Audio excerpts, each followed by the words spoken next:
Yes. We have started the recording. The meeting will not start or live stream until the chairman calls the meeting to order.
The meeting of the Douglas County Board of Commissioners will come to order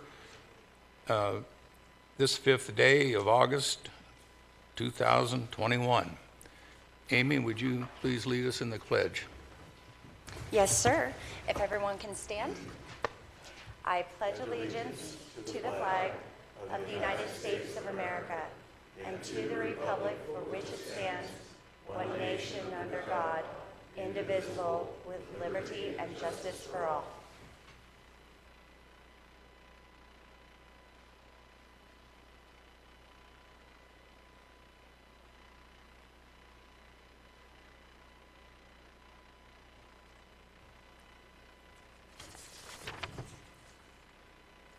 Okay, we'll open with public comment. And a little bit of change in the procedure.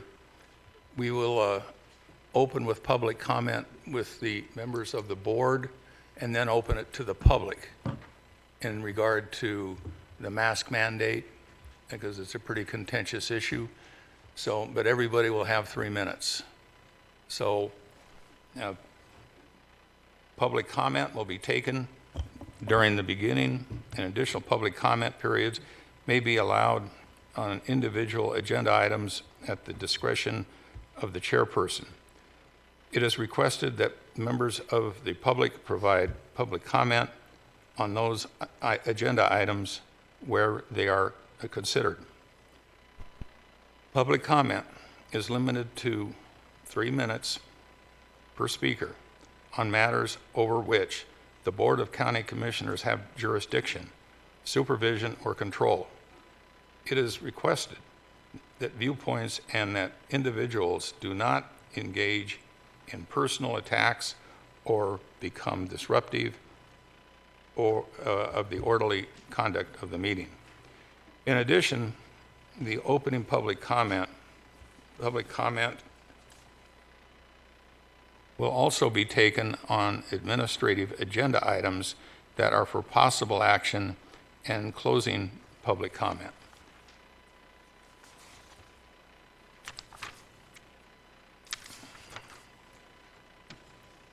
At this time, public comment will be taken on those items that are within the jurisdiction and the control of the Board of County Commissioners. Gentlemen, do any of you have any public comment you would like to make? Mr. Chairman, I'll start. Okay. For the record, Walt Nosad. I've been studying masks for some time now, simply because I was forced to. I wanted to see what the scientific basis for them are. Here. Excuse me. This little beauty right here probably cost you 26 cents. Does nothing for you, except perhaps bring in your own carbon dioxide, which is really interesting if you're a heart patient like me and I've had a triple bypass. The most effective mask right now is the N95. The N95 will not bar a virus entity. If you have the COVID-19 and you breathe out, you don't breathe out just that virus. You breathe it, it's hitchhiking on water vapor. If you use an N95, it's that size of the virus with the water vapor that it gets trapped in the mesh. Okay. My take on the mandate, and now this is my own individual opinion. I think the governor has overstepped his bounds. He wants to maintain control. He has promoted division. First, we start with who's going to do what during the COVID-19. Now that we've had the COVID-19, and there are some of us who don't want to take the virus. Me individual, because I've had COVID-19 and I've got antibodies. I've had that checked by a blood test, and I don't feel I should have to wear a mask or take the vaccine. That's about all I have to say, sir.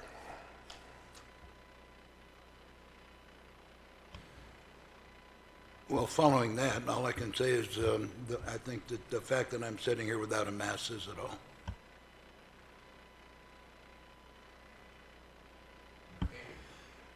Oh, just a little bit to add on to, so we've sat here and listened now for over a year how Governor Sisolak and certain others in the national level, say we need to follow the science to protect everybody. There is no science in mandating a mask mandate when you get a vaccine that they tell us is so vital to take. All this does is discourage people from getting a vaccine, which again is what Sisolak and the rest of the national pundits are saying is our goal. This is the worst thing they can possibly do. It should not be implemented. The second thing is what they're doing to the young kids is criminal. I mean, I got an 11-year-old son, and he was the most gregarious kid around. He had my dad's personality. He was so funny. The lockdown really affected him. Now he's wore a mask for 6 hours a day in school last year, and they were threatening, and God bless the 17 superintendents from the rural communities that got Governor Sisolak to allow them to make their own decisions on the mask mandate, or they would be having to wear masks again this year, and they still are in Clark County and Washoe. It's not right. More young kids are dying because of suicide here in Nevada than they've died because of COVID. And it's not right. It should not be implemented. I'm 1,000% against it.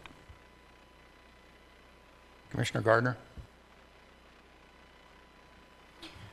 Thank you, Mr. Chair. For those in the public that haven't seen it yet, and I don't know, and I haven't actually seen the paper this morning, but I issued a letter to the editor last Sunday asking our editor, Kurt Hildebrand, to include it. And as we sit here this afternoon, we are in the process of signing about 45 letters to individuals who assisted Douglas County during the Tamarack fire crisis. So if you don't mind indulging me, Mr. Chair, I'll read that letter so that we get it into the record. But as the Douglas County Commissioner for District 3, which is South County, which is where the fire occurred, entered into Nevada and into our county, I first want to ask for prayers for the 12 families in my district who lost about everything they had in life. Let's give praise and thanks to the individuals who fought that fire, that no human life was lost during this tragedy.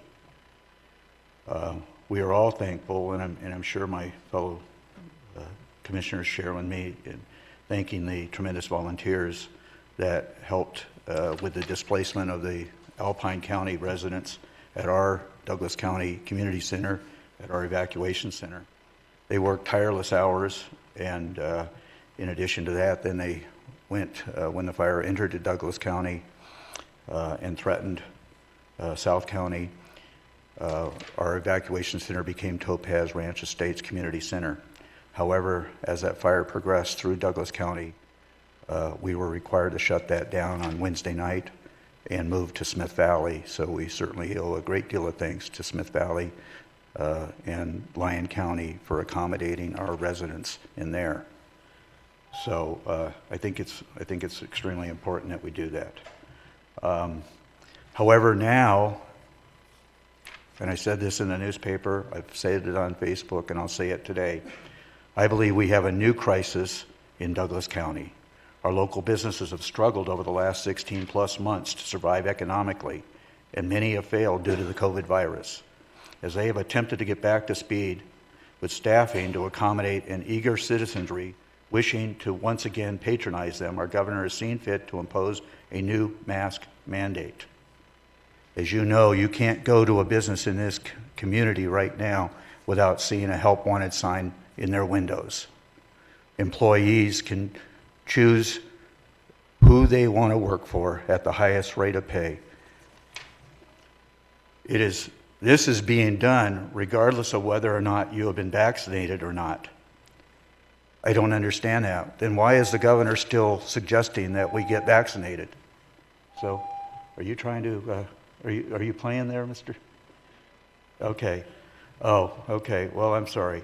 But anyways, I can tell you that we are having businesses have employees call on a daily basis and terminate their employment with that, and that troubles me. So while I can't speak for my fellow commissioners, they've spoken on their own. I have a strong belief that government at all levels needs to stay out of telling businesses Commissioner how Gardner? to operate. As the timekeeper here, your time expired. Thank you, Commissioner Gardner. Thank you. All right, ladies and gentlemen, This is a mask. And I don't think it will keep COVID out. It might keep rocks out. But anyway, a one-size-fits-all mask mandate, particularly one that is approved on an emergency basis with unknown short and long-term side effects, requires allowing the citizenry to evaluate the risks for themselves. Instead, those that choose not to wear a mask are being called vile names, being threatened and intimidated and coerced by politicians and government bureaucrats. Additionally, masks are being mandated as a condition of employment by many private businesses and in the state government and at the direction of the Governor Sisolak administration. Masks do not work. It is analogous to using a chain link fence to catch a mosquito. Forcing kids to wear masks is criminal and shouldn't be done. These masks are filthy and are polluting our parking lots and our environment. And with the horrors of unmasked infected people coming across our border into our country, and we sit with a room and speak. Where is Sisolak on this issue? He isn't stopping, or he isn't even taking a position on the people coming across the border who are infected with COVID. So why is the governor doing this? Because Sisolak is a partisan hack. It is about control, not science. Sisolak has messed up the state of Nevada so bad that the state may never recover. So there are really two things going on here. One thing is the mask, and the other thing is control. Business owners are scared to death of being fined, losing their gaming licenses, or having been closed to some fabricated health reasons. Okay, it's okay to fight this mandate. Then what's next? What's the next mandate going to be? It's going to be mandate after mandate. I learned in Vietnam that you never get into a battle unless you are sure you're going to win. And there's been a lot of things going on about this mask stuff, and I'm not sure that just a simple protest is the way to win this battle. One way to do it is at the voting box. So we have to just stay in the fight. Thank you.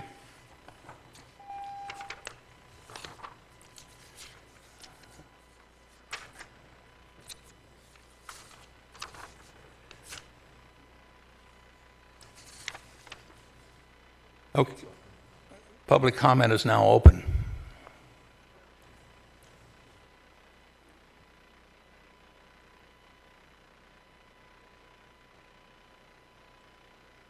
If you're going to make public comment, you want to line up on the wall so that you can just, get up there quick. Thank you.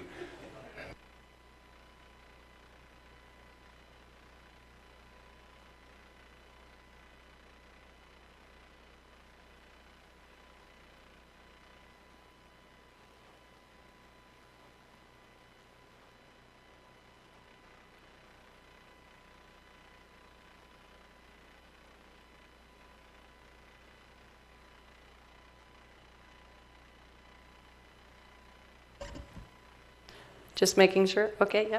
Hi, I'm Marie Foster. I'm a registered voter for Douglas County. I have been since 2008. Before I go on my thing, I just want to tell you guys how refreshing it is to hear your opinions and that they back what I believe is the majority of your constituents.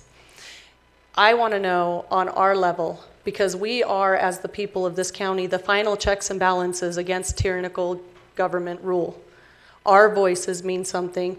Protests can be effective, but so can a majority rule. So is there something that we can do? I've started a letter for the school board, the majority rule of parents, and we've basically put our foot down and said that we're not going to co-parent with the government anymore. I spoke at the school district about what ransom would be enough for our children, because they're saying their funds are held hostage. The ransom is my child's health. There are 11 deadly pathogens that are found growing, bacterial pathogens, found growing on the inside of these masks that these children are wearing for 6 hours a day. Now they have to wear them still on buses, and they released a statement saying that the superintendents got together and made this magic happen, and then berated and vilified the parents that came and spoke against it. We had to get loud, we had to get aggressive for them to hear us. That is not what an elected official should do. They needed a spine, we gave it to them. We're ready to do that for our county. What ransom will be enough? Because the next one that's coming is what Sisolak is doing to our state officials. You're mandated, or you're in a mask, and you're tested at $245 out of your own pay every week. They cannot mandate. A mandate is rule of money, not rule of law. And if they're threatening you with their funding, call their bluff. Call their bluff and let us fight constitutionally taxation without representation, because it will not end. We have to stop negotiating with terrorists. I beg of you, please reach out. I will hunt this down. Please show us how to fight to be a constitutional county. Thank you for all years standing for the Constitution and not enforcing the mandates. I'm so proud I voted for you. Thank you. Oh, one more thing. My child got up at the school board meeting and held a $5 bill in the air and asked who he needed to pay so that he could buy his freedom back, because that's what they're teaching them. Thank you. Thank you. Next.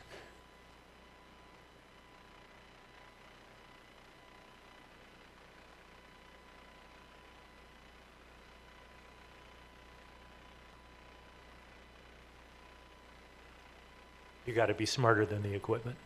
Lynn Muzzy.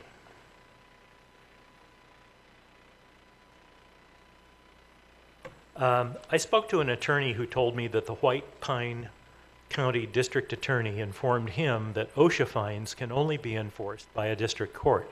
They can come in and write a citation, but there's no way for them to collect that fine unless the district court clears it, if the business owner doesn't want to pay it. He was also given to understand that the OSHA inspectors may be refused entry by a business owner. This might be worth looking into if Douglas County has not already done so. As a practical matter, if we can confirm this, then it would be a good message to get out to our business community. Thank you. Thank you, Mr. Muzzy. Next.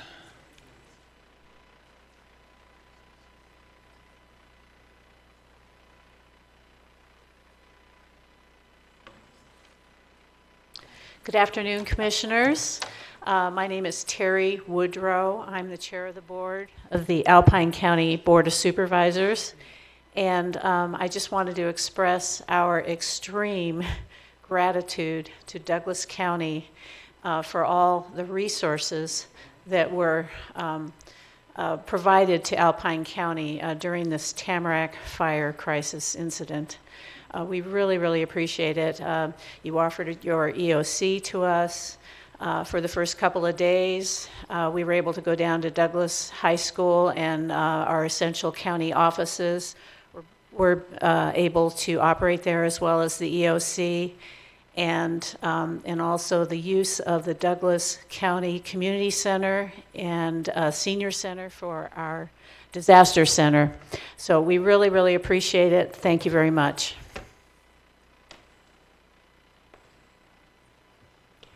Good afternoon, Commissioners and members of Douglas County.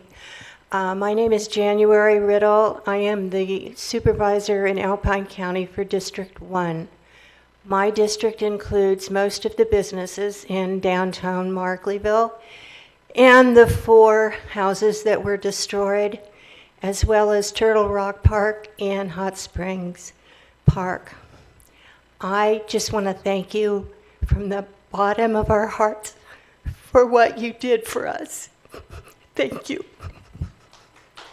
Thank you.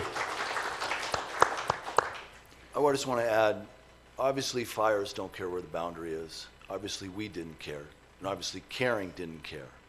You guys cared across the board. When we needed you, you were there. Thank you so much. Sir, do you mind stating your name for the record? Ron Hames. David Griffith, Alpine County Supervisor. I just want to add, I can't say anything more, it's already been said, but thank you from the bottom of our hearts. You don't know who your friends are until you need them, and you were there for us. And you were there for us before the governors got their act together and figured out that people could take a refuge across the state line. Thank you. Thank you, sir. Angamayaji, Irvin Jim, Digam Deatlei. My name is Irvin Jim. I'm the District 3 Supervisor for Alpine County. I want to thank you guys for helping us in this time. I'm also the chairman for my community, for the Washoe Tribe. I sit on the tribal council. Thank you. We have a lot of work because we are neighbors in all facets of our life. But thank you for this, and let's work together. Thank you, sir.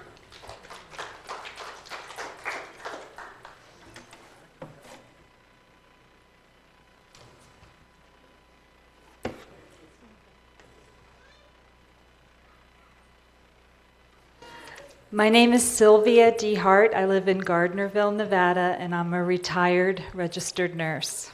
Good afternoon, Commissioners and Sheriff Coverly. I'm here to publicly ask you today to make Douglas County a constitutional county and join the other 5 counties in the state of Nevada that are constitutional counties. They would be Lander, Elko, Lyon, White Pine, and Nye.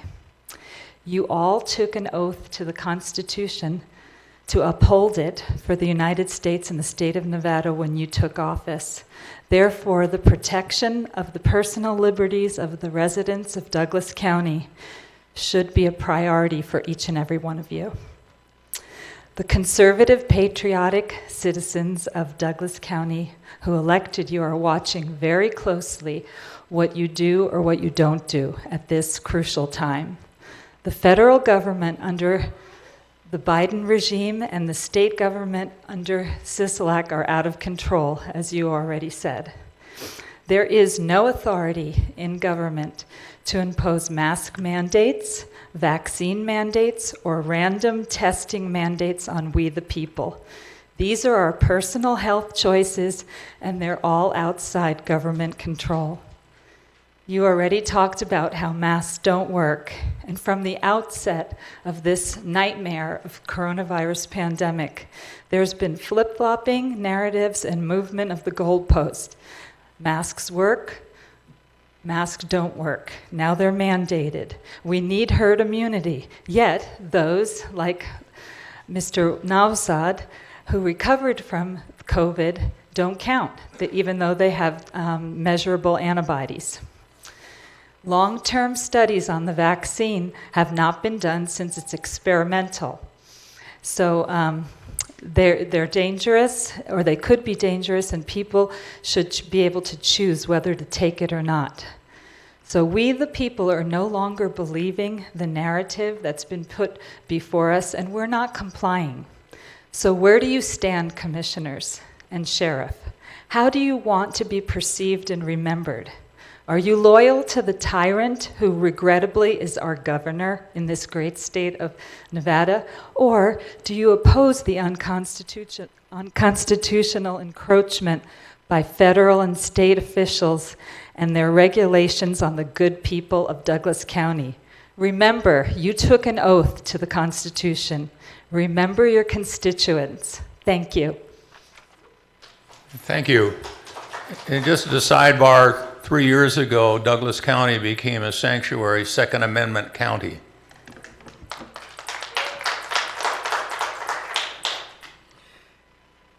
I was glad to hear so many words spoken today already by the commissioners against the masks being reimposed in our county, but I still have more to say. Today in America's history, is a sad day and a disturbing day due to the government policies being put in place at the national level. Here in Nevada, we have a Democrat governor all too willing to go along with whatever the National Party or teachers' union puts forward. This rural county has suffered greatly as a result. We can try to counterbalance against what damage has been done to our businesses and residents, and especially our children, by noting the funds we have been allotted from the federal treasury. I think that's on the agenda today. But that isn't enough. The people of this county and the businesses of this county and the children of this county deserve for their elected board to have their back. They need to feel they have the support of this board against the nonsensical measures being foisted on them. I would hope this board would issue a strong resolution or proclamation decrying the injustice and harm reimposing masks represents, and condemning the unconstitutionality of the governor's continuing to act under emergency power. Vaccine passports are coming. This county needs to go on record now. Thank you. Ginger? Thank you, Ms. Ginger, Starrett. And the county is working on a resolution.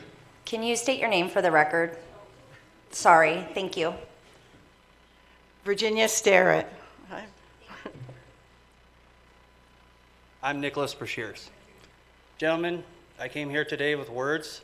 You made me eat them immediately, and I commend you for what you are doing for this county. You too, Sheriff. I just ask that we make this a sanctuary, or a constitutional county. We're already a sanctuary for Second Amendment, against the COVID mandates by this governor.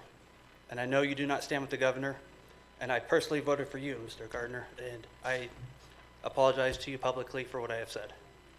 And I commend you, and I have your backs if you have mine. Thank you. Thank you, sir. Good afternoon, Patrick Lear. So I'd like to speak about the mask issue, and I'd like to point out that the whole issue with the masks, the vaccines, the vaccine passports, are all based on the fact that there's supposedly no cure. That's not the fact. It's been censored, it's been pushed away, so that there is no cure, so we can have an excuse to push the mask mandate and so forth. And if you're interested in seeing more about that, there was a Dr. McCullough who testified before the U.S. Congress and the U.S. Senate and the Texas Senate. And you can find his video on freeandfair.us, and it's titled Dr. Blows Lid Off of COVID. It's very informative because it shows you exactly, he tells you the entire procedure. If you get COVID, what do you do? And it's worked, and that's what he says. So we have to get to the bottom of it, and if we have a cure, then there's no reason for any of this. The whole thing is about leverage. The mask is about seeing who will comply and who won't, so that we can push the narrative further. As far as the businesses are concerned, I have it from good authority from someone who used to work at OSHA that the fines are unenforceable. The reason why is because there's not actually a danger that they can prove. If you stand on a roof without being properly attached, we can prove that you could fall off, but we can't prove that COVID is in the room when you don't wear a mask. So apparently anyone, any business who's called within 2 weeks to say that they were going to challenge the fine that they got, all of those fines have been wiped off. That's what I've heard. Okay, well then you.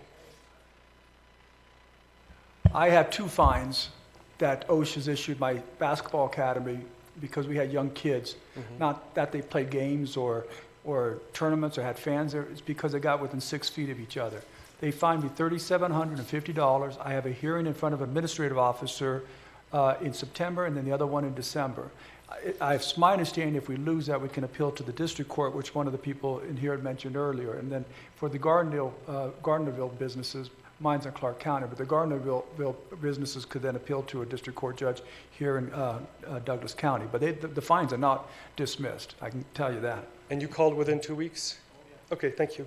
Thank you, then I stand corrected. Excuse me, sir, you have another 50 seconds left. Thank you, I'm almost Interruption. done. The last thing I wanted, or a couple of other things I want to point out was, first of all, the governor can't legislate. He's a member of the executive, and it's effectively what he's doing, he's legislating. So I think that's something that someone should have a look at. I'm also asking Douglas County, along with the other people who were before me, to become a constitutional sanctuary. Thank you very much. Thank you, sir.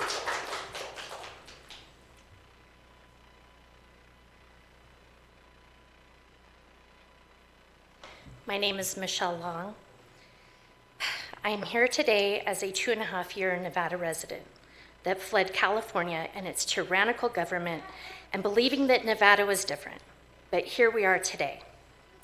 On April 15th, you, the Board of County Commissioners, approved a Douglas County plan for COVID-19 recovery. In that plan, you stated that it did not apply to the Douglas County School District, which is responsible for developing their own plan according to the state. I feel you were passing the buck. On Monday, we attended, I believe there were roughly 300 parents in attendance, in person and on Zoom. We were a united front. We passionately expressed our desire and rights for medical autonomy and freedoms for our children. As the community congratulated Superintendent Keith Lewis on his behind-the-scenes work, we were called an aggressive mob and far-right fanatics. Some comments were made by the president of the school board. And I want to add that 5 of the 7 board members voted in favor of masking, including Keith Lewis.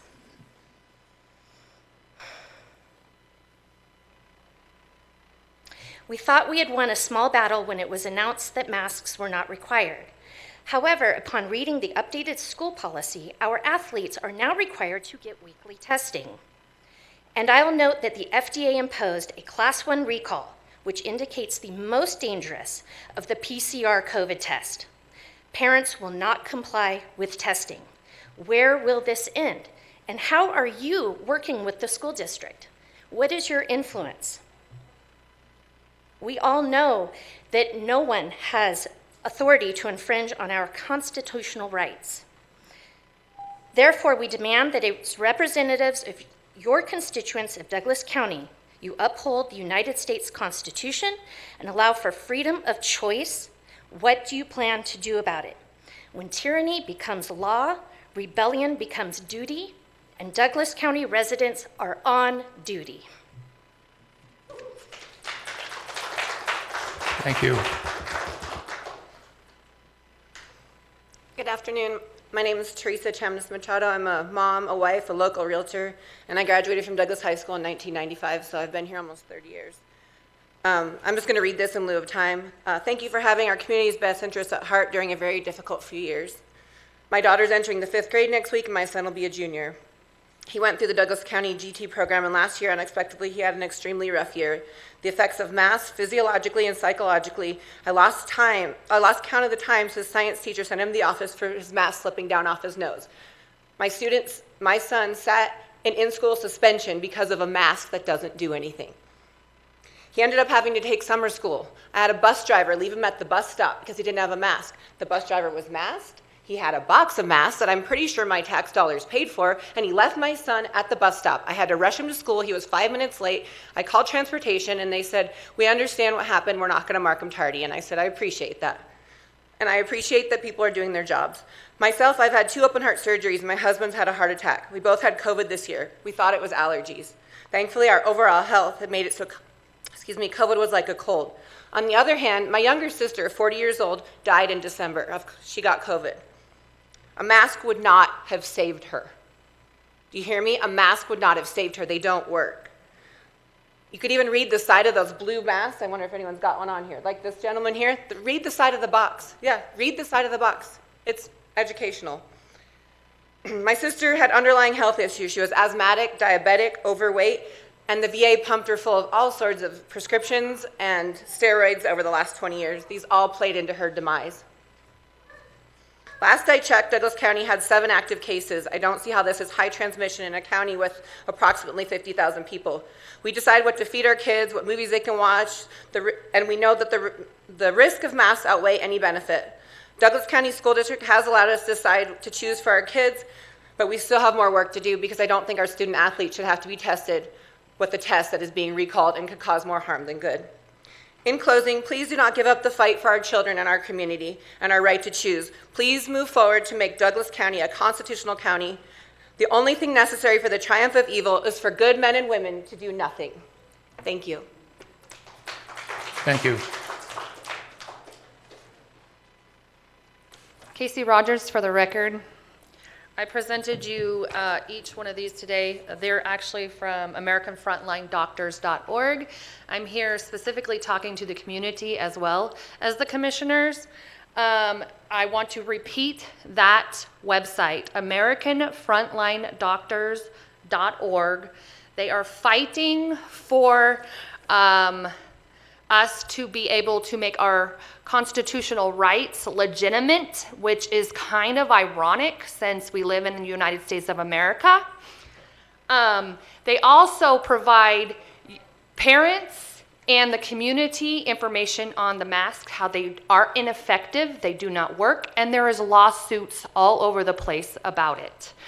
They are also trying to fight the big tech oligarchs who are trying to censor the truth, which is that hydroxychloroquine and ivermectin work, which I have provided to all of the commissioners. There is a study of over 200, there's a 235-page piece of information that I gave you guys today with over 200 studies done, peer-reviewed articles that hydroxychloroquine alone works. Ivermectin as well. Yet it is being withheld by our governor.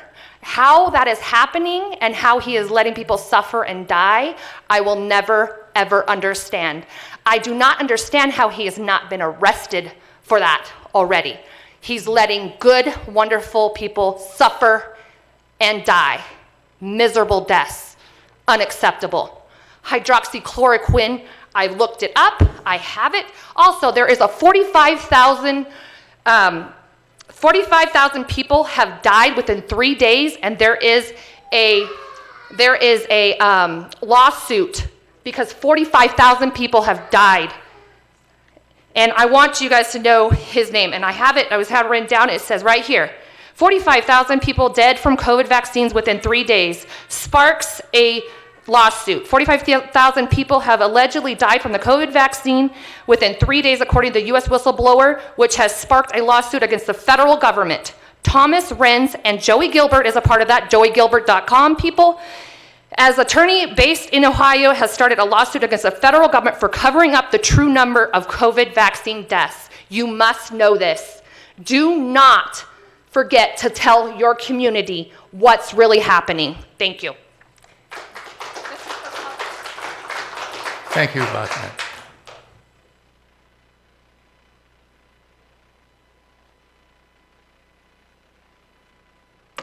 My name is Tim Barabee, for the record, and I will not be talking about masks. I'm actually discussing the VHR ordinance, the changes to the VHR ordinance that will be discussed later today. Most of these changes are, first of all, I want to thank you for the ordinance. Thank you very, very, very much for the ordinance. Most of the changes are in response to the lawsuit filed on July 8th, 2021 by current VHR permit holders. On July 15th, Judge Robert C. Jones issued a ruling on a request for a temporary restraining order enjoining Douglas County from implementing the new VHR ordinance. And I just want to go into one of those rulings. Judge Jones made the following ruling. It is further ordered that a majority of the board shall be comprised, the VHR Advisory Board shall be comprised of VHR Tier 1 permit holders and/or non-permit holders, a majority. The county's proposed changes to the ordinance do not reflect this order. The VHR Advisory Board shall consist of 5 members comprised of the following: 2 residents of the Lake Tahoe Township that are current VHR permit holders, 2 residents of the Lake Tahoe Township that are not VHR permit holders, and 1 resident from East Fork who shall be residents of Lake Tahoe Township. If they're I won't read the rest of it, but there is another very, very important sentence at the bottom of that clause as well. No member may be appointed who has expressed opposition to the VHR program or otherwise appears to have a bias that may improperly influence their impartiality as a member of the VHR Advisory Board. I find this troubling and ask the BOCC to require the VHR Advisory Board to be constituted as per the judge's ruling, and ask the county to change the new language accordingly. They'll still have VHR representation on the board, but the majority will be VHR Tier 1 permit holders and non-permit holders, which is not the case as it's currently worded. In addition, the sentence excluding anyone expressing opposition to the VHR program should not be in the new language, as it unfairly could bias the board actually toward VHRs, not against VHRs. And then my last comment is that the county has determined that all current holders will be grandfathered. So that means in communities such as mine, where someone has a unit that he rents out to 16 people, when he, under the new rules, would be subject to 10 people, he is going to be allowed to rent to 16 people because he's being grandfathered and his permit was renewed on June 17th. He's going to be allowed to rent to 16 people, and he currently does rent to 16 people. So I would ask that you please, in close communities, cap it at 10. Tell the county, don't let them go over 10. Thank you very much. Thank you, sir.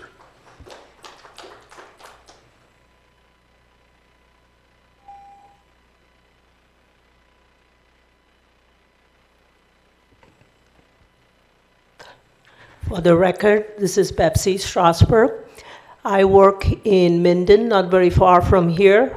And last month, our company, and it's a big company, it's not your mom and pop shop, asked us to provide our vaccination status in the HR database if we want to go back to work. I was very encouraged by seeing so many of our commissioners in Douglas County make the comments at the front end of this meeting, because we got to educate the corporations that are resident in your county that is wrong. On my second point, I don't know of anyone in this room who can prove to me that a virus is floating around in this room. If there is no tests and no government official who can prove that the virus exists in this room, then it is my decision whether to wear a mask or not. My body, my choice. It is criminal to have children to wear masks all day in the school, and I've been going to the school board meetings to educate them, to get them informed. Because with information, we can make the best decision and not follow the dumb decisions that our partisan politicians are making in their closed offices. Frontline doctors have been mentioned in this meeting, and they have stated that a child with a mask inhales 5 times as much carbon dioxide than without the mask. And that also, there's a peer pressure and bullying going on in the school. I see students, young students, walking to the park in my neighborhood, and when I asked them that masks were not necessary outside, they said their teachers wanted them to wear the mask. So there is a lot of misinformation going on. all of this, whether it's vaccination, vaccination passports, or masks, is a distraction. It's a distraction to what is happening in our economy, the inflation rate, the $3.5 trillion in infrastructure, which includes DACA recipients getting right to citizenship. It is all a distraction, and I hope this board is going to help us to not only get the corporations in your county well informed to make the right decision, but make the right decision at the local level. Thank you so much. Thank you.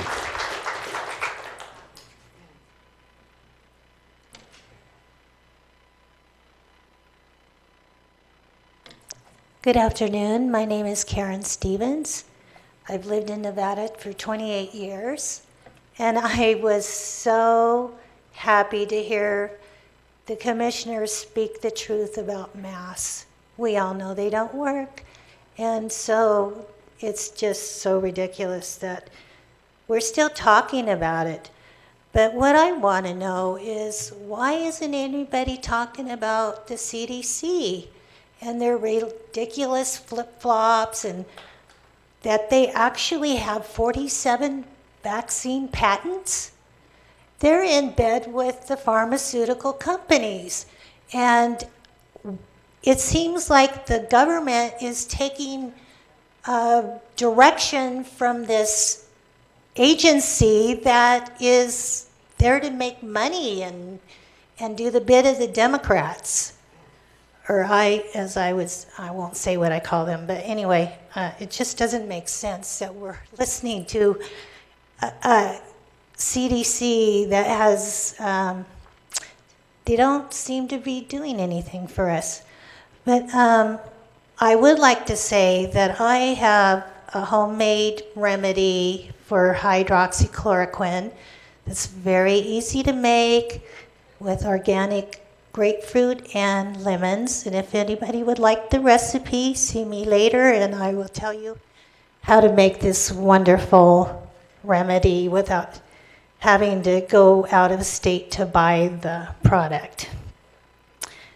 And one last thing, Dan Coverly, I haven't met you. I used to work at the Nevada Division of Investigations, and so I knew a lot of officers and wonderful people, and I just really hope that you will consider becoming a constitutional sheriff. Thank you.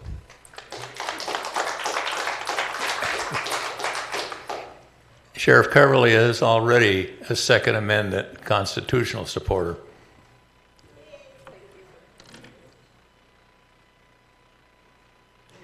Hi, my name is Carol Keel, and first I want to thank you for your strong support on this issue. Several speakers have talked about America's Frontline Doctors, and that is an amazing resource that everyone should check. On that website, there is a legal letter written by one of the doctors who is a physician and an attorney, which can be presented to employers that are mandating vaccination and masks. And I think that a unified approach to these, particularly state entities, could be very, very beneficial. I just wanted to make a final comment about the documentation on the masks. This is what's written on the box of the masks. Warning, this product is an ear loop mask. This product is not a respirator and will not provide any protection against COVID-19 or other viruses or contaminants. Wearing an ear loop mask does not reduce the risk of contracting any disease or infection. And that's on the box of these masks that we are putting on our faces. So once again, thank you so much for your support in this. Thank you.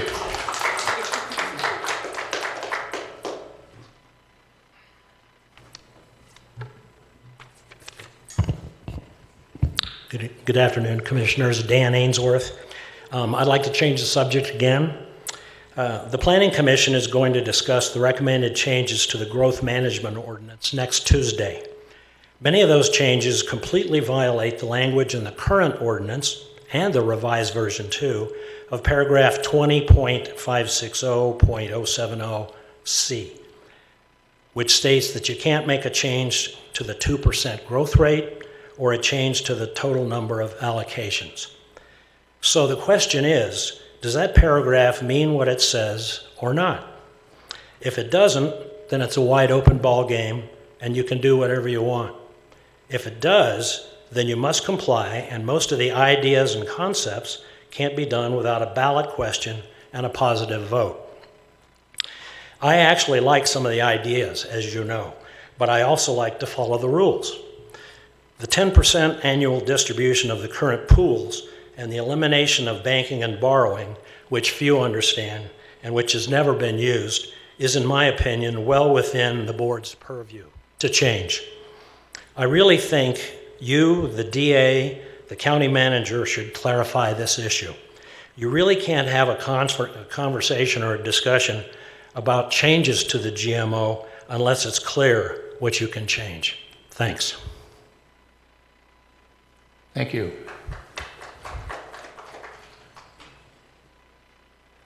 Jerry Turner, am I proud to be an American today? Thank you for speaking out.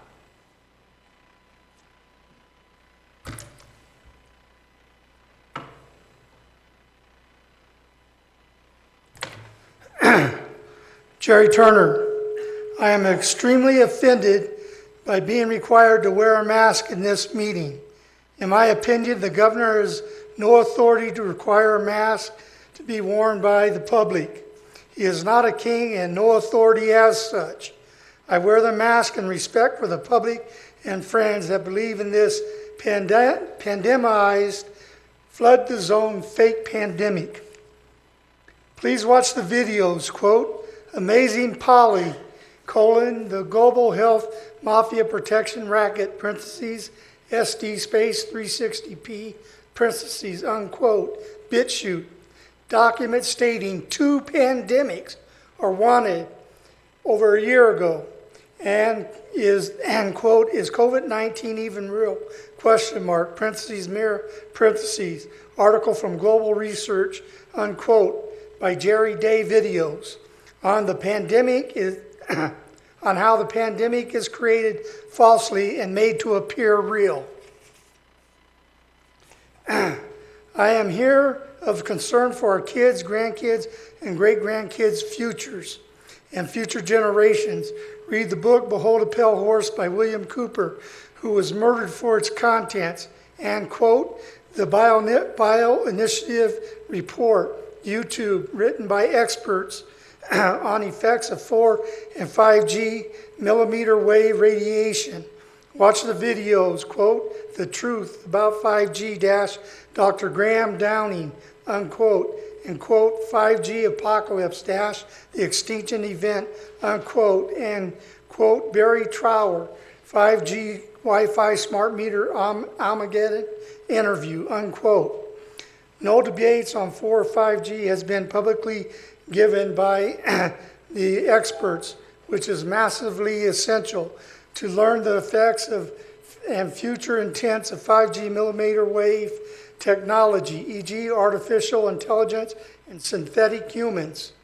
The same globalist money barons are behind COVID-19.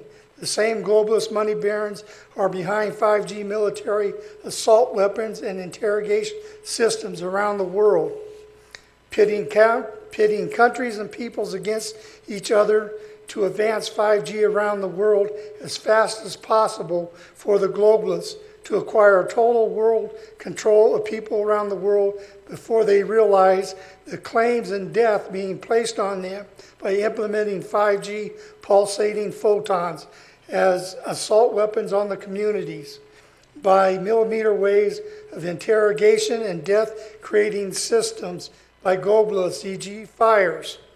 The sickness created by Wi-Fi, microwaves, and 4G and 5G to make profits for so-called, is my time up? To be continued in the next public comment. Thank you, Mr. Turner. Mr.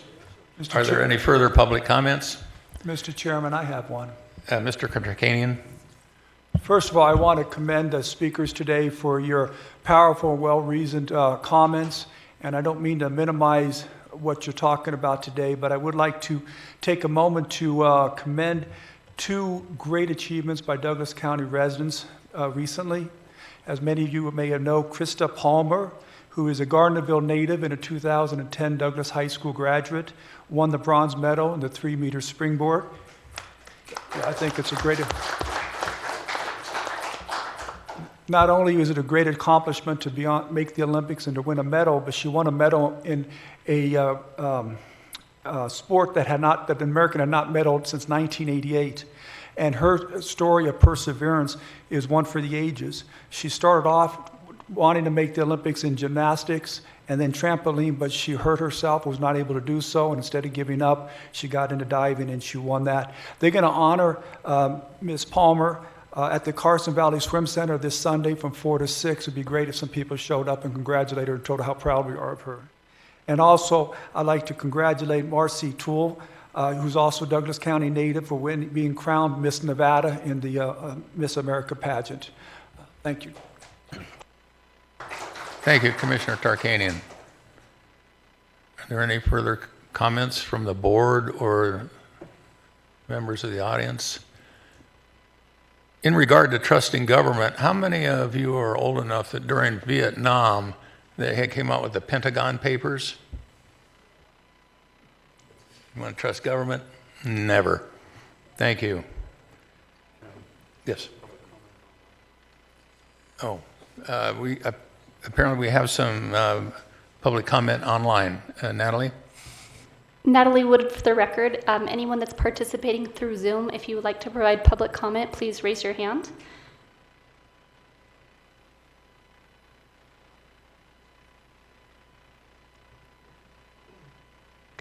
Okay, Natalie, go ahead and state your name for the record and we'll start the timer. Hello, this is Natalie Yanish with the Contractors Association of Truckee Tahoe.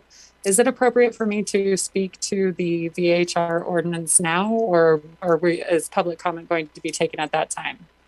Public comment will be taken at that time. This is opening public comment. Ms. Wood, I understand that item is on the agenda for presentation only, which generally we do not use public comment during that time. So I think this would be more appropriate, but that's up to the chair, of course. Do you want to allow it now, Chairman?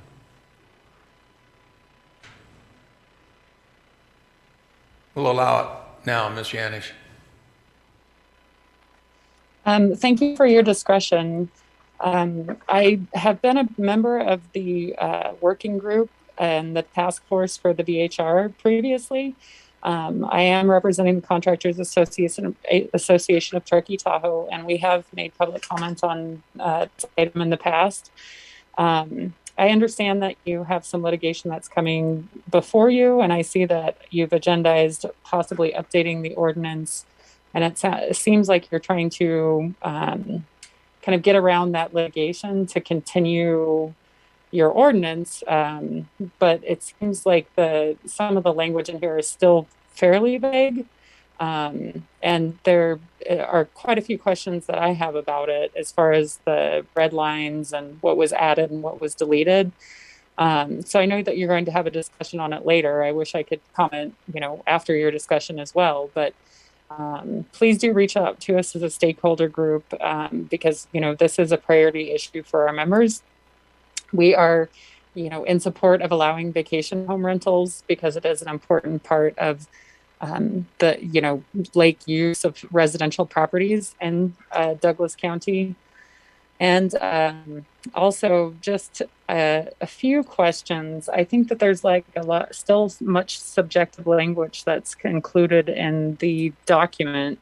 I was able to read over it, and under, tier 3, just a few items that I noted is that sufficiently far still seems like very subjective to me. If the advisory board decides whether or not that it's an allowed use, still seems a bit objective. So there's not like very much solid criteria to go on there. And then there was also a question that I had about prior history of a property for tier 3. So I think that that needs some sort of definition. Is that the current owner? Is that the previous owner? I'm not sure what that is alluding to. Also, I would like to say that it seems like, the VHRs are a hot topic around the entire United States. Short-term rentals have become an issue, and it's popping up at local government all over the place. The Planning Commission had reviewed your recommendations and had come back, with their own. The VHR task force had also had separate recommendations. So I think at this point, my hope would be that you would engage the stakeholders once again to go over this ordinance. And I know that it's tricky because, you are in litigation, but at the same time, I think we could still offer some, advice and also try to point you in the right direction. So that would be my comment is I feel like we should re-engage the stakeholder process of having that VHR working group get back together. And I know, previously you had taken some of our suggestions and rejected others. At the same time, you've got a wide variety of people. Thank you, from the Natalie. community Your who time is up. Thank you so much. Have a wonderful afternoon. Okay, we have Ellie Waller next.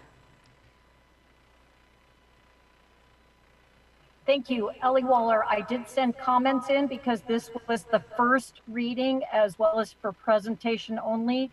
I acknowledge Ms. Yanish wanting to reopen the stakeholder group, but the policy is done. And I understand that the changes can or should be discussed when this is open for public comment. And I'm not sure when the meeting will be agendized to do so. Thank you.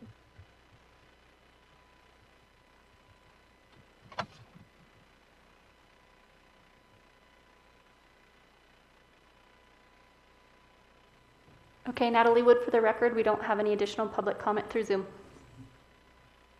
Thank you, Natalie. Moving on back to the agenda. Approval of the agenda for possible action. Approval of the proposed agenda. The Board of Commissioners reserves the right to take items in a different order to accomplish business in the most efficient manner, to combine 2 or more agenda items for consideration, and to remove items from the agenda for delayed discussion relating to items on the agenda. Is there a motion to approve the agenda? Mr. Chairman, if there are no changes to the agenda, I move that it be approved as presented. Second, Mr. Chair. We have a motion by Commissioner Rice, second by Commissioner Gardner. All those in favor signify by saying aye. Aye. All opposed? The motion carries 5-0. Approval of the previous minutes. For possible action, discussion to approve the draft minutes of the June 25, 2021 special meeting and July 1, 2021 regular meeting of the Board of County Commissioners. The Board of County Commissioners special meeting, July 25, 2021, 4 p.m., and the Board of County Commissioners regular meeting, July 1, 2021, 1 p.m. Do I hear a motion? Mr. Chair, I make a motion that we approve the agendas. Oral. I think you meant the minutes. Oh, forgive me. Let me rephrase that. Make a motion that we approve the minutes for the 2 previous meetings. Mr. Chair, I'll second that. We have a motion by Commissioner Noasad, a second by Commissioner Gardner. All those in favor signify by voting aye. Aye. Aye. Any opposed? The motion carries 5-0. Thank you. Now the board will adjourn as the Board of County Commissioners and reconvene as the Douglas County Liquor Board. For possible action, discussion to approve the on-site unrestricted retail liquor license, entertainment endorsement, and the restricted gaming license for High on the Hog Incorporated, DBA Sonny's Barbecue Shack, represented by owner Sonny Bruning.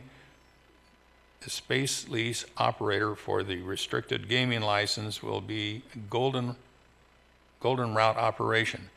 Sonny Bruning has signed a waiver of notice on the Henny Sonny's Barbecue Shack and is located at 1488 US Highway 395. Captain Machikarian. Good afternoon, Captain Ron Machikarian for the Douglas County Sheriff's Office.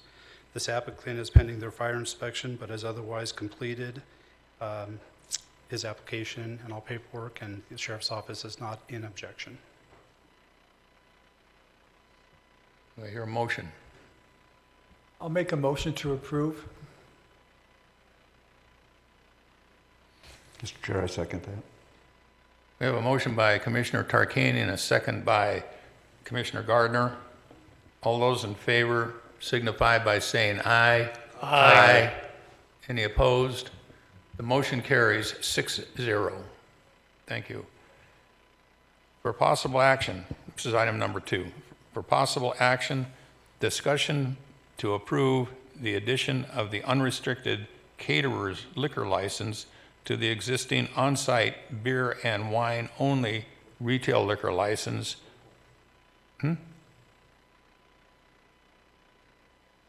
For Big Daddy's Bike, Ski, and Board.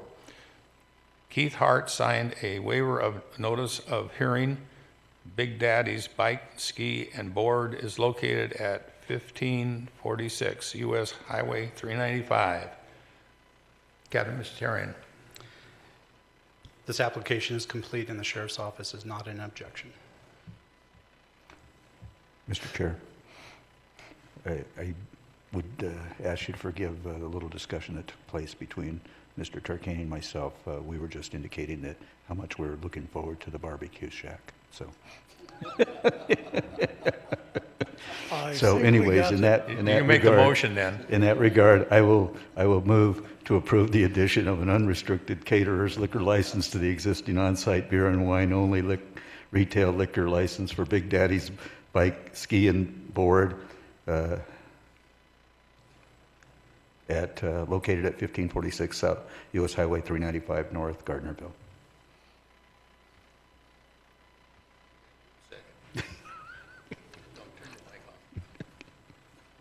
I'll second it. Okay, we have a motion by Commissioner Gardner, a second by Commissioner Tarkanian. All those in favor signify by saying aye. Aye. The motion carries 6-0. Is there any opposition? No opposition. Thank you. This is item number 3. For possible action, discussion to approve the on-site unrestricted retail liquor license for All Star Bar and Grill, who is represented by owner Jeff Carruthers. Jeff Carruthers has signed a waiver of notice of hearing. All Star Bar and Grill is located at 924 Micah Drive, Suite G, Carson City, Nevada. Captain Machikarian. Test, test. This application is also complete and the Sheriff's Office is not in objection. Mr. Chair, Commissioner Nosad. I make a motion we approve the on-site unrestricted retail liquor license for All-Star Bar and Grill, who is represented by owner Jeff Carruthers. Jeff Carruthers has signed a waiver of notice of the hearing. All-Star Bar and Grill is located at 924 Micah Drive, Suite G, Carson City, Nevada. Mr. Chair, I'll second that with the knowledge to the public that Micah Drive is in Douglas County, even though it has a Carson City address. Okay. So. Thank you. All those in favor signify by voting, saying aye. Aye. Aye. Aye. Any opposed? See none. The motion carries 6-0. This is item number 4. For possible action, discussion to approve the on-site unrestricted retail liquor license for Daniels represented by owner Lois Ray. Lois Ray has signed a waiver of notice of hearing. Daniels is located at 2291 Main Street, Genoa, Nevada. Captain Mitch-Terrian. This application is pending fire and health inspection, but otherwise is complete, and the sheriff's office is not in objection. Mr. Chairman, I move that we approve the on-site unrestricted retail liquor license for Daniels, represented by owner Lois Ray. Mr. Chairman, I'll second that motion. We have a motion by Commissioner Rice, a second by Commissioner Noasad. All those in favor signify by voting aye. Aye. Any opposed? The motion carries 6-0. We will now, thank you, Captain. Thank you. I don't think there's any more.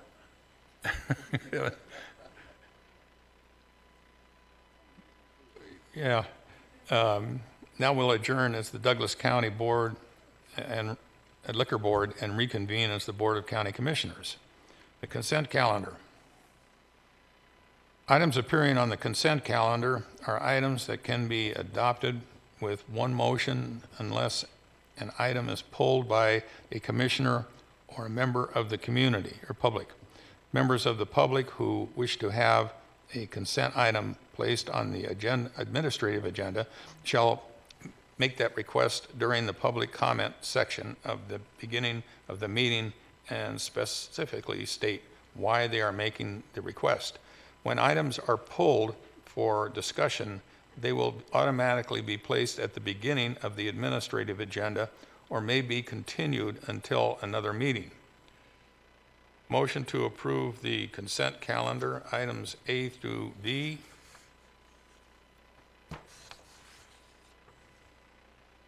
Is there a motion? Mr. Chairman, hearing no objection, I move that we approve the consent calendar items A through V.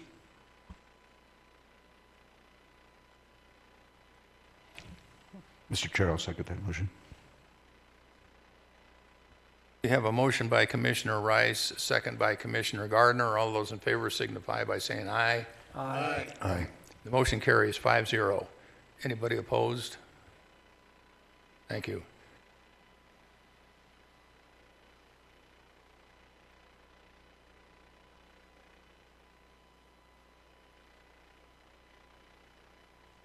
Okay, it is now, we'll take a short break.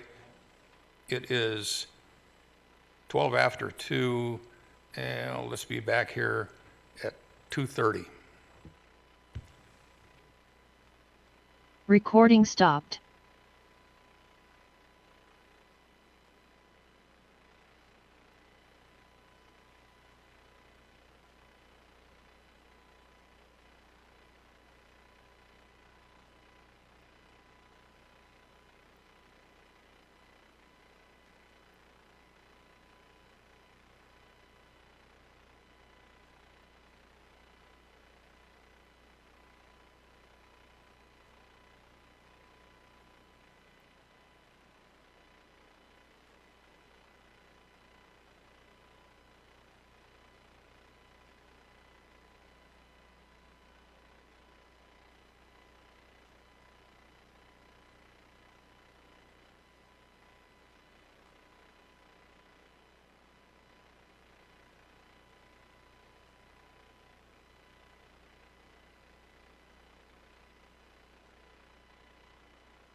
guy? Will it be red when it's on?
Recording in progress. Okay, we'll reconvene with the administrative agenda. A quick note, we're going to switch item 1 with item 2. Item 2 will become number 1 to accommodate the state treasurer. So for presentation only by the Nevada State Treasurer regarding the state of Nevada's plan to utilize fiscal recovery funds from the American Rescue Plan Act. Mr. Zach Conine. Thank you. You have the floor, sir.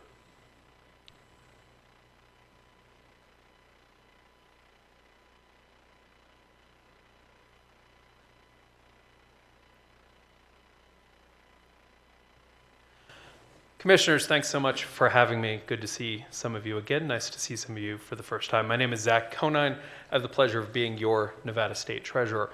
Now, recently a bill was passed, as you might have heard, the American Rescue Plan Act, and we're here to talk a little bit about what the state's plan is for it and how we're hopeful that we can all work together to achieve the best outcome for Nevadans. Okay, perfect. We're here because we have an unprecedented opportunity to create the Nevada we deserve. This is the largest infusion of funds from the federal government into the state of Nevada in its history by quite a bit. In total, we're looking at about $6.7 billion coming into the state in a series of different buckets and programs. We'll talk a little bit about those. But the goal of this listening tour is because we want to make sure, and when I say we, I mean the governor, myself, legislative leadership, that these funds are spent in the most effective, transparent, and collaborative way possible. We think an unprecedented amount of money deserves an unprecedented response.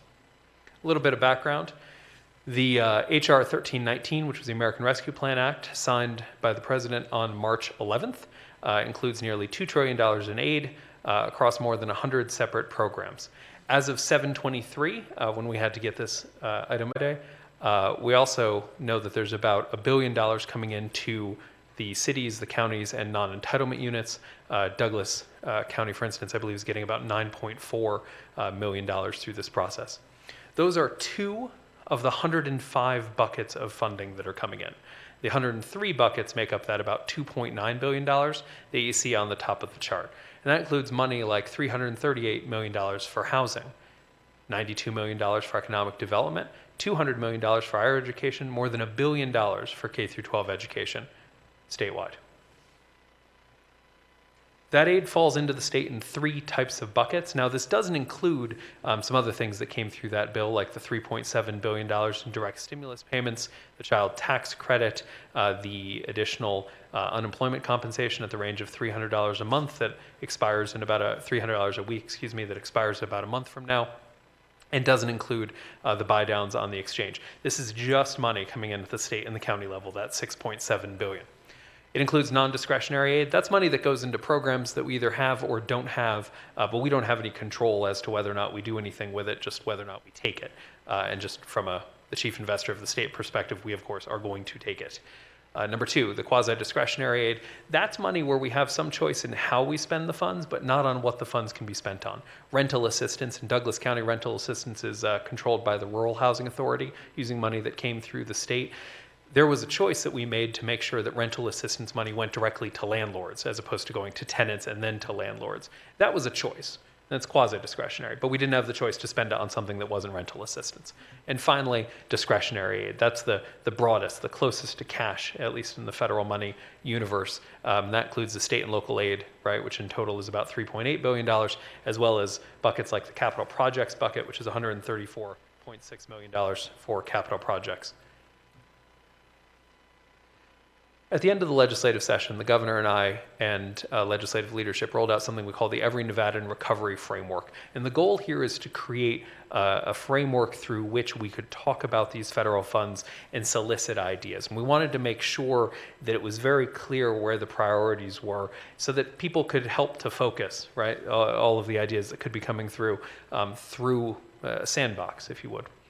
That includes 4 bands of prioritization, starting with the individual, moving out to the family or community, then to the economy, and eventually to creating the sort of systemic change that we need, the quality of life pieces of business.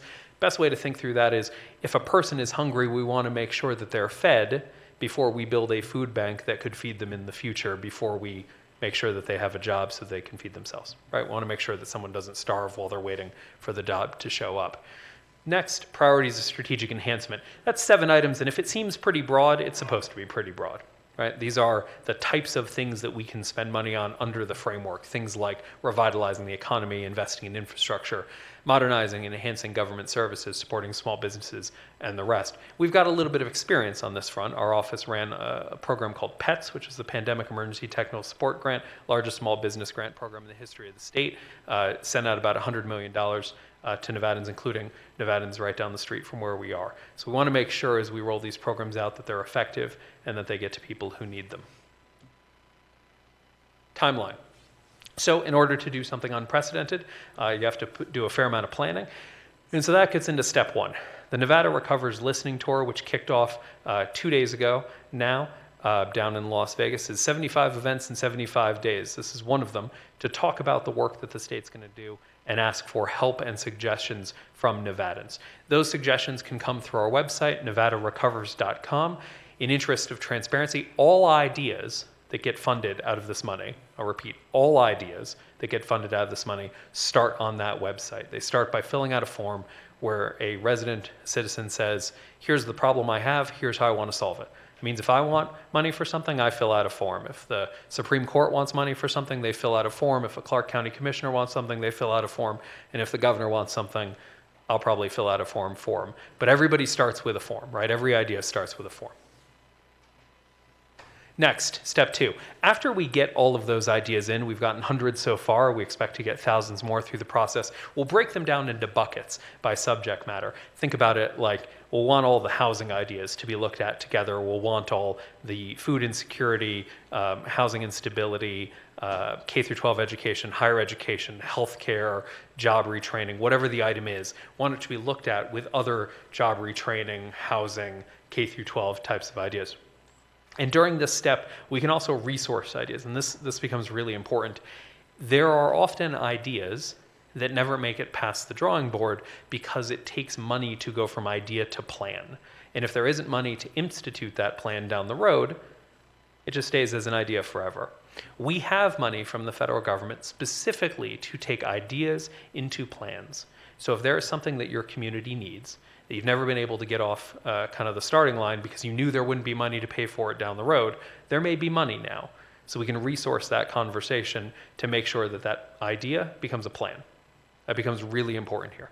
Now, all of those ideas will be put together into plans. So there's one housing plan, perhaps with 30 components, as opposed to 30 housing plans, each with one component, right? We're trying to get some synergies here. And then finally, the execution stays. After that roadmap is finalized, and one more point I should make in step number 2 is, I mentioned those 105 buckets. Think about them like 2 buckets of cash and 103 gift cards. We have to make sure that we spend the gift cards in the area where that restrictive funding is used. For instance, we're getting something like $84,000 in elder abuse prevention. We're getting $164,000 in paratransit. We're getting about $330 million in childcare. We want to make sure we spend that childcare money for childcare before we spend the flexible money that's coming in for childcare, because we can't spend the childcare money on all the things we can spend the flexible money on, right? Makes sense when you talk about it like that. A little bit harder when you realize that every one of those 105 buckets has about 150 to 200 pages of federal guidance written in a way that only a bureaucrat can, as well as FAQs totaling in the dozens. Why are we doing this? Well, in order to spend this kind of money, we want to make sure that our spending priorities are informed by the communities where those dollars would help. We don't think this decision should be made in the back room with the governor and I and a couple of folks from the legislature in Carson City or in Las Vegas. We don't think the decision should be made by 1 or 2 counties. We think the decision should be made by everyone, and we need input from everyone in order to make that kind of decision. Number 2, it allows the local governments in the state to coordinate so as not to duplicate efforts, and instead ensures that every dollar spent is maximized. Best way to think about this is, let's say Douglas County wanted to spend some money to make broadband more effective, right, in Douglas. Well, I can tell you, 16 other counties are going to want to spend money to make sure broadband is more effective in their counties. A state plan to fix broadband is more likely to be effective than 17 individual plans. Also, it's going to be cheaper, right? And so when we were running some of the small business support programs, at the same time we were running PETS, NACO had a program, Clark County had a program, City of Las Vegas, City of North Las Vegas. And those programs ended up competing with one another. Some, actually, if you applied for one before you applied for the other, you were kept out of applying for the second one, right? Because of how the programs were stacked. We want to make sure that doesn't happen, at least to the extent we can. More communication will help do that. So as I mentioned, we've got a 75-day tour. It kicked off 2 days ago. There will be meetings in locations where it's, everybody nearby who wants to come tell us what their ideas are. We want community group meetings led by chambers, rotaries, church groups, etc., and meetings around the 7 priorities for strategic enhancement. So a meeting on, say, housing, or a meeting on job retraining, or a meeting on the rest. Now, remember, it's not just interacting through the meeting. It's interacting through the website, nevadarecovers.com. We need input from people. As I said, everything goes back to a form. So if we have a great idea in a meeting and it comes up, someone's going to fill out a form to make sure we know where that idea came from. And if that idea ends up getting funded at the end, what happened between A and B, right? This will not be a surprise when we get to the end and people find out where the money's going because they've been involved the whole way through. And that's something that we need to do for the White House. It's something we need to do for the federal treasury. It's something we need to do with the legislature so that the legislature is involved all the way through so that when it ends up in front of Interim Finance Committee, it's not baked. It's been baked by everyone. Number 2, recommendations. Don't self-censor, right? There's 150, just on that $2.7 billion, 150 pages of interim final rule, which by definition is not the final rule. There are 40 pages of FAQs that have been amended 12 times since they were first released on May 17th. No one's going to be an expert on all of this. It is impossible. Don't take the time to try and tell us, gosh, we think that this bucket of funding could attach to this. Tell us what the problem is. Tell us how you would solve it. You all know that better. We can resource at the state level to figure out what bucket of funds we should use to pay for it, right? Next, share the message with family, friends, neighbors. I expect everyone in Douglas County is watching the Douglas County Commission. That's what I was promised. But on the off chance that someone missed the meeting, we want to make sure that they get the word in front of them. And last, ask questions. This is a deeply confusing process. It is confusing to us as well, but we do have, luckily, the ear of the White House and the ear of the Treasury. We can ask questions if need be, so don't hesitate to ask them to us. Additional resources, and you'll have that in the links. That's my email address, as well as some of the guidance on the 2.7 and the 1.1, some of the requirements we have to do. And happy to take any questions. I'm sorry to rush through that, but I wanted to make sure I didn't hold up your meeting too long. Thanks for having us. Okay, thank you, Mr. Conan. Any questions from the board? Yes, sir, I have a question. In the quasi section, a grant in aid to airports, does that include control towers? That's a great question, sir. I can get back to you on that. I have not internalized there's 105 buckets and 150 or so pages on each, but I can certainly get back to you on that one. I appreciate that, thank you. But if there's something you need for an airport, that would be a great thing to put a form on, because again, remember, even if it isn't allowable under this, the state also has access to other pockets of money. The American Jobs Plan, that infrastructure bill, if that passes, will bring about $2.5 billion worth of infrastructure into the state, some which will be on transportation infrastructure, almost assuredly. We also have the State Infrastructure Bank, which was passed during the last legislative session. We have multiple tools. What we want to use this process for is to identify the need. Thank you. I just wanted to say, that was a really impressive presentation. I just love the fact that you're working so closely with the counties on this. Really appreciate it. Of course. Mr. Gardner? Oops, okay, now. Mr. Conine, thank you for your presentation. Am I pronouncing that name right, by the way? Yes, sir, it's Conine. Conine, okay, thank you. So you mentioned $6.5 billion is available. Is that the number? It's $6,740 something million. Okay. It ends with 88 cents. That one hasn't changed for a bit. Okay, I think I'll take the change. Anyways, I did have some questions in regards to, is there a deadline when all this money has to be spent by? Or is it the same as what we are required with the ARPA funds? What was that, December 31st of 2024? Yes, sir. So there's a couple of deadlines. Depends, Commissioner, a little bit on what the bucket is, but for the most part, that's the right way to think about it. December 31st, 2024 is the allocation deadline. December 31st, 2026 is the spend deadline. So let's say, for instance, you were building a building. You wouldn't necessarily have to break ground on that building by December 31st, 2024, but you would have to lock in that that's what you were going to use the funds for by then. Okay. So and you mentioned capital projects in this. So would that capital project include, so if we identified a capital project that needed to be done infrastructural wise, do you know whether or not that money could be used perhaps for the purchase of land in order to build that infrastructure? Treasurer Conine, for the record, sorry, I'm so used to the legislature. Yes, potentially, right? So I think the thing we want to do is make sure we collect all of the ideas, and then we know that there are a couple of different ways to potentially get there. It could be ARPA funds directly. Could be we use the State Infrastructure Bank in partnership with ARPA funds to get something like that done. It could be that the land is granted by someone else, or we go to the BLM and get it from them, depending on what the functionality is. But our goal here is to stack capital and ideas as effectively as possible between the state, the county, and other local jurisdictions, as well as the federal government, so that we get the work done for as least money as possible. So that would hold true of roads as well within a county? Yes. Okay. Now, so the county can apply. It doesn't have to be an individual or an entity. The county can apply for these funds. A general improvement district, can they apply as well? We're happy to take literally any idea from anyone within the borders of Nevada. Okay.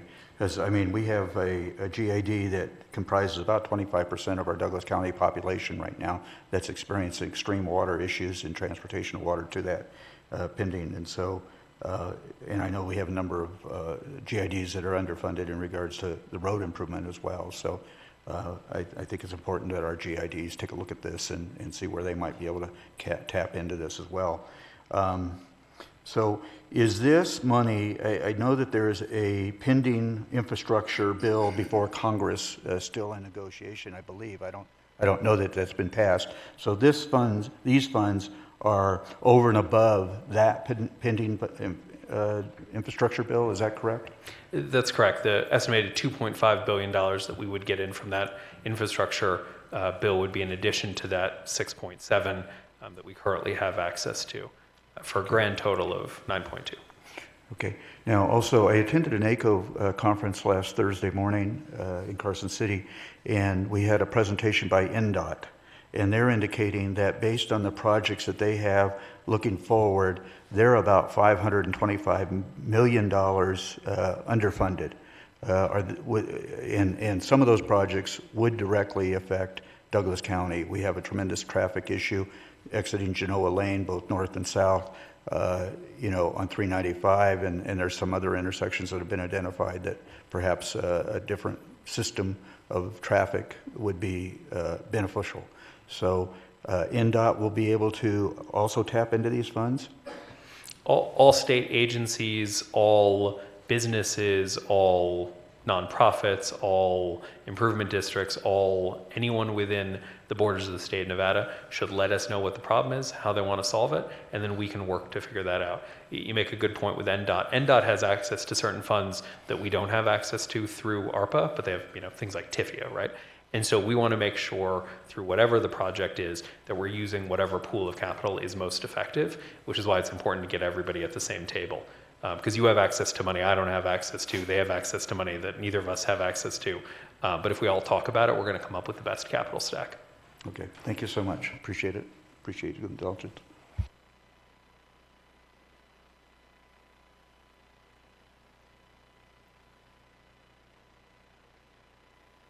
Yes, Mr. Cates?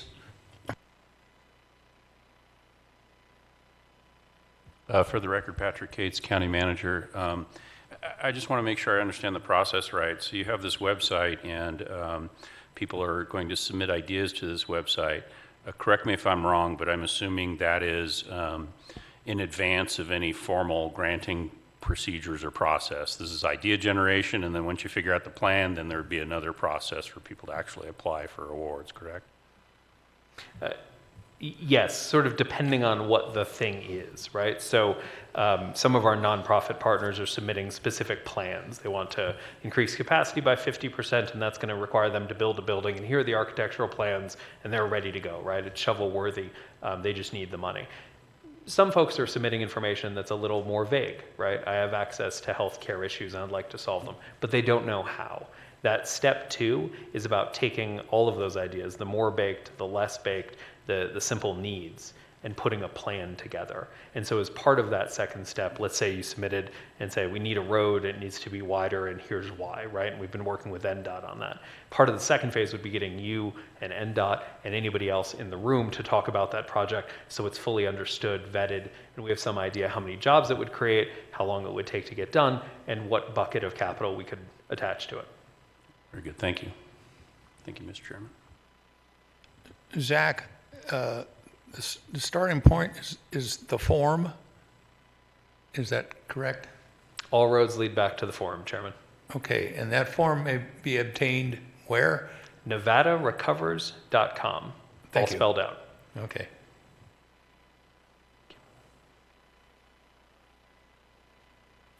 Seeing no more questions or comments from the board, thank you for the presentation. I'm sure you will be hearing from us. So. I very much look forward to it, Chairman. Okay. Thanks again. Thanks for moving me around on the agenda. All Appreciate right. it. Have a great day, all. Okay.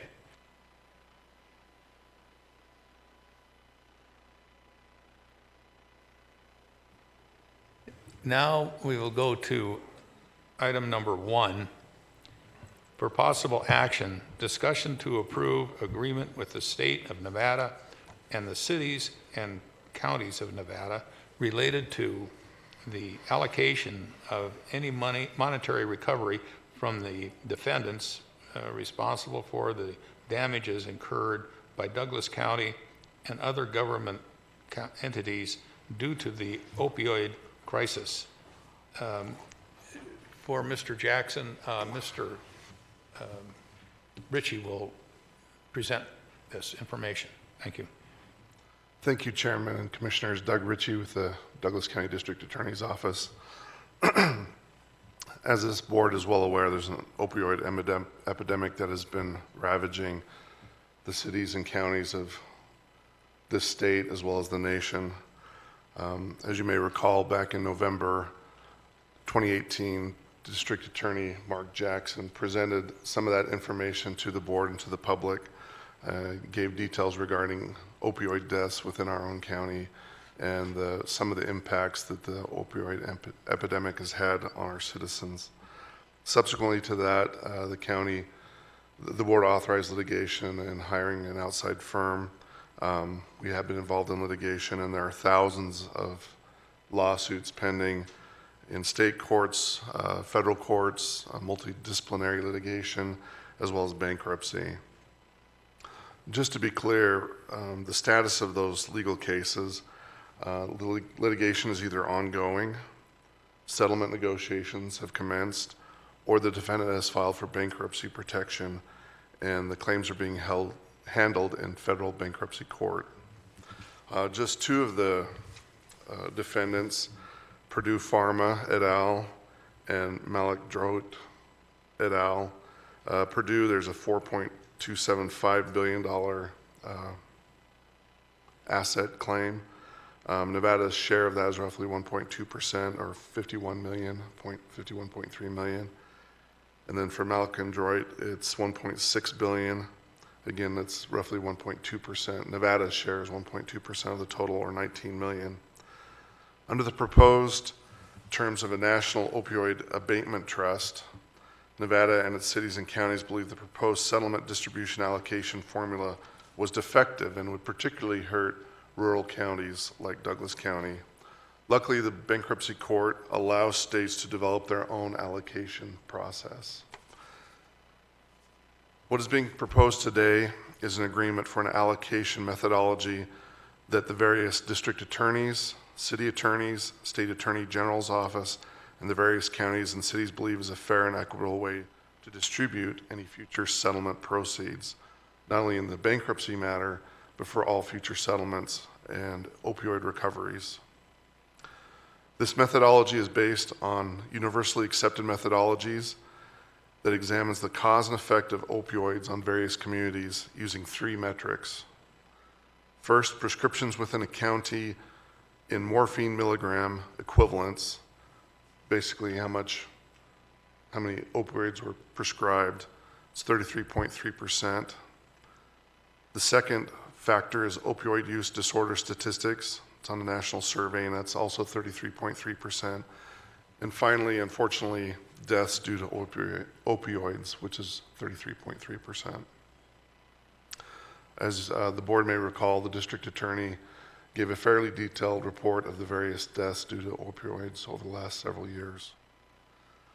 This data was used to help develop the proposed allocation agreement and is based upon the proofs of claim that were submitted by the various creditors or plaintiffs in the bankruptcy court matter.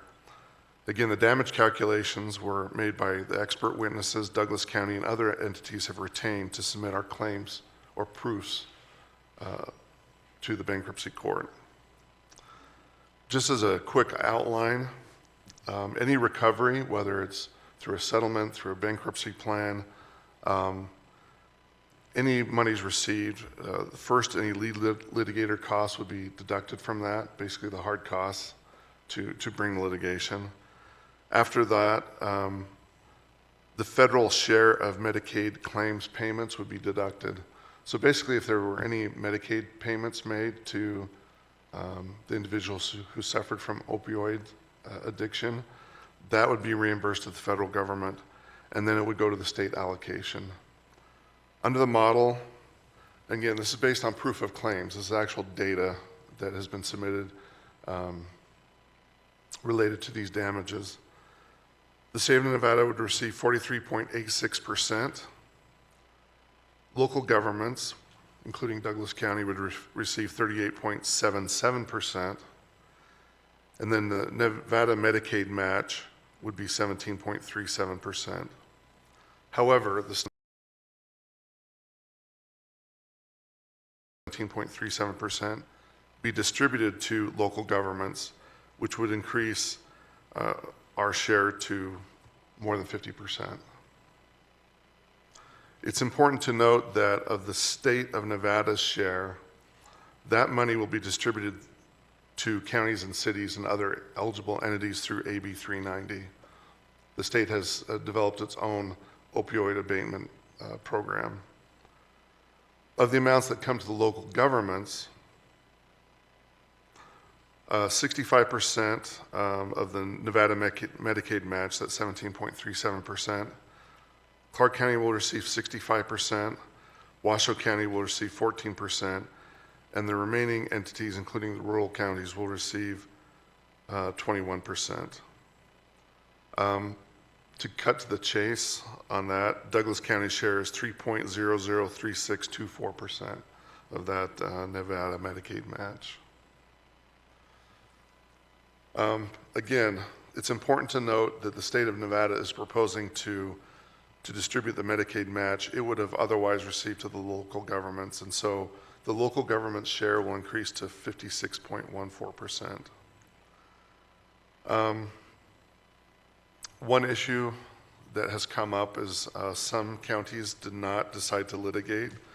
That would be Elko, Eureka, Lander, Pershing, and Story counties. Those counties that decided not to litigate, they will participate in this, but their receipt of funds will be decreased by 25%. It's basically the contingency fee the other counties agreed to pay in order to make everyone the same, to level the playing field. It's also important to note that if there's no Medicaid damages claimed by the government and there's no reimbursement, that 22.52% will not be deducted and will all flow through the normal program. The allocation of these funds, of all funds, not just the Purdue bankruptcy, but any settlement that's ultimately received, must be used for the purposes specified in SB 390, basically to abate the impacts of the opioid epidemic, or those terms specifically approved by a federal judge in bankruptcy court. This agreement, if adopted, will allow us more control over how the funds are distributed. It gives us greater control, leverage, and negotiating power as we address claims against multiple defendants across the country. It is also important to note that we will not be bound by some of the low allocation metrics currently being used in some of the pending cases, such as the Johnson & Johnson litigation. Douglas County and all of the other counties, cities, as well as the state, will be able to negotiate our own metrics, our own terms of settlement with large defendants such as Johnson & Johnson. Again, it's important to note that defendants will have an incentive to settle if we can resolve all claims within the state. Defendants don't want to have to deal with 100 lawsuits in the state of Nevada. They'd rather basically write one big check, and then we agree amongst ourselves how that check will be distributed.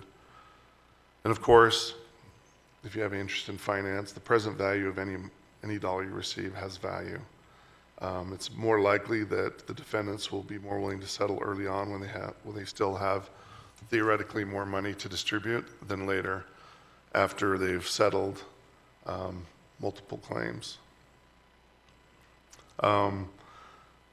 Again, it's important to note that the district attorneys throughout the state, the city attorneys, and the Attorney General's office have all reviewed this and believe it's in the interests of all of the entities within the state of Nevada to enter into this agreement and work together to leverage our ability to negotiate favorable settlement terms with the defendants.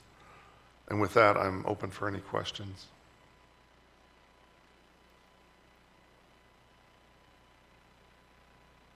Are there any questions from the board?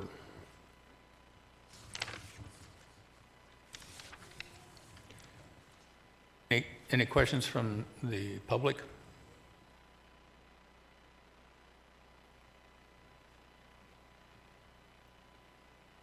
Thank you, Mr. Ritchie.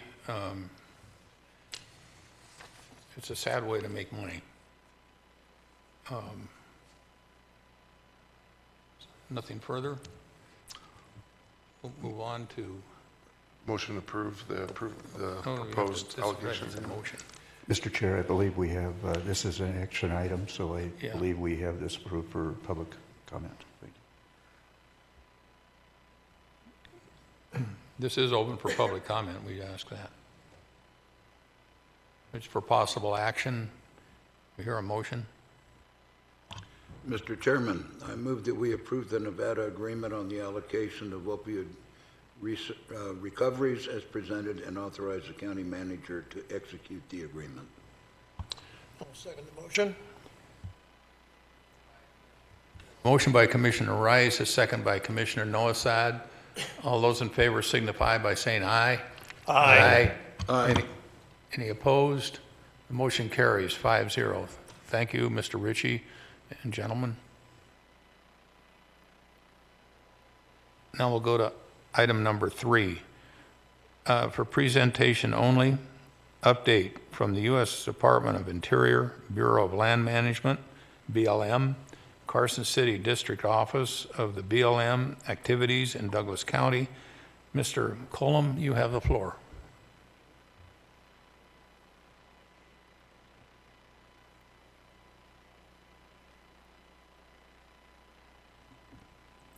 Commissioners, thank you for having us today. My name is Ken Collum. I'm the district manager for the Carson City District of the Bureau of Land Management.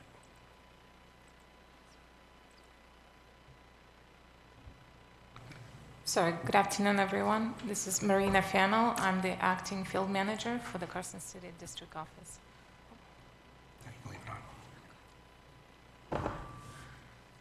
Okay, so we have a couple of projects that we would like to provide an update. First project is Painted Rock Mine EA, environmental analysis. As you all know, it's a project on the east side of the Carson Valley. The proponent is Knox Excavating. Oh, I'm sorry. Thank you. So the objective of environmental analysis is to develop an analysis on the mineral material side on an individual tribal allotment, which is owned by Bureau of Indian Affairs. And for us to provide access right away on public lands administered by our district office. BIA is a lead agency for this project, and Douglas County and BLM is a cooperating agencies. So the EA, which is environmental analysis, is currently being drafted, and we reviewed chapters 1 and 2 last week and submitted our comments back to BIA. Chapters 1 and 2 is essentially a proposed action. So once we receive chapters 3 and 4, we will have a better idea of what potential resource impacts may look like and whether or not we can move forward with that environmental analysis. That is the end of our update for this project. Next one is Douglas County sediment basins. I'm sure you're all familiar with that project. Initiated in 2018 with Douglas County. BLM permitting and approval is required for that project because the regional structure on public land managed by BLM. So the environmental analysis has been initiated for those sediment basins. Right now we're at the scoping stage, and the scoping period should end on August 30th. And we had a successful site visit with Douglas County on July 21st. In addition to that, we wanted to give you a quick update on another project on Smelter Creek. We were notified that there was a flooding issue around July 9th near the Horseman Court. We were contacted by the residents as well as the Douglas County. And so to resolve that issue, we issued a short-term right-of-way, which is a 3-year permit to allow Douglas County to dredge out the channel near the homes. So It's a short-term solution for BLM to allow Douglas County at least to resolve ongoing problems while we are working on a long-term right-of-way. That is the end of my update, so I will pass this to Ken.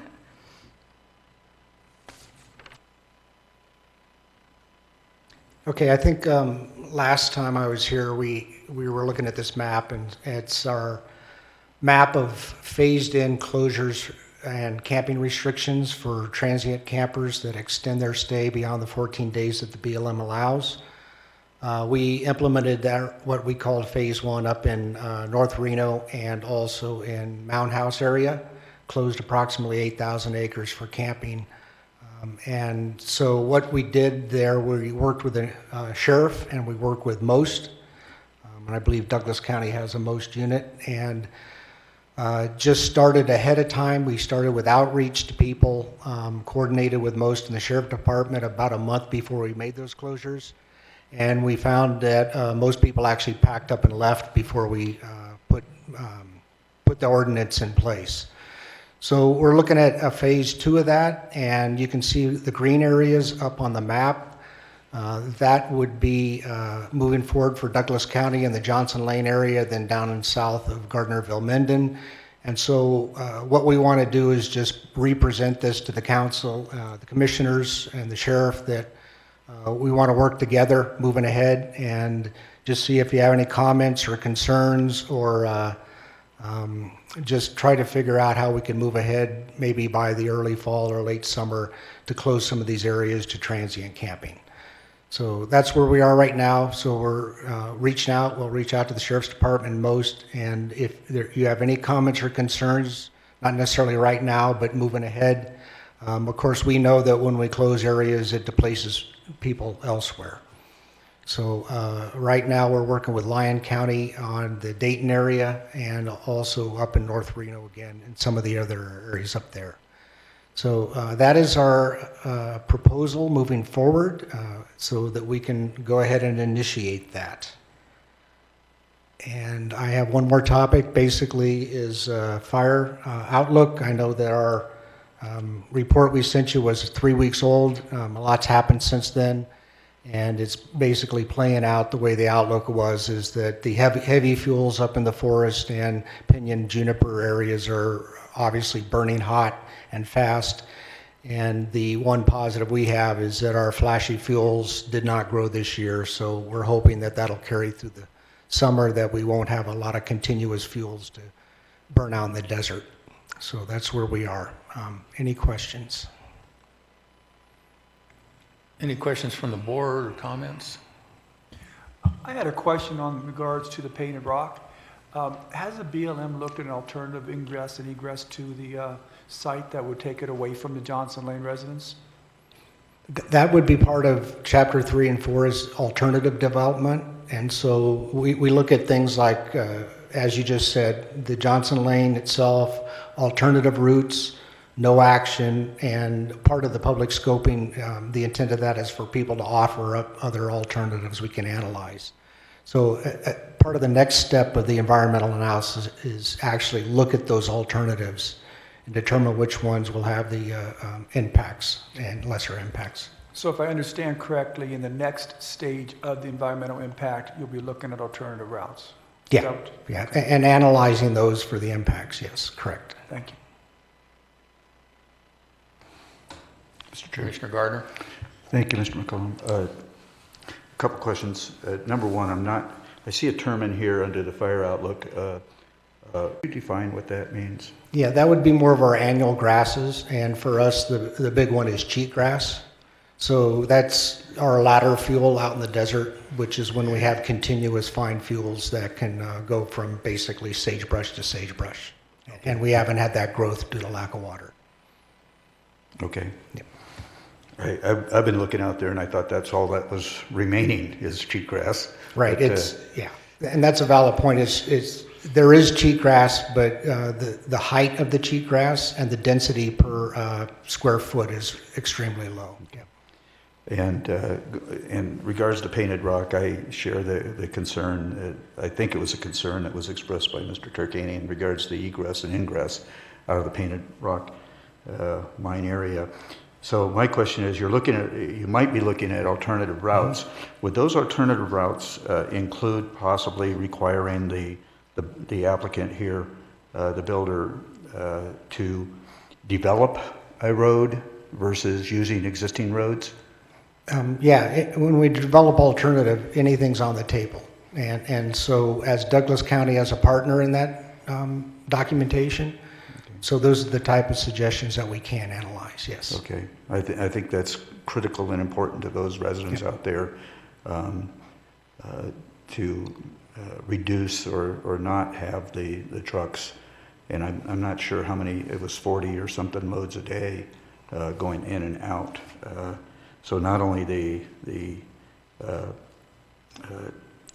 lack of quality of life that's going to incur on those residents and the safety issues, public safety issues also, but also the damage that's going to incur on Johnson Lane.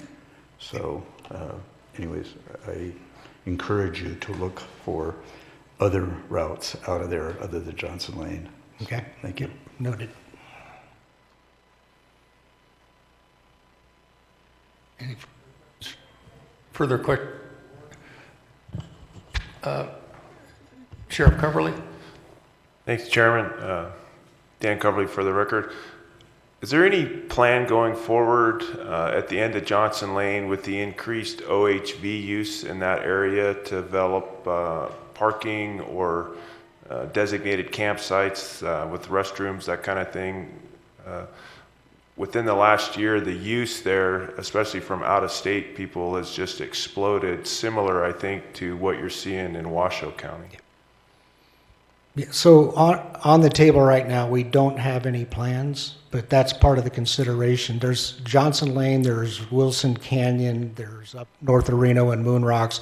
All of those areas over the last year, primarily due to COVID and California shutting down and everybody discovering Nevada, we believe it's going to continue. So we're at the very beginning of stages to see how far we want to develop those. And it'll probably be along the tracks of like we're doing up at Moon Rocks, which is start with at least get some bathrooms out and some minimal items, but to make it an actual recreation area is a long haul process for us. But we're looking at all those hotbed areas right now, and that's one of them. Yep. Is there any way to restrict that activity? There is ways to restrict it, but that's kind of the long haul where we designate special recreation areas, or we have to amend our RMP to restrict, if not limit or omit OHVs from a specific area. And right now our RMP, our resource management plan, is everything's open. Because in conjunction with what Sheriff Coverly is talking about, when these off-road people start going out there, they create channels, and those channels will flood. And then we have flooding that comes down on the Johnson Lane area. And every year the channels are different because they're chewing up different parts of the land. Yeah, so that's something we can start to address before a designation, that we can actually start looking at routes and trying to, we can't close routes that are already on the map, but we can close areas that are being degraded. And so that's something we can start looking at earlier rather than later. Thank you. Yep. Any further questions from the board?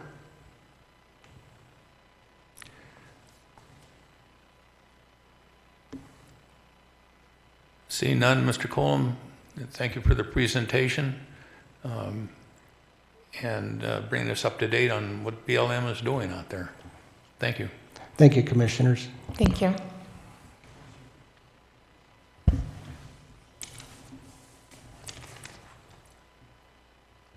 Now we'll go to item number 4, possible action, presentation and update on the Tamarack fire in Douglas County. Chief Carlini, Mr. Cates, and Sheriff Coverly, you have the floor. Mr. Chairman, if I could go first, Patrick Cates for the record. I'm not sure why we put that down for possible action. I think that was an oversight, but it's just an informational update. But if you care to take an action, you certainly can. I just wanted to focus on a few things from the standpoint of county departments and the assistance that we gave during the fire. Big thanks to the community. It was tremendous to see everybody that came together, whether they were a part of the county or the feds or the state or just community groups and just citizens really coming together. Obviously a tragedy for the community, and it was really great to see people come together to try to help each other. Definitely want to thank all of our partners who were involved, East Fork Fire Department, the Sheriff's Office, Alpine County, State Forestry, State Emergency Management, CAL FIRE, and U.S. Forest Service. I'm sure there's some others in there that I've missed. As far as county departments, I want to thank everyone who volunteered and provided resources. Did my microphone just go off? No, it's still on. As I said, it was really a team effort. The Sheriff's Office obviously was a tip of the spear in terms of dealing with the residents and making sure everybody was safe. East Fork Fire District, 911 Emergency Communications, my office, Community Services, Community Development, and Public Works all played our part. I would really like to thank Assistant County Manager Jennifer Davidson. I was out of state when this incident blew up. The fire was going on the California side, but didn't get really bad until I was gone. And I really want to thank her for stepping up. I know she did a lot of work in my stead to try to keep things organized and coordinate with all the departments. I know she reached out to you guys a lot to keep you informed, as well as me while I was out of state. So I'm very thankful for what she did. Also want to thank Natalie Wood in our office. She was a big part of standing up a call center for people to call in and get information. She got that stood up and got it staffed. Phil Ricker with Public Works, as well as from his team, Courtney Walker and the stormwater crew, John Erb and the road crew. Scott Morgan with Community Services, in particular Karen Witt with Social Services.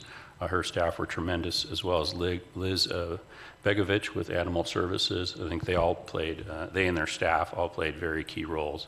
And of course, there's not enough time here to thank everybody, but those are just some of the key people on my team that I wanted to acknowledge. As far as the county manager's office itself, we do communication with Melissa Blosser and Bailey Gum. We put out a lot of press releases, social media, website content on the fire.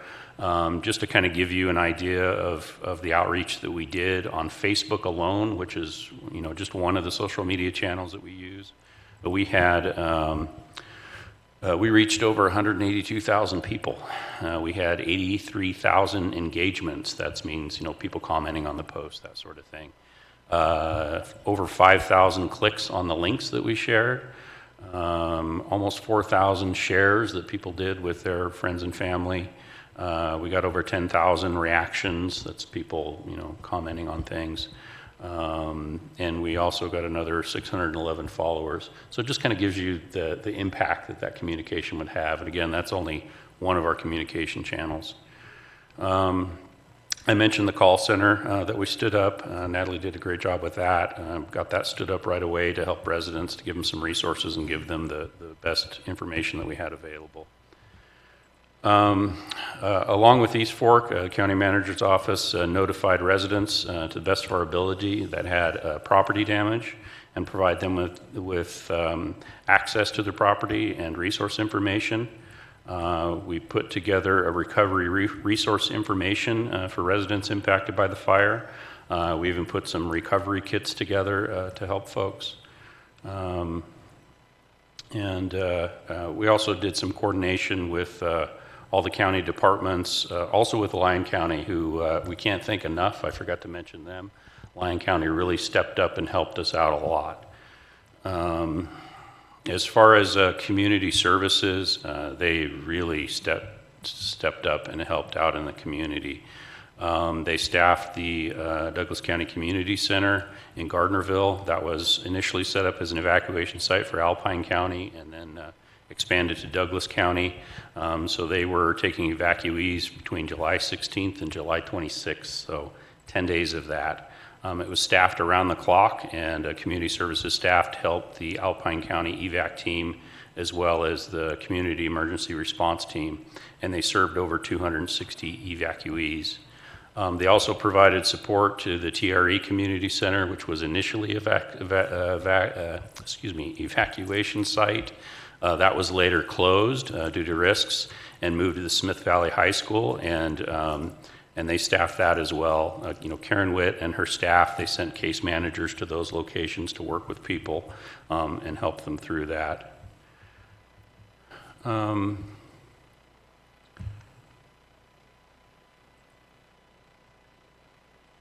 Animal control. So animal control initially, or animal care services, they initially set up a temporary trailer to house small animals. Later they were able to move some of those animals to the Carson City shelter and use some local pet sitter organizations so that people's animals wouldn't have to stay in a trailer. They also opened up the Douglas County Fairgrounds as well as Fuji Park in Carson City that was used to shelter large animals. And they also provided information to the Joint Information Center to provide community information regarding evacuations after the incident. Just a couple more here. Technology Services, our GIS team, actually developed a collector app for the purpose of collecting information on the fire related to damages, and they turned that data into an interactive map resource, which was very, very helpful.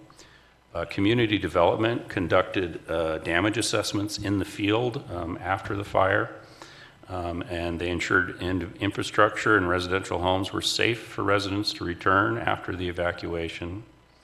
And Public Works, they arranged for residents to dispose of food waste and fire debris free of charge.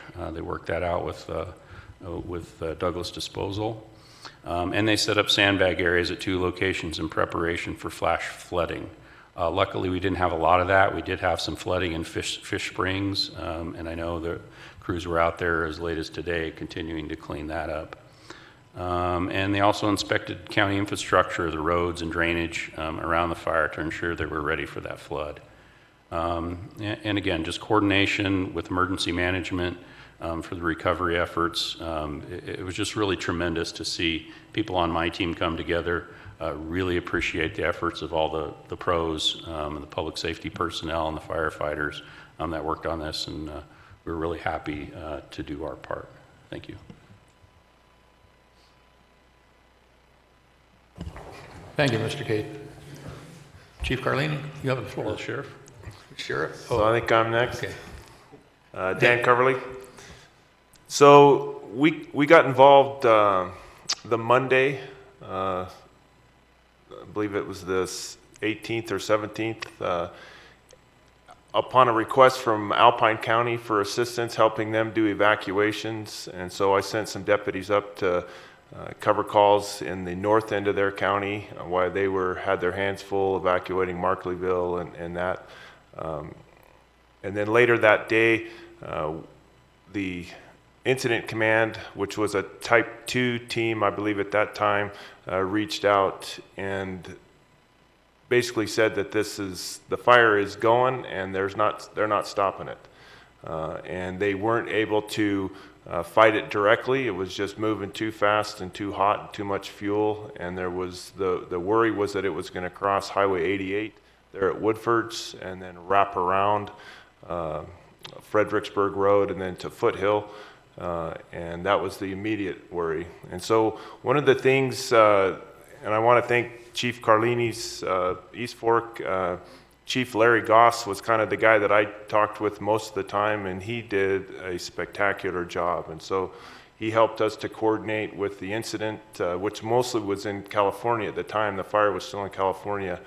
But what I didn't want to happen, based on a presentation that I heard from the Butte County Sheriff and the campfire in Paradise, was to not give people ample warning of what to be prepared. And so it may have seemed like we put out some of the notifications very early, and that was intentional. I wanted people to be aware what was going on and to have a plan should they need to evacuate their homes. And so I think that was a good decision, and I think the more information we can give the public, the better on those types of things. Luckily, it didn't jump 88, do some just massive efforts by the firefighters to keep it from doing that, but it did continue east over Leviathan Mine Road into Nevada and Douglas County, and then eventually jumped over Highway 395. But one of the things that I think we did well was to let people know what was going way ahead of time, and so they had a plan. The impact to my office wasn't huge in the sense that almost all of our evacuation notices were done by our search and rescue team, which is an all-volunteer organization of about 30 guys, and they're just men and women that have jobs or retired, and they drop whatever they're doing and come down, and they are very good at what they do. They understand how to get into a neighborhood or an area and not miss anybody, and then we keep track of who we've notified and who we haven't, and who's left and who's decided to stay back. So that was those people I can't thank enough, and the community should be aware of their efforts in this. The fire, once it jumped Highway 395, we were separated, so we were able to stage a lot of resources south of the road closure. Lyon County and Mono County also helped us with the evacuation notices in the Topaz Ranch Estates and Topaz Lake area to get those folks out. And the fire moved as fast or faster than maybe we thought, but we were, because of the good communication with the incident team and East Fork, we were able to provide people with the information and let them out. Once the fire blew through there and reluctant, or tragically burnt some of those homes down and stuff, I made sure we had deputies in the area so no one would go back in and damage or steal anything. Not that that was a real concern, but it's always, I know it's a concern of the homeowners, and so we had people in there doing things. Our posse helped remove some large animals, a couple horses that were literally burned out of their pen, and were just kind of roaming around looking for a place to go back to. They got them taken care of, and so did a lot of good work through the volunteer organizations within my office, which is pretty amazing. So the impact to my operation directly was pretty minimal based on these volunteer groups, search and rescue, and the posse that we have that sometimes we may overlook. But we were able to keep our staffing up and handle all the other stuff that happened in the county, take calls and deal with that. The road closure is a hassle, but it's something that has to be done. We worked very diligently to get it open as fast as we could with the incident command and also with their utility companies to get power back up and stuff. And I think in my opinion, the highway was opened up about as fast as it could. So they did a really good job. It's a huge inconvenience, not just to residents, but anybody going north on 395 from Southern Mountain Incident. The team that came, those folks did a great job. The origin of the fire and how it got started, I think those are some good questions that need to be answered. But once these folks got in place and stuff, they just worked and hammered it and did the very best and really minimized the amount of damage and how big the fire got. So I think we're very lucky as opposed to what's going on north of us in the Dixie Fire. That's just still cranking. But we were able to get ours contained and did pretty good. So and that's to that group. They managed that. So thank you.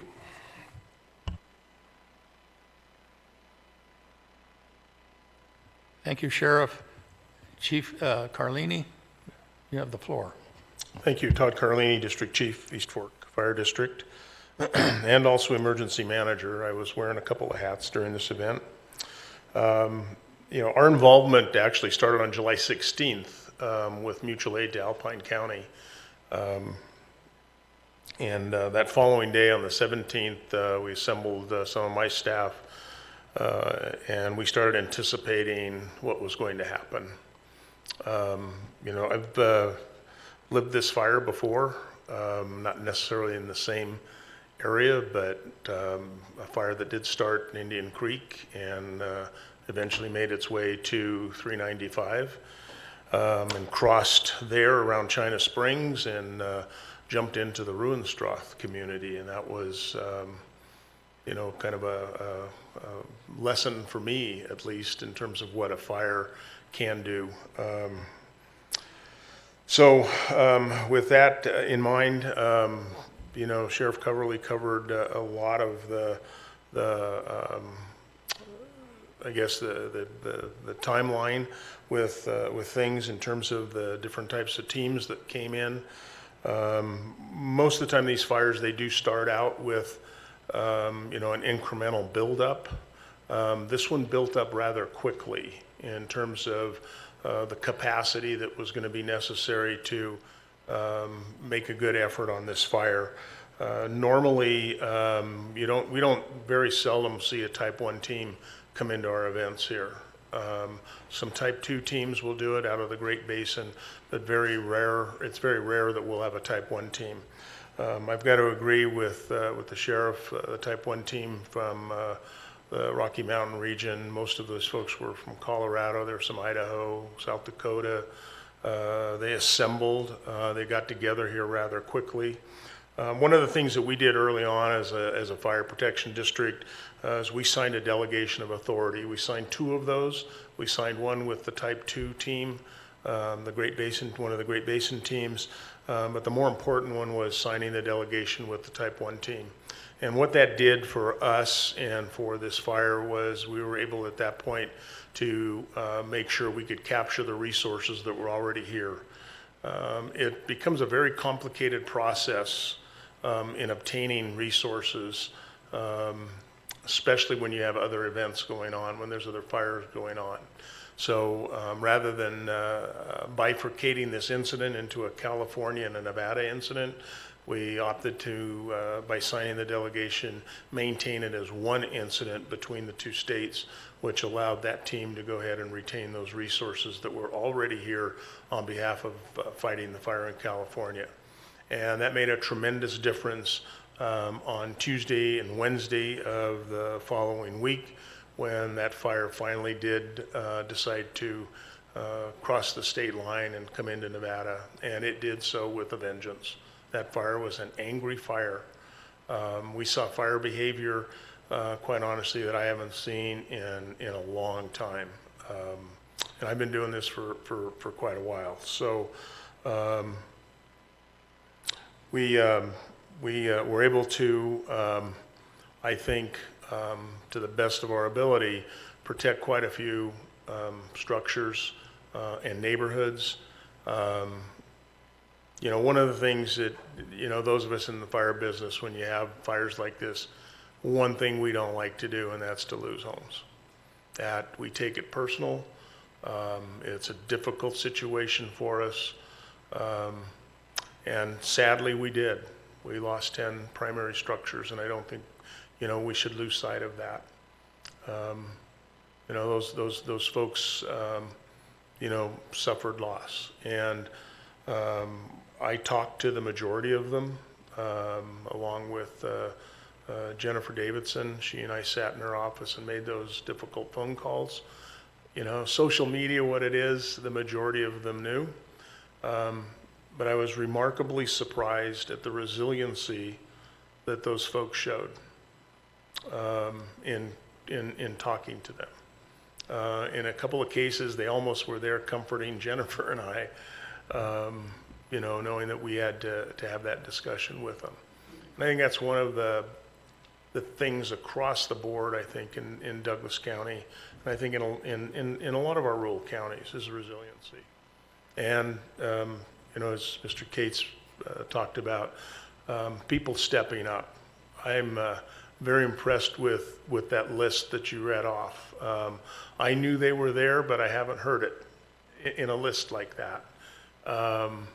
And there's still others there, you know, that came forward in this community to make sure that they could do whatever they could. Even the businesses that were donating water and other products, the food closet. Lyon County, I can't tell you, you know, I got my start in Lyon County a long time ago, working with, in Lyon County, actually for Lyon County. And, you know, it was really gratifying to me to see what those folks did over there. You know, I'm going to make a trek over to one of their commission meetings and have some public comment, because they need to, you know, their board needs to understand what their team did for Douglas County and for the residents that were evacuated to Smith Valley High School. It was complete wraparound service. I don't think they missed too many things. And they set a pretty high bar for how evacuation centers should be managed and operated. So huge thank you to them for that effort. You know, we're probably hovering around 70,000 acres right now. 14,000 of that, maybe about 15,000, was actually in Douglas County. So that's the piece of that total amount that came into Douglas County. The BLM owned about 4% of it. The Forest Service was 8%. Private property was 19%. And I was surprised that 71% would be BIA allotment or trust lands. I know we have a lot of that on the east side of 395. I really wasn't aware that there was that much on the west side of 395.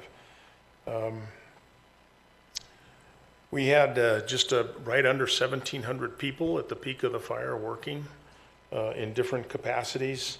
There was 130 different types of fire apparatus, 4 dozers, which was another effort that we haven't seen in a while, and that was the amount of effort that was used with cutting fire lines around some of these neighborhoods. There were 42 different hand crews, anywhere from those crew compositions, anywhere from 10 to 20 people. 247 people were considered overhead, and that's predominantly the Type 1 team and all of the folks that go into supporting that. The evacuations was easily the most we've seen in this county in my tenure. We had well over 200 folks at the community center at varying times. The majority of those were Alpine County residents. And I think Douglas County stood tall to help Alpine County, and it was wonderful. I think all of their supervisors, I think, were here today to say thank you. And I think that means a lot. And then at Smith Valley, we're pushing around 230 people there at varying times, where we had probably more folks stayed in residence there than I've ever seen in a shelter before as well. The cost is hovering around $27 million. I can easily say that's probably the most expensive fire that you know, I've been involved in, and you know, part of that. For me, you know, the largest was the Bison Fire several years ago in 2014, and I think that fire came in at around 18 million. So, you know, it's not a cheap proposition to fight these fires. But the other thing that I thought was remarkable and genuinely appreciated by me. And I think a lot of the folks that were part of the administrative component of this fire was the support that you as a Board of Commissioners provided. I also have to add, you know, certainly the support that the East Fork Fire District Board provided. I know Chairman Ingalls, I know you were there for, I think, every one of those 10 o'clock meetings. I know all of you at one time or another came, and Commissioner Gardner, you know, you represented your district extremely well, and I really appreciate that. That's, you know, I think that's one of the things that you know, a lot of people need to recognize.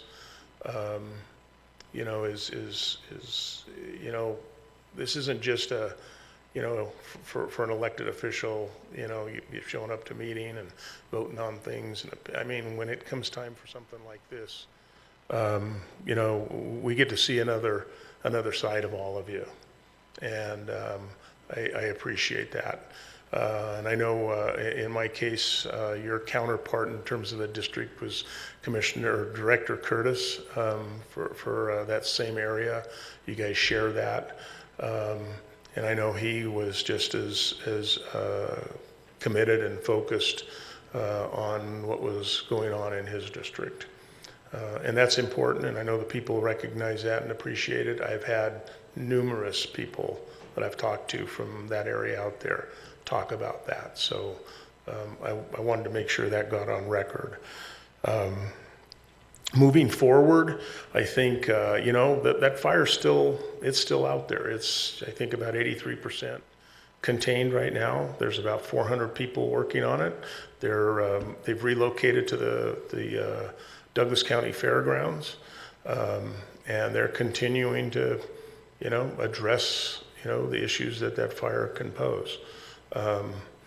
We're in a pretty aggressive fire season already, and you know, we're expecting this to go into October, based on some of the weather forecasts and things that we're seeing. So you know, hopefully, you know, we've seen the worst of the worst here in Douglas County, but you know, we still have to understand that you know, there's serious potential that's still out there this year. So with that, I'm happy to answer any questions if there are any. You know, my partner over there, Sheriff Coverly, you know, it's always a pleasure to work with him, his resources, his volunteers. You know, totally supported by the county staff. And, you know, Mr. Cates, you've got an incredible assistant county manager in Jennifer in times of crisis. You know, I know she and I leaned on each other quite a bit throughout this process. And, you know, I don't think you have anything to worry about when you're on vacation with Jennifer at the helm. She did a great job. Can't say enough about that. So with that, we're all, I think, prepared for questions. Are questions from the board and to Chief Carlini or Sheriff Coverly or in general? Mr. Chairman, I don't have any questions, but having been at the morning briefing every morning there for that week, I was totally impressed with the response team, with the coordination, the cooperation. We responded as a unit instead of a bunch of different jurisdictions coming together. It was impressive. The Sheriff Department did an incredible job, and I know from experience that you couldn't do it without the volunteers. The volunteers in many areas of this county do us proud, and I'm proud to be part of this. And thank you for all that you did, Chief. Sheriff, thank you for all that you did. It was an amazing display of cooperation, and thank you.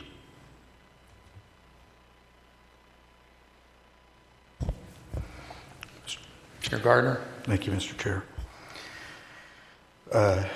Thank you, Mr. Carlini, for your kind comments, and it certainly was a pleasure working directly with you and Sheriff Coverly during this process. And I can't say enough about how impressed I was also with the county staff.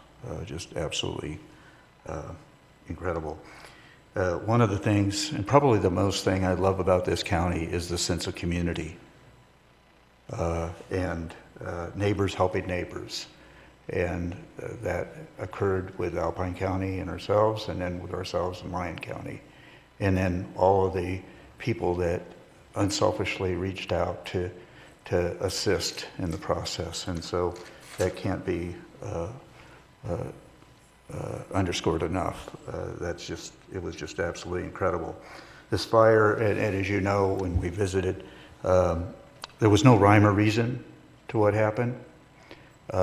We would visit homes that were completely burned out, and directly next door, no damage whatsoever. I saw things that just are unimaginable that happened. When you have a plastic milk crate that lost one side, but the bottom and the other three sides are still intact, who can explain that? So, it was just crazy. I would hope, and I want to keep my comments short here, but I would hope that we don't, as a county, add, for lack of a better term, insult to injury. I would hope that this board consider perhaps developing a resolution that would waive building fees, and I know those families are, those 12 families that are affected are anxious to get their lives back together and rebuild on their existing sites. And so I would hope that we could do something from a Board of Commissioners standpoint to create some type of resolution, Mr. Cates, Mr. Ritchie, that would waive those fees, building fees, permit fees, whatever it is that we can do to assist these homeowners in rebuilding. And also, if at all possible, expedite that process as well, as fast as we can, to get these people back in their homes as fast as we possibly can. So I hope that the residents of this county take an opportunity to visit this devastation and understand the tremendous loss that we incurred.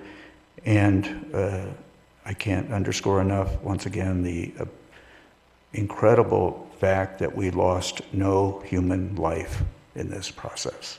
That's unfathomable. So thank you, Mr. Carlini. Thank you for the Rocky Mountain Team 1, and thank you for everybody that took care of our residents.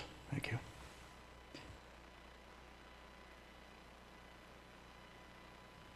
Chief, at one of the briefings, I was walking across the parking lot, ran into a guy who was a crew boss from one of the hot shot crews.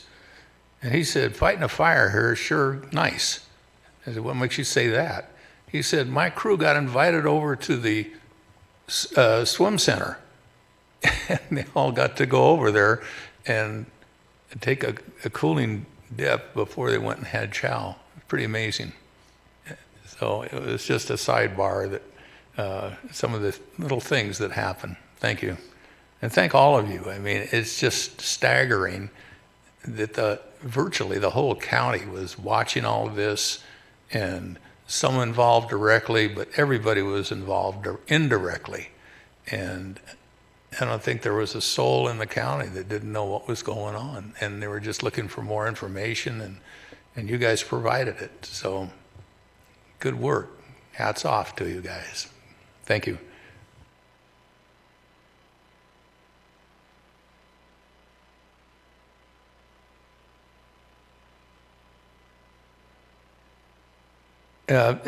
This is a mistake to put in as an action item, but is there any comment from the public, as long as it is an action item? Natalie, anybody online or anything?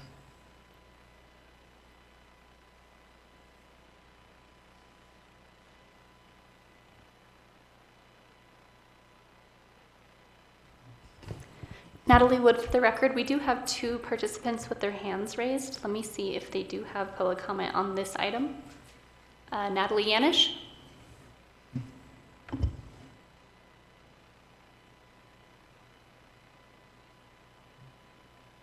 I'm sorry, I had no public comment on this item. My hand might just still be raised. Thank you, though. Thank you, Natalie. Ellie Waller, did you have public comment on this item?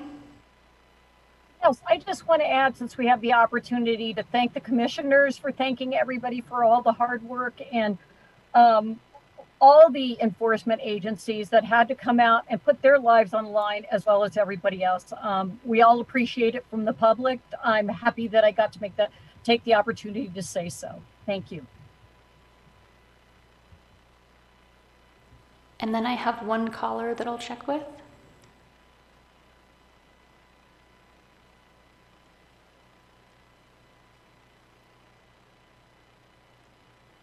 Do you have public comment on this item?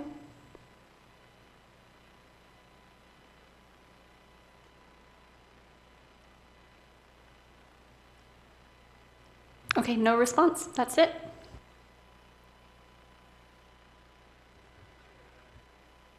Certainly, Chief. I'd like to take the opportunity just to support the chief and say what a great job it was working with everybody on these fires.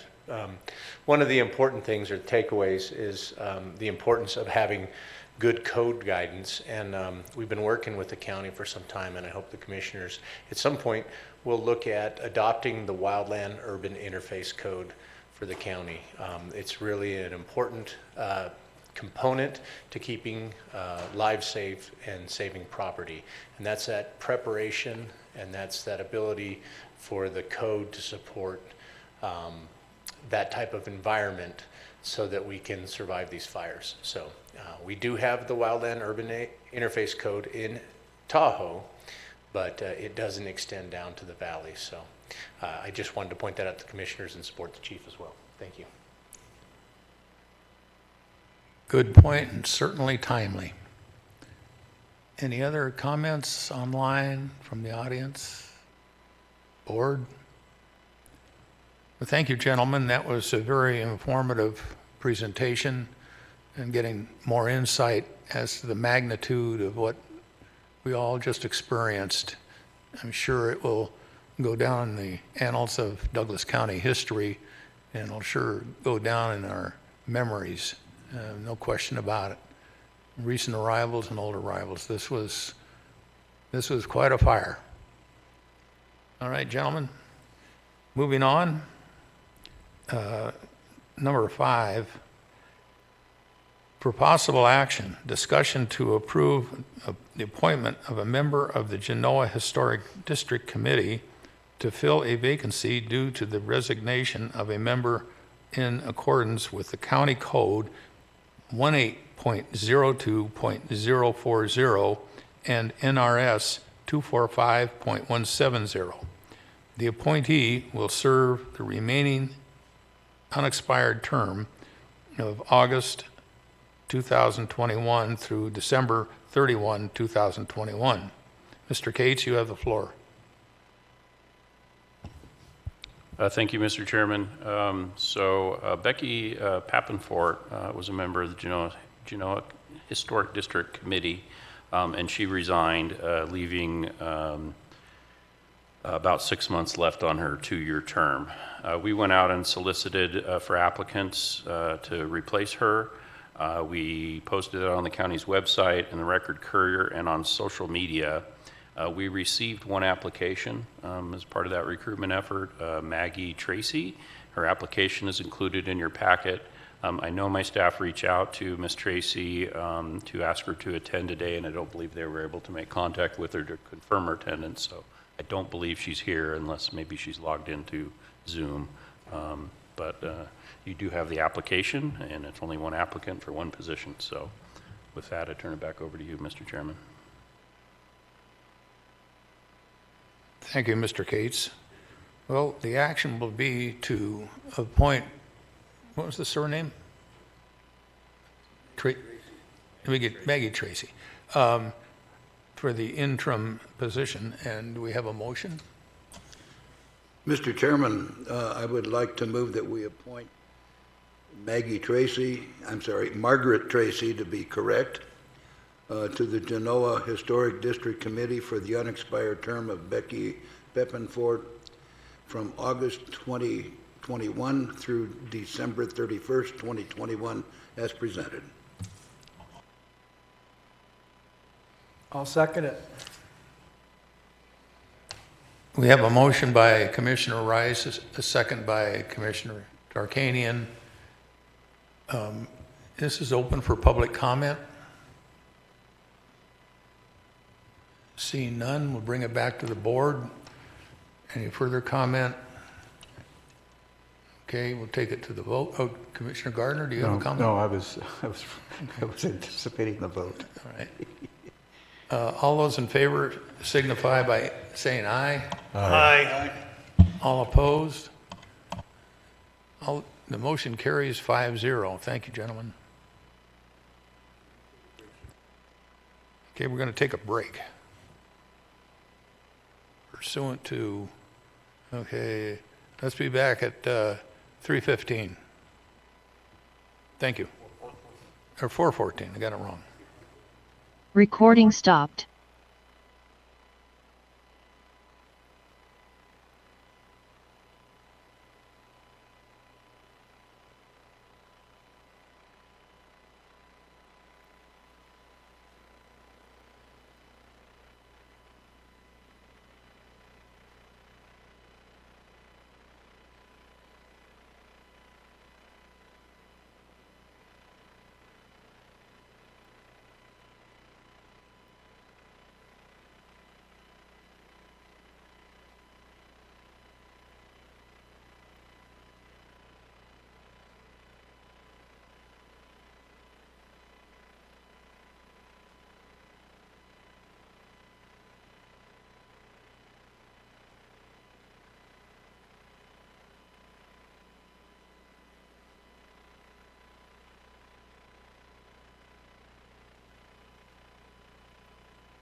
Okay, ladies and gentlemen, if you can have your attention, we'll reconvene. Recording in progress.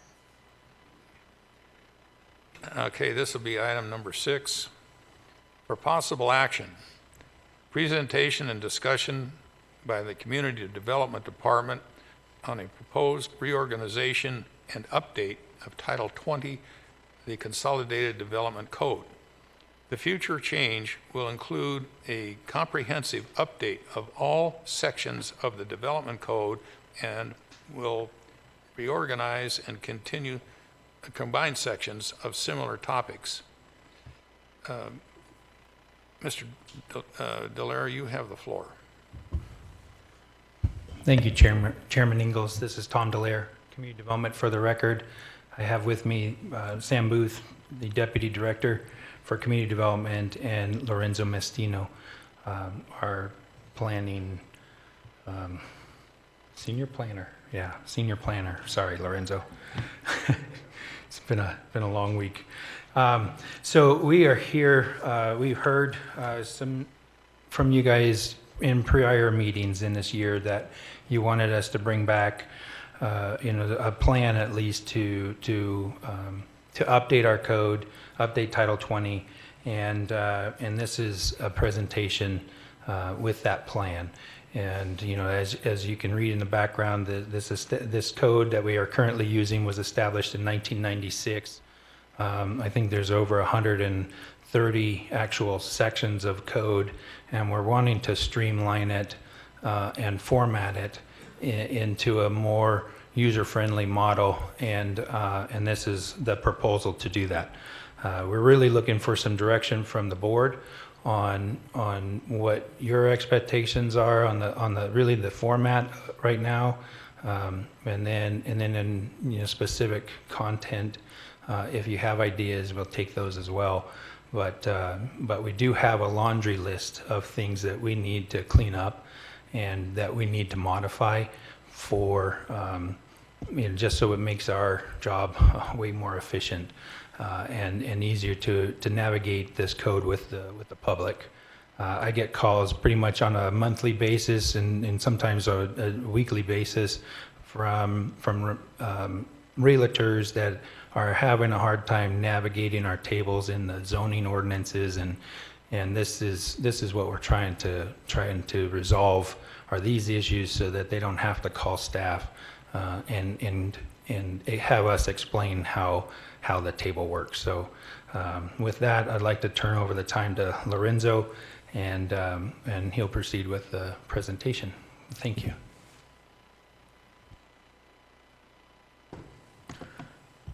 Good afternoon, Chairman Ingalls, Commissioners.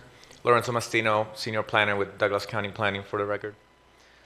I would like to begin this brief presentation by talking a little bit about the actual Title 20 document, what it is, where it comes from, and other details later. So to give a better idea of what the document is part of the Douglas County Code titles. It's a 551-page document that contains, and this is quite entertaining, basic land use, zoning, and land division regulations. Because on top of those basic regulations within the 551 pages, there are special area plans, there are development agreements, there is other planning, there are other planning regulations that overlay and that create for every single parcel immense number of possible development and land division regulations that apply. It was adopted 25 years ago, like Director Dallaire mentioned, and it combined Title 16 and 17 of the then Douglas County Code. In practice, what Title 20 does, being the zoning ordinance and the land division ordinance, it implements the goals and policies that are established by the community and the community master plan and the community general plan, and it does so one project and one permit at a time. So whenever somebody comes in for a fence, a new dwelling, a division of land of very different natures, What Title 20 does is that it exactly tells the owner and guides the reviewer, staff sometimes, the planning commission, other times, this commission, at other times, what the exact process is and how to get approval for different applications. The authority to have the zoning ordinance in place comes from the Nevada Revised Statutes, and specifically 278.250, that grants to the local governments the ability to implement zoning to divide the city, county, or a region into zoning districts in accordance with their master plan. NRS provides the process and guidelines for design of a typical ordinance and says that the county can implement zoning districts, uses regulations, and regulations that have to deal with height, setbacks, bulk, parking, and other design standards. The code has been updated slowly and has been updated by introducing topic-specific ordinances for different matters. One is the growth management ordinance, and they slowly generated what I would like to call a Franken code, which is a mix of different sets of regulations that sometimes have not been thought in a comprehensive manner because it's just the nature of the things.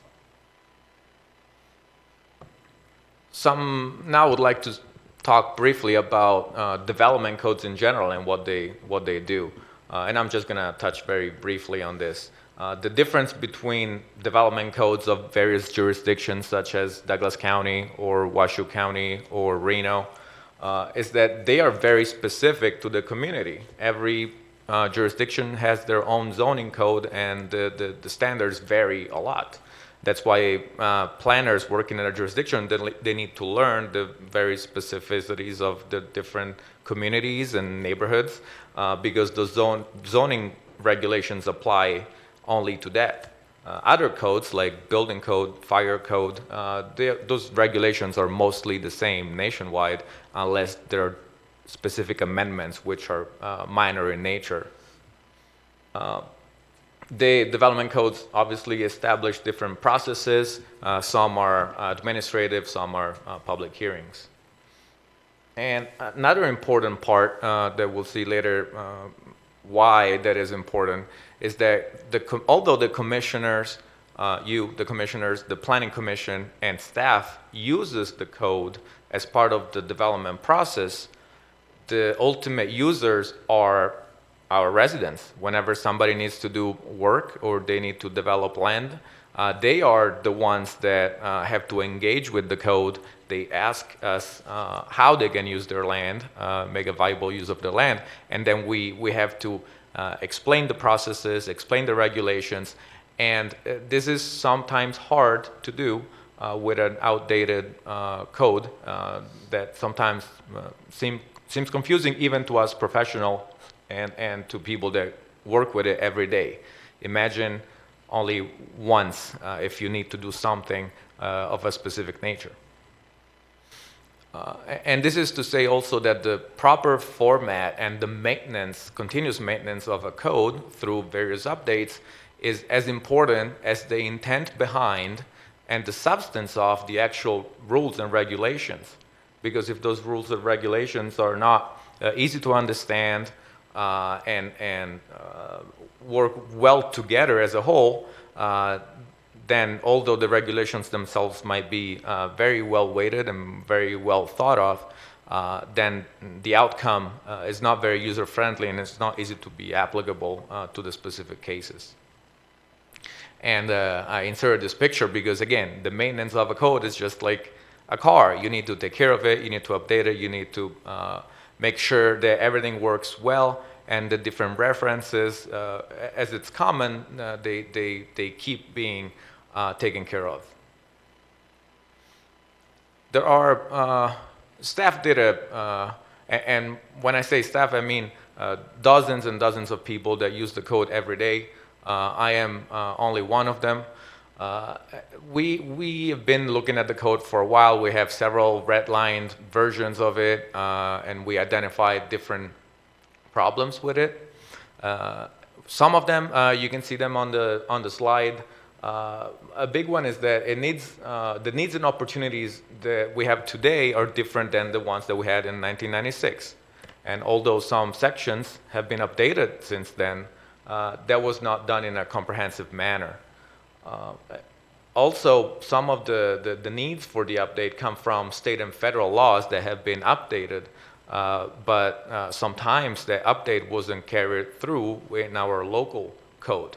And I'm just gonna do a very brief mention of a pretty important case, law case, the 2015 Supreme Court Reed versus Town of Gilbert.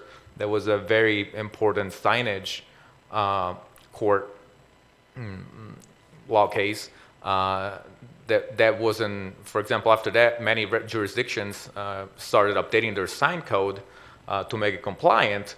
And you know, we might have to look at our sign code once again and see if we have anything that needs updated because of that. Same thing with the state. Just this past legislature, there was a bill approved about tiny homes that within 5 years, all jurisdictions in Nevada will need to accommodate for at least one zoning district to allow tiny homes as a use. So within the next 5 years, we will have to do so as well. So there are many things that since 1996 were passed, and we want to take this opportunity for this update to also make sure that a lot of big ticket things that we need to look at, we're going to be looking at them and make sure that they're all included in a comprehensive manner.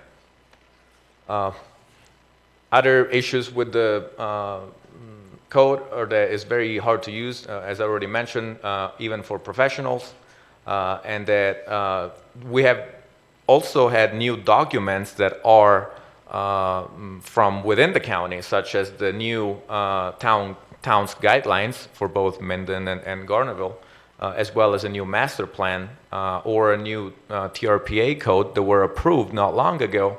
And we want to make sure and check that many regulations that are contained in those new books that are brand new, they do not conflict in any manner with what we have in Title 20. And then ultimately, we actually redlined several grammar and broken, grammar issues, which are easily fixable, but it just needs to be done. But sometimes things like that are too small to actually go and work on them because it's just too small, and we would like to do a cleanup of those references. So to summarize, goals of the update are, number one, have a new overarching chapters layout. And soon I will show you what is the current layout and what we're proposing. Secondly, a more user-friendly format that uses color coding, shapes and combinations of different code sections that actually will make it easier to understand and easy to work with. Naming and grammar references,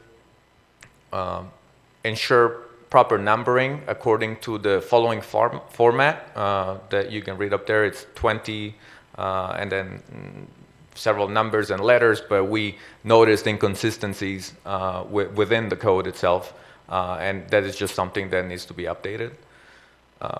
And eliminating some legacy errors and language redundancies that do not change the purpose, intent, and regulations within the chapters. Those are a lot of words to say that, for example, we noticed that several parts of the code, several sections, actually have a reference to a savings provisions that says that if any part of that one ordinance is invalid, then the entire code, the remaining of the code is still valid. But we have that repeated several times in several sections, whereas we could actually have that just repeated once at the beginning of the code and does not have to be repeated in every single section of Title 20. Another thing that we did, we began looking at other codes from other Nevada jurisdictions, since we all take our zoning powers from the state. So one thing that we looked at is what is the layout of the different chapters, different sections for Las Vegas, Reno, Henderson, Story County, and we tried to see patterns. We tried to see how do other people do it, because there are a lot of zoning codes, a lot of good zoning codes out there in Nevada, and we wanted to see how do they compare to ours, and we noticed some patterns. One thing that we can mention is that usually the different sections are grouped between 9 to 11 chapters. Most of them are named the same. Some of them are named slightly differently. However, there is a certain uniformity of how other codes are laid out. And in the picture, you see every column and column of different colors. They represent the chapters of all the jurisdictions. If you skim over to the right side and you see the red column, that is the Douglas County Code, which is not really comparable because we have about 131 individual sections which are nested under within 21 general categories that are not numbered, however. So it's kind of hard to actually straight get to a specific regulation, a specific general category.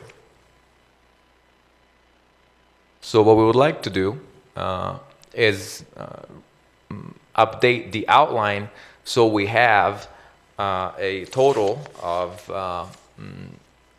10 different general categories, which actually 9 overarching categories and chapters, and then appendices.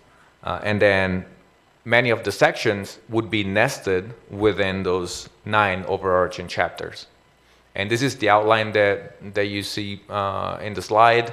It would be a 20.01 general provisions, followed by a growth management and transfer of development rights chapter, then a zoning districts, uses and standards chapter, a floodplain management chapter, infrastructure and improvement standards, Tahoe Basin regulations, applications and procedures, a brand new code enforcement chapter, and the definitions and measurements towards the end, followed by the appendices.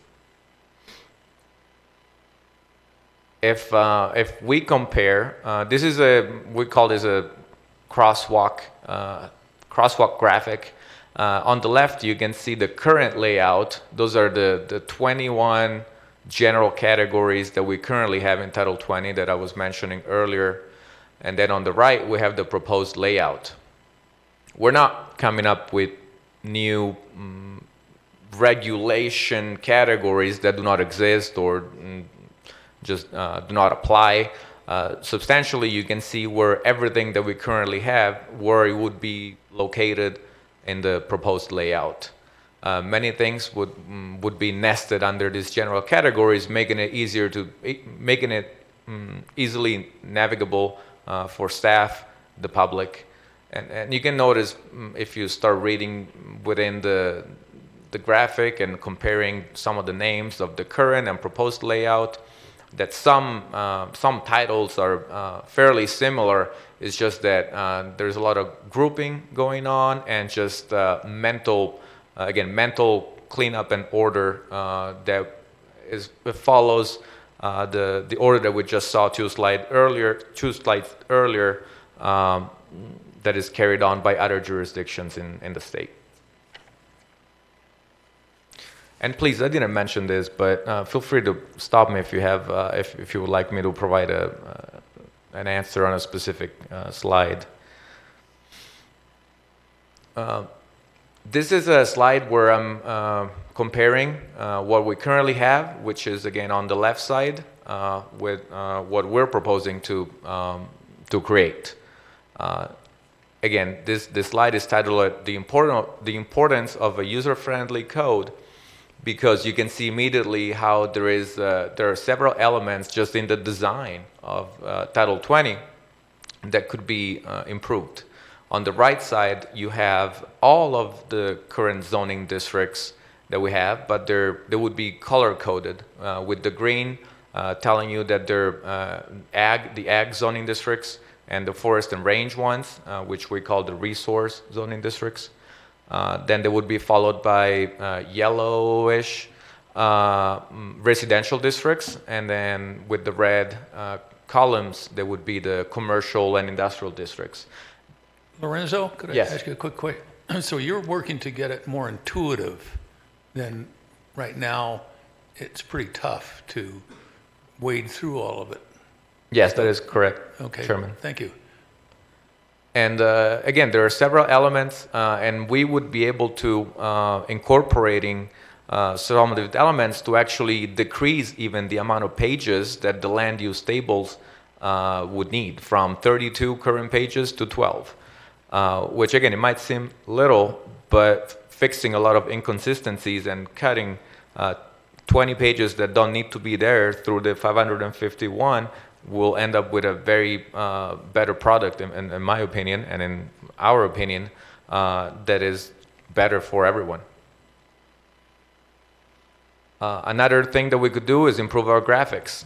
The one on the left is our current graphic that tells people how wide the driveways need to be and parking layout, how wide the stalls need to be.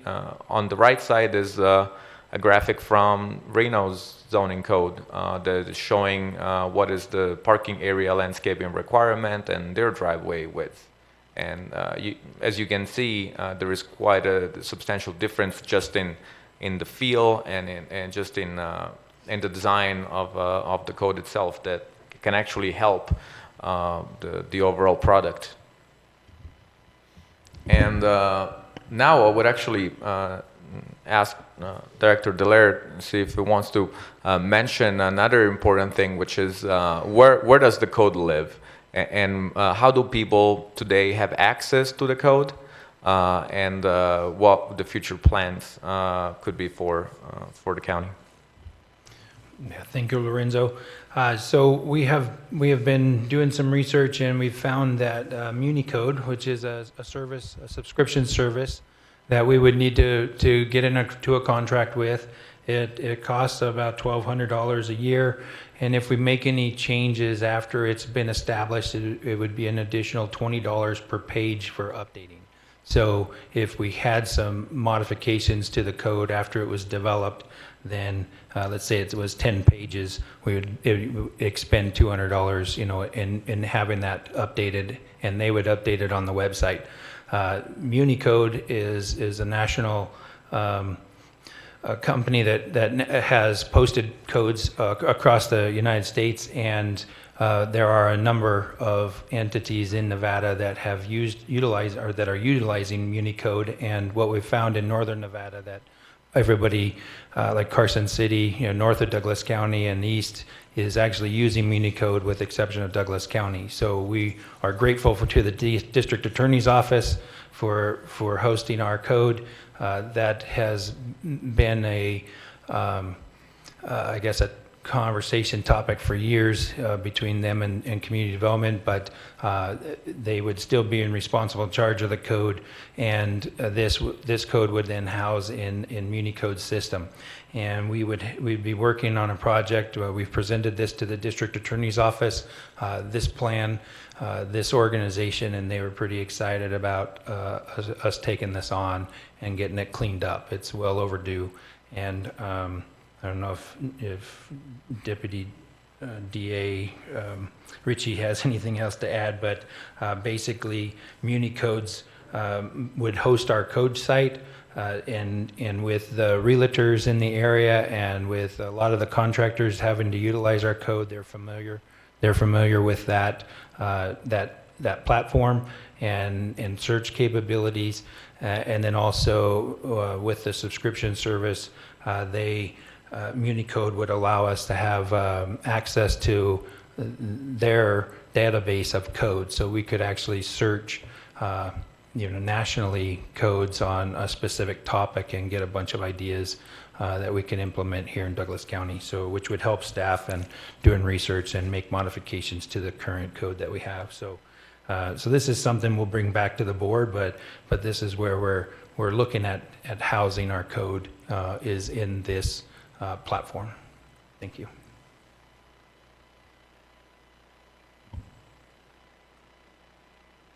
Thank you, Tom. Lorenzo Mastino for the record again. This is the final slide. I know it's been a long day, but I wanted to end on a review of what is the proposed timeline for this project and what the steps are. Again, this is summer 2021. What we are currently working on is actually physically reorganize what we currently have, so the current version of Title 20, and that is a fairly simple exercise that has mostly, there's a lot of cutting of sections and actually reorganizing according to what the layout is, the layout that ultimately we want, and we would like to hear your feedback on the proposed outline today as well. So this is the layout would be the first thing. In the fall and winter of 2021, this is where we would actually go and following your feedback and recommendation on actual code changes related to specific topics. So actual regulations and substantial changes. We would actually begin working after the overall overarching architecture of the document is ready. Then we can better intervene on specific topics that this board would like us to work on. Once that draft is complete, the draft would be going to the Planning Commission for review, and we estimate that to be happening in the spring of 2022. The same month, the same season, this board would actually do a final review of the recommendations of the Planning Commission and of the document itself. And we hope that next year, in the spring or summer, or perhaps around this time, we would actually have a brand new code to be used by everyone. And with this, I would like to end my presentation. And please, if you have any questions or feedbacks. Thank you, Lorenzo. Any questions or comments from the board? Mr. Chairman? Commissioner Noasad. Lorenzo, is there any estimate on the total number of pages that we will be facing in spring of 2022 for review? Vice Chairman Noasad, no, I have no expectation. I do know that definitely decreasing the number is a goal, just because a lean code is easily more maneuverable and user-friendly again, and avoiding redundancies is something that we're trying to do, and we're getting ready for. I believe that for our county and the number of zoning districts we have, the number of processes we have, we would possibly be able to shave off between 80 and 100 pages from our code. And one other, the Muni code, is it searchable by phrase like a Google search? Like subject matter and then amplifying data? Yeah, this is Tom Delaire for the record. Yeah, that is correct. It's very easy to search multiple words, phrases, and those kinds of things that would come up and nationally for staff. Mm-hmm.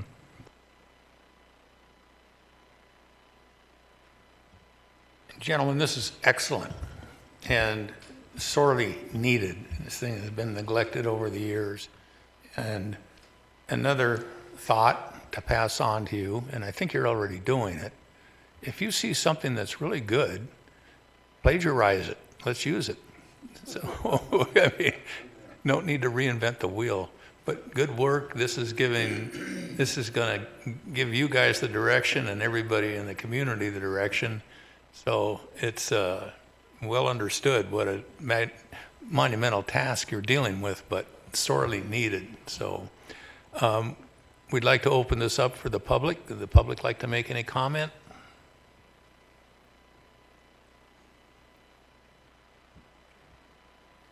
Commissioner Gardner? Well, I'm certainly glad to open this up for public comment, and then I'll make my comments or questions, if you wish, or I can go now. I don't see any from the chambers. Maybe somebody online. Natalie Wood, for the record, if we have anyone participating through Zoom that has public comment, please raise your hand now. We do have one caller that I'll start with. Do you have public comment at this time?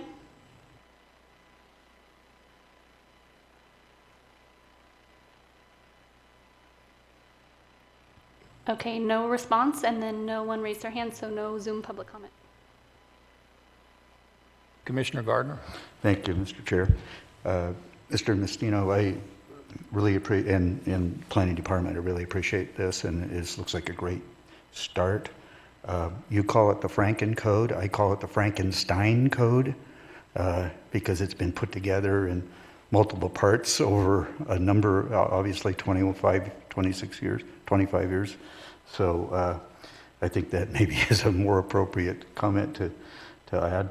And I appreciate the fact that 15 other jurisdictions are using Muni codes. I think that's a great way to go. And I have found personally trying to find, even through our public website, trying to find Title 20. Even in the search engine, you go Title 20, and the search engine doesn't recognize that term at all. And so I made that comment about a year ago, and Ms. Davidson was able to get me a flash drive that had all Title 20. And you're right, it's extremely difficult to navigate through. So, and not that I'm a good navigator in regards to building codes, but anyways, I think we've had comments back and forth, previous boards, where there seems to be a back and forth ping pong game with our fire department in regards to the adoption of the wildland urban interface codes, building codes. And I have to say that, you know, visiting this recent fire, and I'm not trying to get off subject here, Mr. Ritchie, but the fact remains is that in visiting those 12 homes that were burned out, there was nothing in the WUI codes or in regards to fire mitigation or materials or fire suppression systems within the building itself via water or whatever else, you know, sprinkler systems that would have mitigated the destruction of those homes. So I understand that as well, but I think it's time that, and I hope you have that on this agenda in process, is to work with our East Fork Fire in regards to what sections of our county can be included in this code that would regulate the WUI standards versus standards that are not necessarily required within the urban area of our county, so to speak. So I don't know that I saw that in here, but I'm hoping that you're certainly looking at that. I'm also, I would encourage you, I don't know how much of our public is going to be interested in participating in this process. You may hold public forums and have nobody show up, but I still think that in-person public forums are important through this process. So I would hope that you would go forward with that as well. So that's what I would encourage. Thank you. Any further comments? Mr. Chairman, Wes? Okay, Commissioner Wright. I find it interesting that in our current codes, we have the Tahoe Basin regulations, and it's still going to be its own section. Talk about Frankenstein. We're now on the TRPA looking at the California requirement that all houses have ADUs, auxiliary dwelling units on the property. And I noticed that in our regulations, they can only have an ADU if they have a acre, which, by the way, nothing is an acre up there unless it's a mega property. But how adjustable are these regulations going to be? Because there's a whole bunch of, I can't say that word in public, there's a whole bunch of stuff coming in from the California side that there may or may not infiltrate to the Douglas County side, and I'm just curious as to how easy it'll be once this process is completed to update and change regulations. Commissioner Rice, this is Sam Booth, Deputy Director, for the record. I think if your question is specifically for the Tahoe Basin regulations, what I can say there is that that process is going to be what that process is, which is that Douglas County can work or make recommendations to amend the code for the Tahoe Basin within Douglas County, but that also has to be approved by the TRPA governing board as well. And sir, from sitting on the governing board, that ping pong process of Douglas County Planning Commission, would review and approve a proposed change. The Board of Commissioners would review and approve a proposed change, and then it usually gets sent to TRPA, and they have several technical committees and an advisory planning commission. I'm the county's liaison to the advisory planning commission at TRPA, reviews and votes on that, and then it goes to the governing board for approval. So to the extent that we make any changes in the code, there are, as you said, TRPA is considering changes to the TRPA code, and we have pointed out, just as you did there, that there are some, and TRPA knows this as well too, there are some areas of Douglas County code that have been specifically called out that won't change when TRPA changes their code.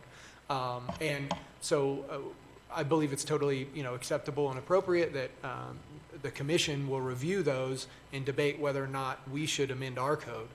Washoe County's in the same boat as Douglas County as far as that goes. I think they also have the same provision that accessory dwellings must have an acre in the basin. And I think, we've been looking at what may be appropriate, whether or not that's appropriate to adjust that in any way, along with other changes that they're proposing. But yes, in the Tahoe Basin, it would still take, our proposed changes and the governing board and TRPA still signing off on that process. As far as the changes within the rest of the code, I think we hope that they will be, as Lorenzo said, more user-friendly. And the process, I think, just for amending, is still the same, is an ordinance before the Planning Commission and the board. It's a zoning text amendment application to do that. Thank you. Mr. Chair, I had one additional comment, if I might. Real quick. Commissioner Gardner. Thank you. I see your timeline here, and I would ask that you not rush your timeline. It's more important to me to get it right than to get it quick. Okay? Thank you, Mr. Chair.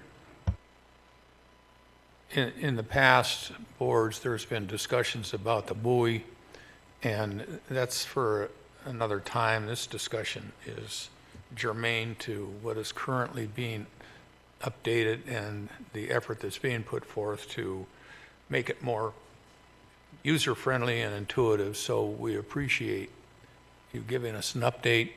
A lot of work ahead of you, but it'll be well worth it. So good direction that you've given it. Thank you very much. Any more questions? Are there any public comments? We went through this.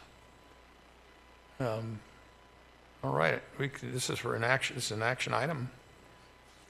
And Commissioner Gardner? Mr. Chair, I would like to approve the discussion by the Community Development Department and ask them to go forward with the proposed reorganization update of Title 20, the Consolidated Development Code of Douglas County.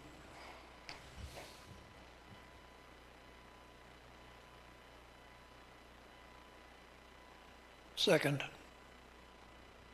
We have a motion by Commissioner Gardner, a second by Commissioner Noasad. Any further discussion before we take the vote? All right, all those in favor signify by saying aye. Aye. Any opposed, say nay. The motion carries 5-0. Thank you very much, gentlemen.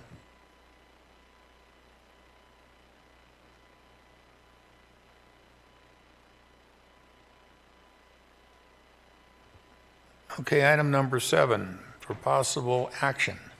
Discussion on the adoption of ordinance 2021.1586, amending the Douglas County Code Title 18, Appendix C, the Gardnerville town boundary by annexing approximately 29 acres adjacent to the existing boundaries for the town of Gardnerville pursuant to Section 18.01.101. The area to be annexed is APN 1220.11.001.077. This is the second reading. Sam Booth, you have the floor. Good afternoon, Commissioners. Sam Booth, Deputy Director of Community Development. For the record, thank you, Mr. Chairman. As the chairman just read, this is the second reading of this ordinance, ordinance 2021-1586, which is an application for annexation of 29 acres into the town of Gardnerville for APN 1220-11-001-077. I have a small image of the site proposed to be annexed here, but just roughly it's located at Muller Parkway and Pine Nut Road, just off the roundabout there at the south end of Gardnerville, off of the east side of 395. This site is the subject of the Stone Ridge Villas project. To give you some background on the site, to give you some background on this ordinance and the annexation process, this was initiated after on June 1st, the Gardnerville Town Board approved Resolution 2021-003. This was recommending that the Douglas County Board of Commissioners amend the Gardnerville town boundary by annexing this property and this 29 acres in question. Douglas County Code states that an application may be initiated by the town approving a resolution recommending that the board annex a site, and that application comes through community development. And so the town of Gardnerville made the application to Community Development Department, and we put this ordinance together and brought it for you for first reading last month and second reading today. A few things that we'd like to point out. NRS 269-650, in talking about annexations, states that those areas, including subdivisions which are adjacent or contiguous to an unincorporated town whose population is less than 25,000, and which require substantially all of the services described in NRS 269-575, may be annexed. Additionally, Title 18 of Douglas County Code states that annexation procedures for unincorporated towns, which are A, those areas including subdivisions which are adjacent or contiguous to the existing boundaries of an unincorporated town, and which are in need of being provided the services of the town in this code, may be annexed to the unincorporated town. So as I mentioned, the site is at the intersection of Muller Parkway and Pine Nut Road. You can see in the left image on your screen here in orange there, the site is highlighted, and there's a star there as well. This is a zoning map. The site is zoned multifamily residential. As I mentioned, it's the site of the approved Stone Ridge Villas manufactured home overlay district, and a development of 159 units in there. You can see the surrounding zonings. There's A19 to the north and east, and then varying zoning of A19 to the south, and some general commercial public facilities to the northwest. You can see in this image as well, in red is the town of Gardnerville boundary, which the site roughly sits just north of the boundary of the town of Gardnerville, but it is adjacent to the town's boundary. On the east side of the map, you can see just a very high overarching view of the development plan for the site and the layout, and you can see how it sits there at the intersection just off of the roundabout.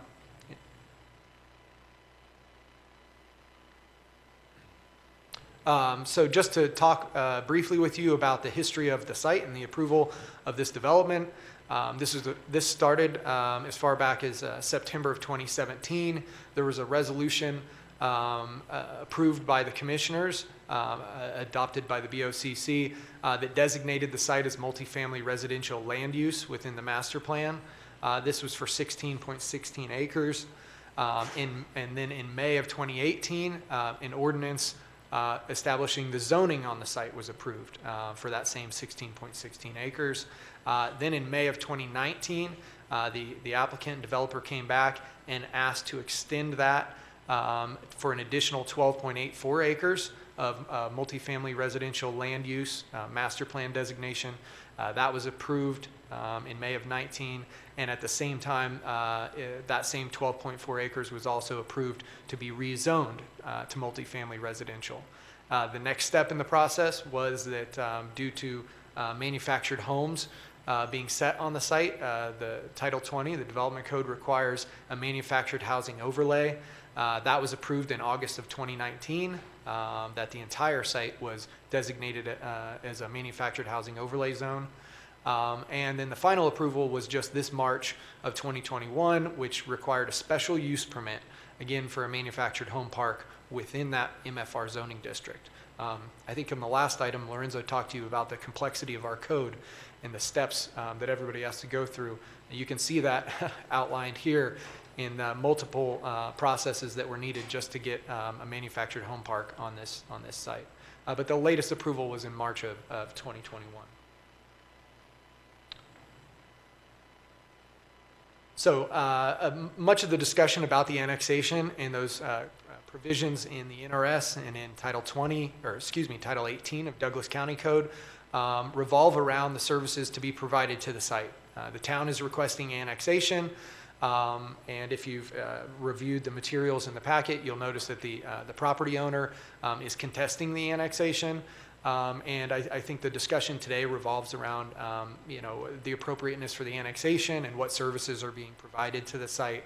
As we analyze those sections of NRS and of Title 18, NRS talks about providing substantially all of the services to the site, and Title 18 describes that the property is in need of services from the town. So the developer and staff, both believe that currently most of the services to be provided are all provided privately or by private entities and not from the town of Gardnerville. However, if annexation is approved, because of the agreement that the town of Gardnerville must, or the county code, the town of Gardnerville must provide trash service to the site. But that's down at the bottom there, but I can go through these. Drainage is the first one, and storm drainage. This will be collected on site, within the development, but it will outlet to the Virginia Ditch. The Virginia Ditch is owned by the Upper Virginia Irrigation Company. Parks and recreation, that's another service that the town can provide.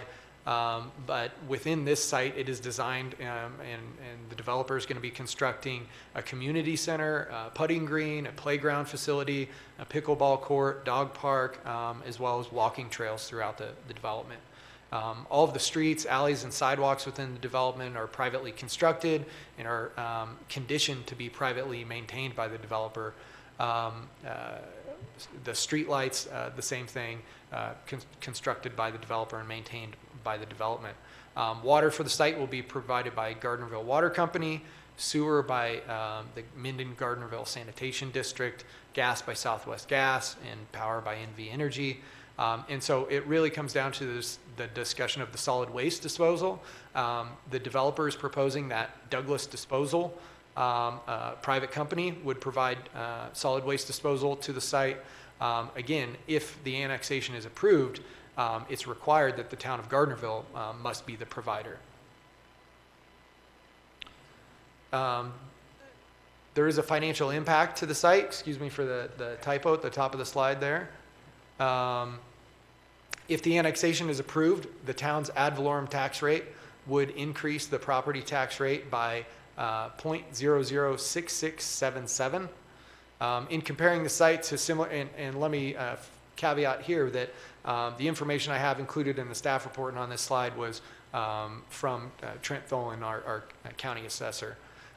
And so this is the math that Trent did that he sent to us. In comparing the site to similarly assessed properties in the county, he's estimating that the taxable value of the property with 159 units may be around $25,519,500 in year one. You need to apply the assessment ratio of 0.35 to that. So when you multiply that by 0.35, you're left with $8,931,000 in year one.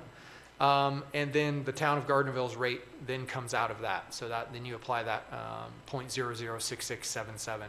And so all of that math to say that the increased cost of the annexation to this property in year one would be $59,637.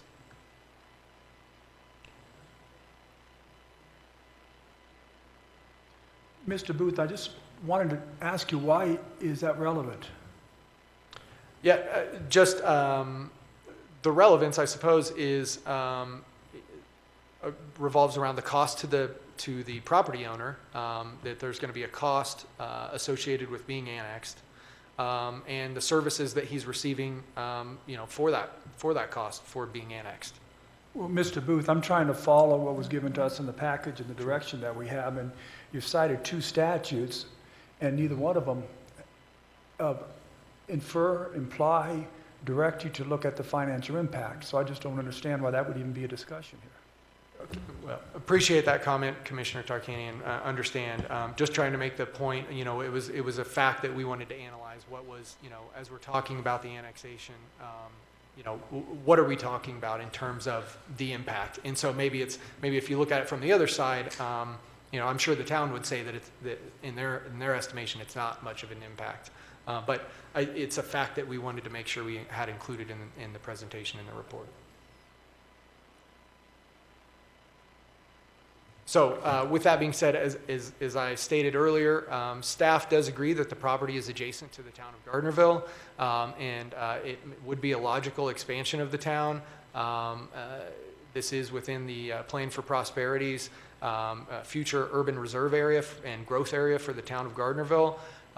Throughout the approval process, it was anticipated that the project, would be annexed to the town of Gardnerville. However, at no time was it conditioned to be annexed to the town of Gardnerville, and a condition was never added to that.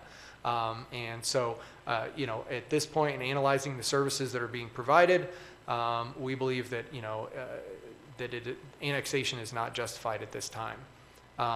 However, we totally understand this is a decision that's up to the board. And so in the packet, you'll see I've provided two recommended motions. And if the board believes the town is not providing substantially all of the services to the property, then staff recommends and the board may move to deny the ordinance as presented. However, if the board believes the town is providing services as required, then staff recommends and the board may move to adopt the ordinance as presented. Commissioners, that's all I have with my presentation. I believe a representative of the property owner and the developers here, and I know the town of Gardnerville has representatives here to speak as well.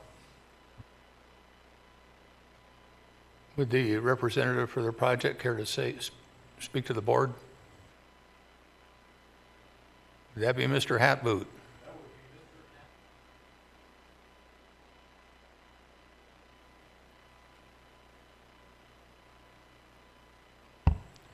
Chuck Hathoot for the record for Stone Ridge Communities.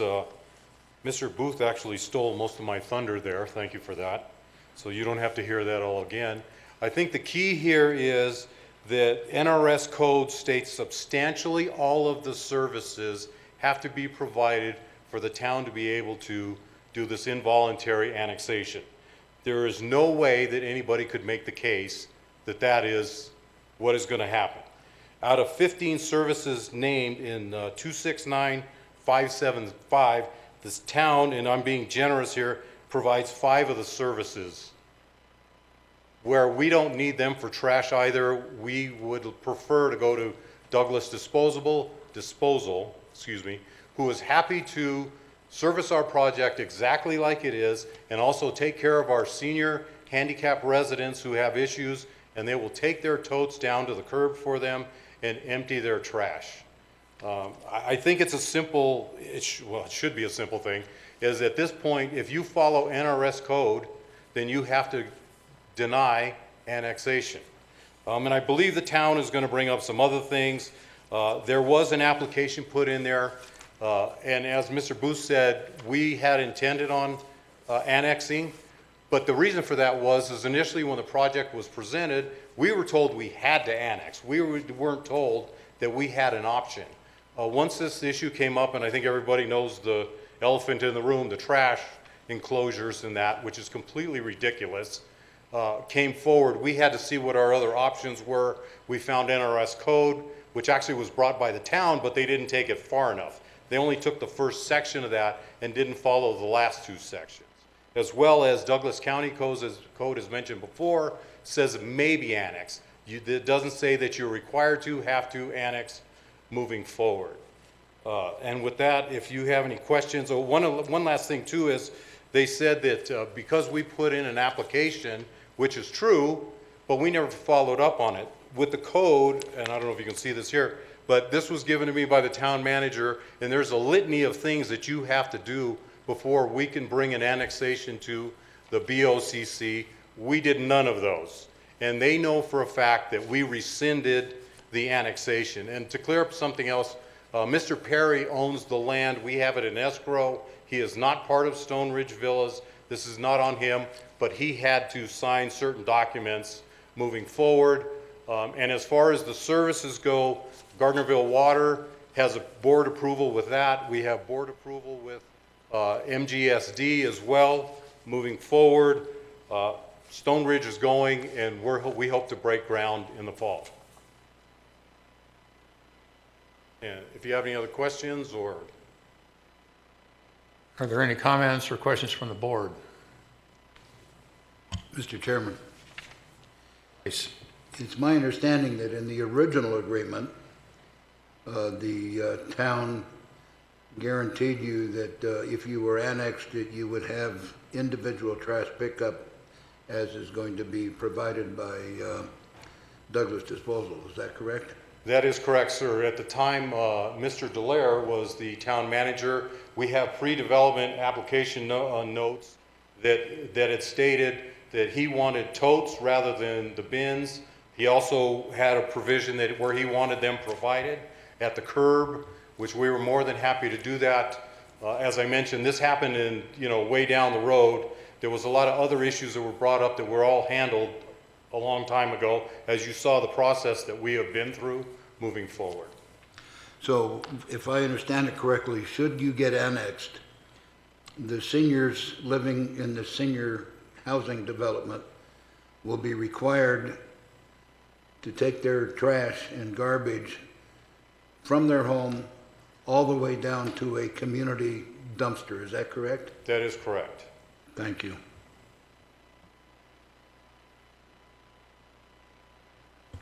You will recall, Mr. Hatboot, I was on the board, and Dave Nelson was on the board at the time, and we were opposed to this project for a number of reasons. And since that time, a lot has changed. And one of the reasons is that it was completely unconforming to anything that is in the county. Another consideration is water. Now, we have changed the master plan to include architectural oversight. All of these things, and everybody agreed to it. The prior board voted for it, and it was a go. Now you're coming back and saying, well, this deal isn't the way I want it. So I'm opposed to the county annexing this, unless you want to bring back the project and redo the whole thing, because it's gone before planning, it's all ready to go, everybody agreed to it, it was based on what was done at the time. So a deal is a deal. And I'm sure that arrangements can be made so that the seniors can get their trash picked up at their, with a trash bin in front of their property. So I'm opposed to the county not letting this be annexed by the township, because you agreed to it, and the whole board and the planning commission, everybody agreed to it. Sir, I couldn't agree with you more. But as Commissioner Rice just stated, when we started this, this was designed with totes in mind, not trash bins. They're talking about 20 to 40 trash enclosures next to people's houses, because we do not have, we're not an apartment complex. We do not have a huge parking lot to put these trash enclosures. So I would bet every one of you would say, look, I don't want a trash enclosure next to my house, which is where they're going to have to go primarily, because we don't have a big parking lot moving forward. So I feel that we are adhering to what was from day one. We have not changed. There's only two things that have changed since day one. We were able to add one more home site, and then the ingress egress on Muller Parkway was moved by the then county engineer, Mr. Nielsen. Other than that, the project has stayed exactly the same. We haven't changed a thing. And my position hasn't changed. Well, I think... Thank you. Mr. Chair. Commissioner Gardner? At this time, I would really, rather than this back and forth exchange with Mr. Hathood, I think it's more appropriate to ask the town of Gardnerville to come forward with their presentation and then ask for public comment and then come back to the board for our comments. I'm just making recommendation. Of course, you run the meeting, Mr. Chair.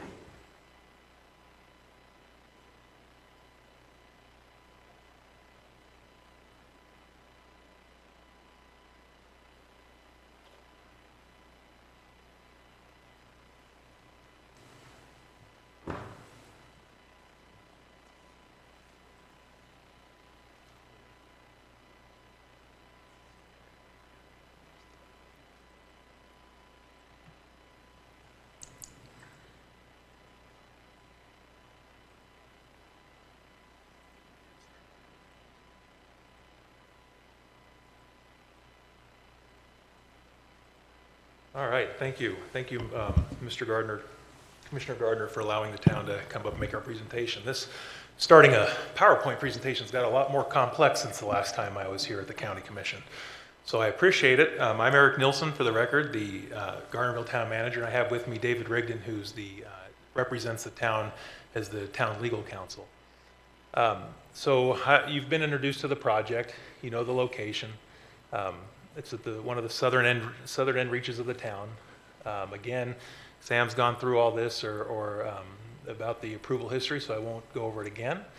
Current town boundaries, as you can see and as was explained, Stone Ridge Villas is just outside of the current town boundary. I would like to note, though, it is critical to note that if you look at the town build-out boundary, and this is in the master plan, the town is ultimately going to extend both north and east of Stone Ridge Villas, so that would put it in the middle of the town. If this doesn't incorporate or isn't annexed in, it would be an island all by itself in the middle of the town of Gardnerville. What is important for the board to do is determine what's the best way to provide public services to this parcel. There is an urban service area, too, that is unaligned with the town boundary, but Stone Ridge Villas is currently in the urban service boundary. Every project in the county except for one that has densities this high are within the town or within a general improvement district. The only one that I know of that is outside of the town or a general improvement district is Pineview Estates, which was of course approved and constructed by the Bureau of Indian Affairs, and then after it was done, it came into the county. So there's never been, that I know of, a development of this density in the history of Douglas County outside of a town or a general improvement district, because it requires urban services. The town of Gardnerville design guidelines, they call for this parcel to be within what's called the South Gateway area. The town of Gardnerville has design guidelines that require a higher quality development, materials, structures, amenities, so that everything looks the same. When you develop in the middle of Gardnerville or Minden, your development should look different than if it's in a rural area such as Ruin, Stroth, or Johnson Lane. The Board of County Commissioners did approve the guidelines in December of last year, which shows this parcel inside to develop to Gardnerville design guidelines. Public representation. This parcel has been going on for a long time. And I would just like to read the minutes. So this is what's been publicly said, publicly stated. This is what is on record for this development. From Mr. Hathut from May 2nd, 2019. We will be annexing to the town of Gardnerville and are currently in their service area. The properties across the street, interestingly enough, have already been annexed into the town of Gardnerville, and for some reason this side of the street didn't make that.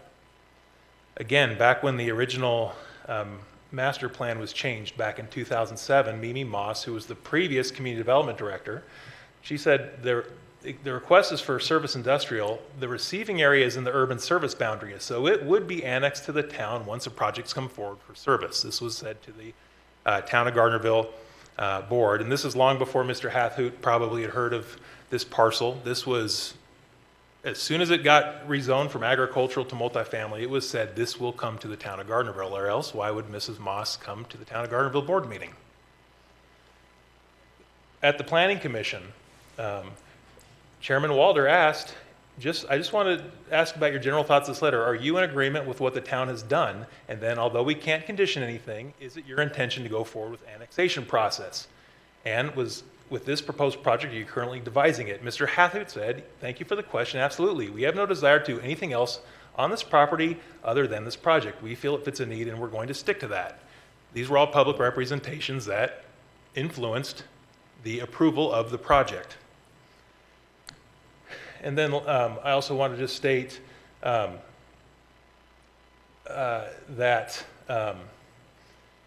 in the staff report for the special use permit that went to the Planning Commission, it said in the staff report that the town of Gardnerville board review of the special use permit and annexation into the town boundary. Staff approval for design review is contingent upon the Planning Commission's approval of the permit. Subsequently, the developer is required to apply for annexation of the property into the town of Gardnerville and will need Board of County Commissioner approval. If annexation is approved by the town, it is estimated to go before the BOCC April 15, 2021, and that never happened. These are all public representations. And in the manufactured housing overlay, the staff report from Louis Cariola, who was a senior planner at the time, said the development plans will include 2 conditions of approval requiring annexation into the town of Gardnerville and the urban service boundary to be used, town of, or Gardnerville Water Company and Minden-Gardnerville Sanitation District. Interestingly, the manufactured housing overlay is supposed to go to the town for review, at which point we could have conditioned it to come into the town boundary. However, that step got skipped. The town never saw the manufacturing housing overlay, so we were never allowed to make our conditions of approval and we're never allowed to comment on it. When this project finally gained approval at the Board of County Commissioners, it gained 3-2 approval, as Chairman Engels alluded to. And Commissioner Walsh said in his approval, he said, it seems like we have some inconsistencies between the boundaries, between that the land use plan says, the master plan, between what the town of Gardnerville boundaries are and what the utility service areas are, what the plan for prosperity's boundaries are. Frankly, I think this is a perfect case for some kind of master plan amendment to bring all these things together. And Commissioner Penzel additionally said, I think what makes this project show that there is a demand for it is the support from the town of Gardnerville.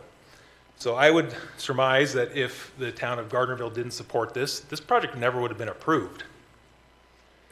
So at the heart of the question is a 90-gallon tote that you can wheel out to your curb, or a 2-yard cubic dumpster, which the town uses for all commercial properties.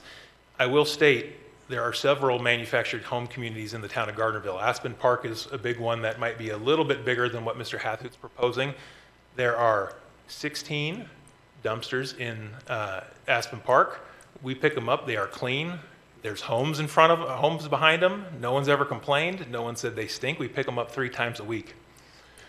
We also have several other manufactured home communities that use dumpsters. So code for residential. When do we use totes? The record owner of a parcel of land within the boundaries of Gardnerville shall be billed directly every quarter for the monthly garbage pickup rate for the parcel owned and shall be solely responsible for the payment of the garbage pickup. Containers shall be provided to each customer by the town of Gardnerville. You have to own the property for you to get a tote. This is a one parcel, 159 unit development. It is commercial. For instance, we have a manufactured home community, Kings Lane, that is subdivided into land where each person owns the home on it and the land underneath. They get totes because they are the individual property owner. If Mr. Hathhoot did a subdivision of land, no question, they would each get a tote. Further, even if someone in a pre-application meeting said, you can have a tote, that person cannot give that in a pre-application that you don't have to follow county code. No one has the authority to do that except for the Board of County Commissioners. So whatever was said in a pre-application meeting, if it violates county code, it's null and void. You can't do that. So commercial. The obligation to pay for garbage collection service belongs to the owner of record on the parcel of real property to which the town provides garbage collection service. The town will provide dumpsters which contain less than 6 cubic yards of waste for commercial customers. Again, this is one parcel. They get a 6-yard cubic dumpster. Why do we do it that way? Number of reasons. If I do totes, 159 totes, the town will generate $3,200 a month for waste. If you use dumpsters, we generate almost $4,000 a month in dumpsters. Totes, you pick up 2 or 3 hours. It would take us 2 or 3 hours per week to service this development. Dumpsters would be about 1.5 hours of pickup time. So we generate more revenue. We spend less time doing it. On totes, do you want to send a bill to 159 customers, deal with 159 past due accounts, or do you want to send it to one customer? It's all efficiency. Further, if the owner does not own the parcel of land and they get a tote and they don't pay the bill, there's nothing for the town to lien to collect the past due amount. There's no way for us. Someone could just not pay and we wouldn't be able to collect. Run government like a business, right? I don't necessarily believe in that, but there are aspects of that I do believe. Mr. Hathhoot's seeking, trash collection from Douglas Disposal. Now, the town just did go through a rate increase. We approved a rate increase since this slide was put together. But even after our rate increase on commercial, like Mr. Hathhoot's project, we can do it for 10% less. And why can we do it for 10% less? Because of the densities. Douglas Disposals, they are serving a wide area, a big area where it's, acre parcels, 5-acre parcels. They're going door to door, driving a long distance. We have a lot of customers in a small place. We can do it for less money. Annexation, and this is the point that everyone has missed. It is in the code, it is in the staff report. It says, I know that one doesn't allow you to, it says, we got a weak pointer here. But anyway, it says,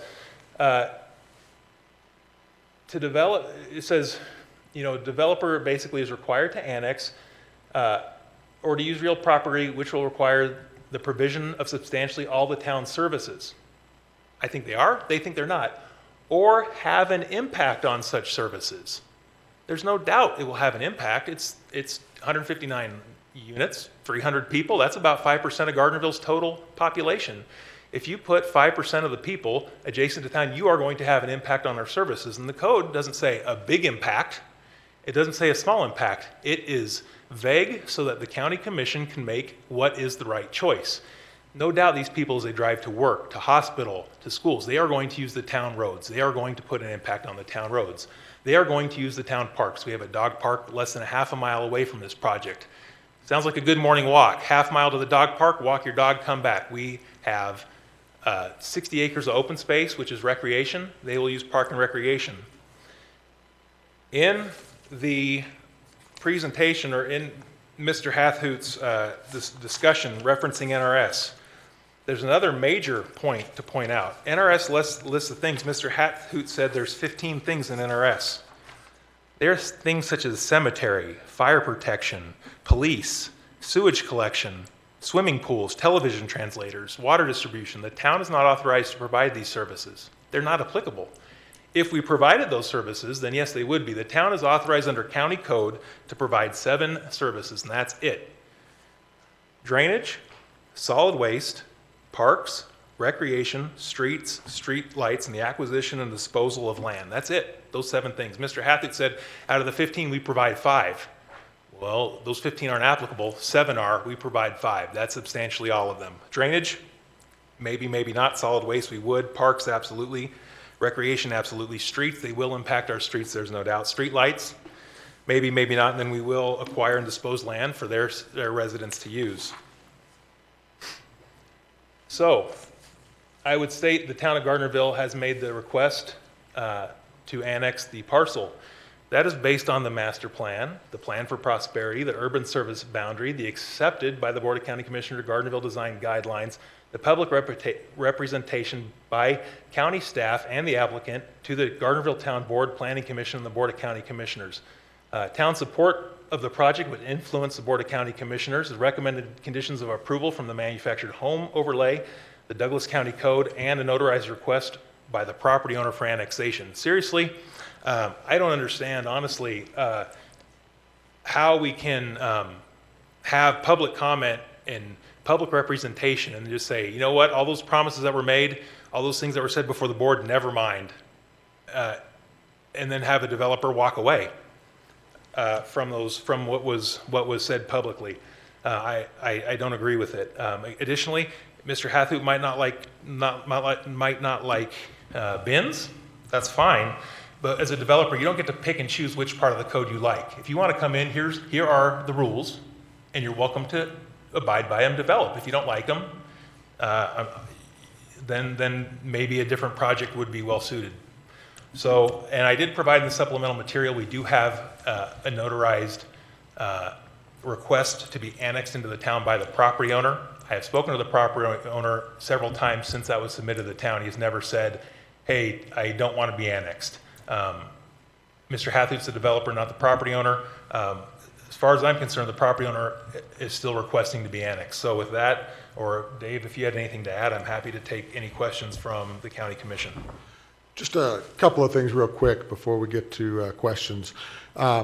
Just to take it to a little bit of a higher level here and what you're doing here tonight. You're passing an ordinance here tonight. The county commission is charged with deciding what the boundaries are for towns and GIDs within the county's jurisdiction. And you're charged with determining what is the best way, as Eric said, to set those boundaries, to provide services in the best and most efficient manner administratively for the people who are going to live within those towns and GID areas. You're legislating. And I think even Mr. Ritchie would agree with me that when you're legislating, you're at your broadest level of discretion as a board. Doesn't mean you have unlimited discretion. You still have to have a rational basis for your decisions. But you're at your broadest level of discretion when you're legislating. And you don't have to put your common sense, leave your common sense at the door when you come in here. We tell this to juries all the time when we argue in front of juries. You can use your common sense. All you have to do is look at the maps. Where are these people going to be using services? Where are these 159, the people who are going to live in these 159 units?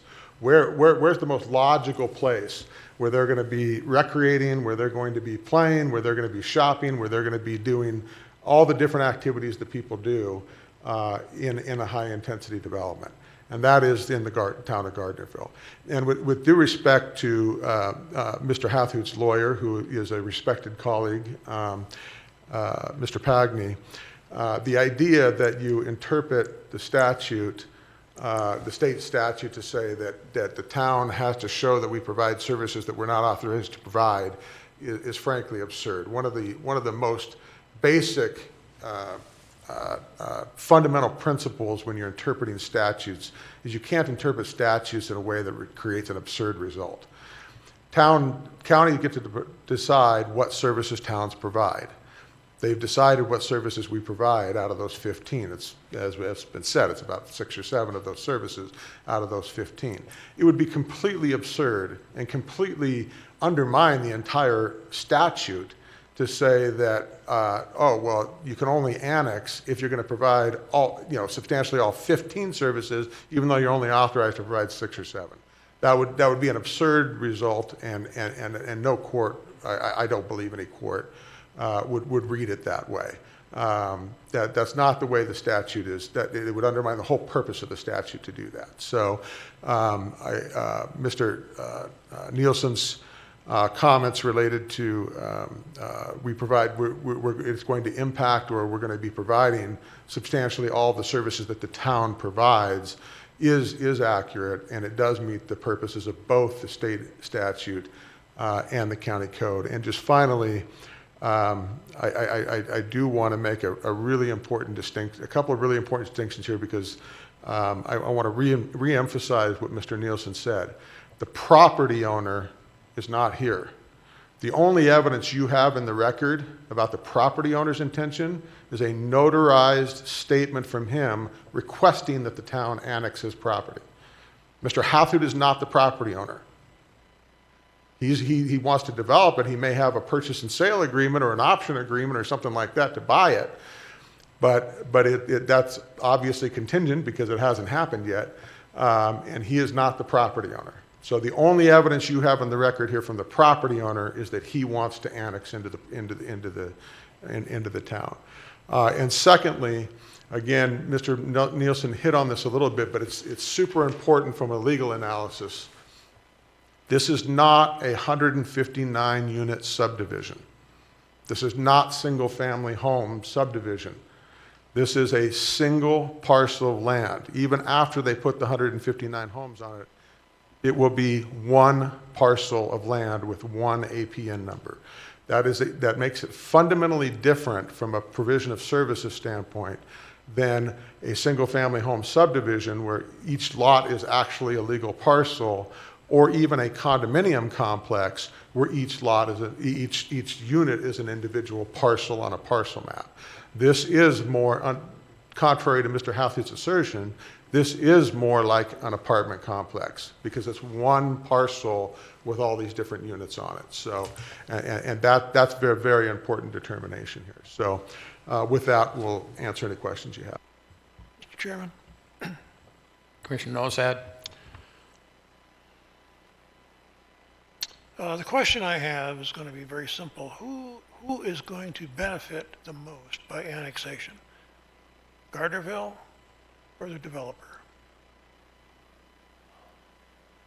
I would answer that question very simply. The people who are going to benefit the most by annexation are going to be the people who reside in those 159 units after the developer's off, on a beach in Tahiti, counting his money from selling them. Those 159 residents are the ones who are going to benefit from being annexed. They're going to get the more efficient service provided to them from the town.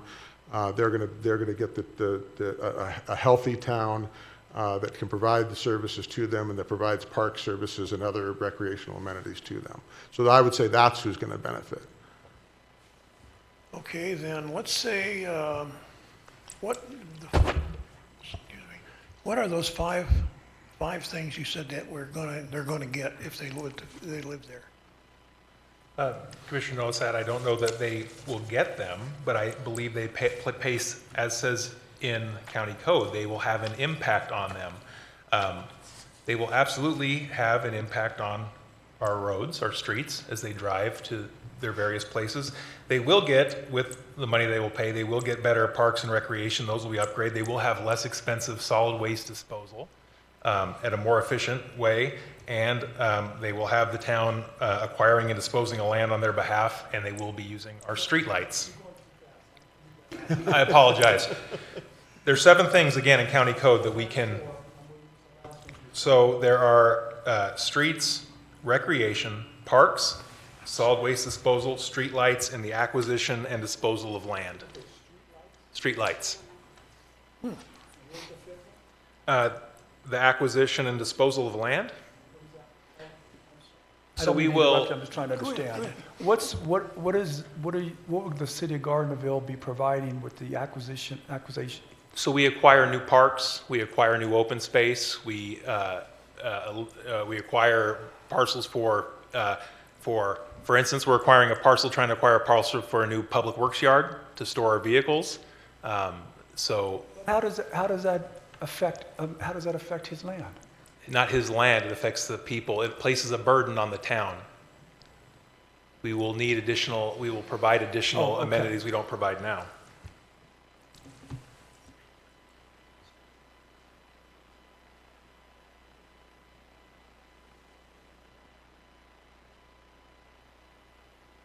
I got all kinds of questions. Look, I want to do the right decision here. I like what you guys do. I live in Gardnerville. I like the city of Gardnerville. I think if there were representations made during the meeting and there was the intent to move forward under those provisions, I would hope that someone would be honorable enough to do so. But I disagree with you, Mr. Is it Gregson? Mr. Rigdon, R-I-G-D-O-N. I'm going to call you Dave if that's okay. Huh? That's fine. All right. See, I disagree with you, Dave, that we're here to legislate because we're not passing new ordinances or anything. We're interpreting to apply what the ordinance has already passed. So I don't think that's one of the things, and you mentioned something else earlier. To me, it comes down to a simple concept. We have to follow the NRS. I got down 269.520, but I think somebody said 6.650. But the language that talks about substantially provide all of the services to the property, or, and it was a great point, Mr. Nelson, have an impact on the services. And it has to, we have to also do the second one, which is the Douglas County Code, which says that the applicant must be in need of providing of those services by the town. Both of those two things have to be passed. I don't believe, and I mean, I'll ask you, Dave, do you think the fact that these representations, okay, well, first of all, I'm going to ask you, we're all in agreement that this annexation into the city of Gardnerville was not a condition for the applicant to develop his property. Is that correct? I'm sorry, could you repeat that? The annexation of the applicant's property was not a condition required of them to get their development approved. I think Mr. Booth has already testified it has, and I assume you would agree, correct? Yeah, for the record, I was just reminded for the record, I need to state my name, David Rigdon. There we go. The answer to the question is it was not a condition of approval that the county commission placed on it. The town of Gardnerville requested it.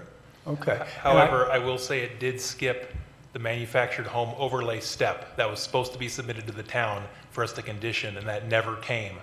The community development let that part of the process go, and that was our opportunity to condition it. But you were the conditioner, not the Board of County Commissioners. Isn't the Board of County Commissioners the ones that had? The town board can make recommended conditions that the county board can adopt or strike. Okay. So anyway, so I'm just trying to get back to this. I understand the frustration our chairman has here. He was against this project. He'd prefer to see it not go forward. He has a different board, and obviously if you can go back and vote again, he probably would have the votes not to have it go forward. However, it's already been approved, okay? We can't, well, you're not going to go back and change that. To say that Mr. Commissioner Walsh or Commissioner Penzel said, hey, it would be much better if it was annexed, well, then they should have made that a condition. But they didn't make it a condition. So I don't, all this, and I'm talking about the cost and all that stuff, I think everybody's diluting what's important here. And I'm not making my mind up here, I want to hear some answers. But I think it's really simple. And if the board doesn't follow this, they're really, I think they're not following what their responsibilities are to be. We have a Nevada revised statute and we have a Douglas County Code that we have to follow. So I want to go through these things with you and first of all talk about the substantial services. If I may, just one point of correction, Mr. Tartanian. Sure. You stated again that we have to provide the service. County code does not say we have to provide the service. It says if they will have an impact on the town. Okay. If you let, I brought that up and I even complimented you for bringing that up because I thought that was very relevant. But I'm talking, it says substantially provide all the services. I want to know what that is. And then I'm going to get to the next one. And then I'm going to get to the Douglas County one. Okay? All right. Substantially provide all the services. You say the roads. So if people drive on your roads and they're from Minden, are you going to annex a home? For the record, Dave Rigdon, Commissioner Tarkanian, no, that would be absurd. Okay. It was this very argument was brought up at the town board meeting when we mentioned the impact of parks and that these people would be substantially using the parks in the town. This is where I say you can't leave your common sense at the door. It was brought up, somebody in Johnson Lane can come in and use a city park and doesn't have to be annexed into the city to use a public park. That's absolutely correct. The question is not whether public facilities in the town of Gardnerville are open to all people, all members of the public. The question is whether 159 units placed directly on the border of the town, that's within the future growth area of the town, will eventually become an island, whether those people, the primary place where they're going to receive their services is the town of Gardnerville. Okay, now, Mr. Nissen, I asked you a question, and now you jump into several things, and you're going further out there. And Okay. so I just would appreciate if you answer my question. After we're done, you can finish and talk and make those comments all you want, but I think we're going to get to that, okay? I understand that. The point I'm trying to make is to say they're going to use the roads, to say they're going to use the parks, to say they're going to use streetlights, I don't understand that at all. I mean, but the streetlights are on the road, so if you're driving at night, you're using them. You know, I'm trying to use common sense here. I'm trying to use common sense and see what would you use or not. I'm new to this community, but I'm going to different places. I go to different parks in Minden. I go to different parks in Gardnerville. Love the movie at the parks than you guys do. I drive on roads in Minden. I drive on roads in Gardnerville. So I guess the question from what you just stated is, your rationale in annexing these 5 based upon the substantial use, because it's different from the other one I'm going to get to, is because the property is adjacent to the city of Gardnerville. And if that's the case, then every property adjacent to Gardnerville, which means it would continue forever, it should be annexed. Mr. Tarkanian, that's not the case. It's not just that it's adjacent to the town of Gardnerville. It's a variety of factors. It's the urban density of the project. It's the fact that it is adjacent. It's the fact that the town, the area that the town is eventually going to annex that's been set by your commission would make this an island, which would make the provision of services to an island within there, if it wasn't annexed, inefficient and not good for the residents of that future area. So it's a variety of factors that play into it. Not just that it's contiguous. It has to be contiguous in order to do it, but it's the nature of the development, the proposed development. It's the nature of the master planning, as Mr. Nielsen laid out. It's all of these things combined that you take in as factors when you do this. And I would just address a comment you made earlier. You're passing an ordinance. Passing an ordinance is by definition legislation. Okay. We're interpreting the statute is what we're doing, right? No, you're passing an ordinance. So you're taking a legislative activity. You don't want us to interpret the NRS statute or the Douglas County Code? I'm not asking you to interpret the statute. What's on your agenda is the adoption of an ordinance. All right. And to adopt that ordinance, we have to follow the Nevada Rights Statute and the Douglas Code. You are, as a body, as a legislative body, you obviously cannot pass statutes or ordinances that violate the United States Constitution, that violate the Nevada Constitution, and you can't pass a legislation that would directly violate a state law. Okay. Sure. So we're going to get back to the state law in the Douglas County. So I'm trying to figure out where the substantial use is, and I'm going to just answer your question with respect to the density and the location. You're saying because of the density and because of the location, they are going to substantially use these services. And I've asked what services are they going to use? And again, the roads aren't any different than somebody else driving down the street. The Parks and Rec, they have their own Parks and Recs, as the county staff has done, they're going to use. And they're going to be, there are some older people that live in there. How would you even know if they're going to go to other Parks or Recs? They don't want to use the trash service. They're not, the street lights, I mean, that's ridiculous. And the acquisition of land, I don't know how that would apply. But so let me get to so I don't think it is even close to substantial use. But the other thing is more interesting, have an impact on the services. This is where, again, I don't understand. Have an impact on the services. What is different from this having an impact on the services than anybody else living in this area, whether it's one street across or 2 streets across, except that there's more people, more homes that are going to be there? The area adjacent right now is undeveloped. It's agricultural 19, 1 person per 19 acres. This is 159 units on 29 acres. So every car that rides on your road causes wear on the road. So when you add 300 people, then the roads, as they go to the hospital, as they go to their work, they will deteriorate the roads more rapidly. Okay, so the county staff has said that their use of the road is more likely going to be on Mola Parkway and the other side. See, again, when you talk about an island, it's only on half of the property is adjacent to Gardnerville, the other half is not. And the county staff is saying they're going to use Mola Parkway more than the other ones. So when you're saying because more people are going to drive on the roads, there's going to be use on the roads, I don't see a distinction in that than if anybody else had moved into the county, Douglas County, and they're using the roads. Go ahead, both you guys got your lights on. Oh, could I suggest something, Mr. Tarkanian? This is Dave Rigdon for the record. It's very clear that you don't believe that we're going to be impacting those services. And no answer we give you is going to be doing that. You've made a judgment on it. Your fellow commissioners get to make a judgment on it. And they may have a different view of it.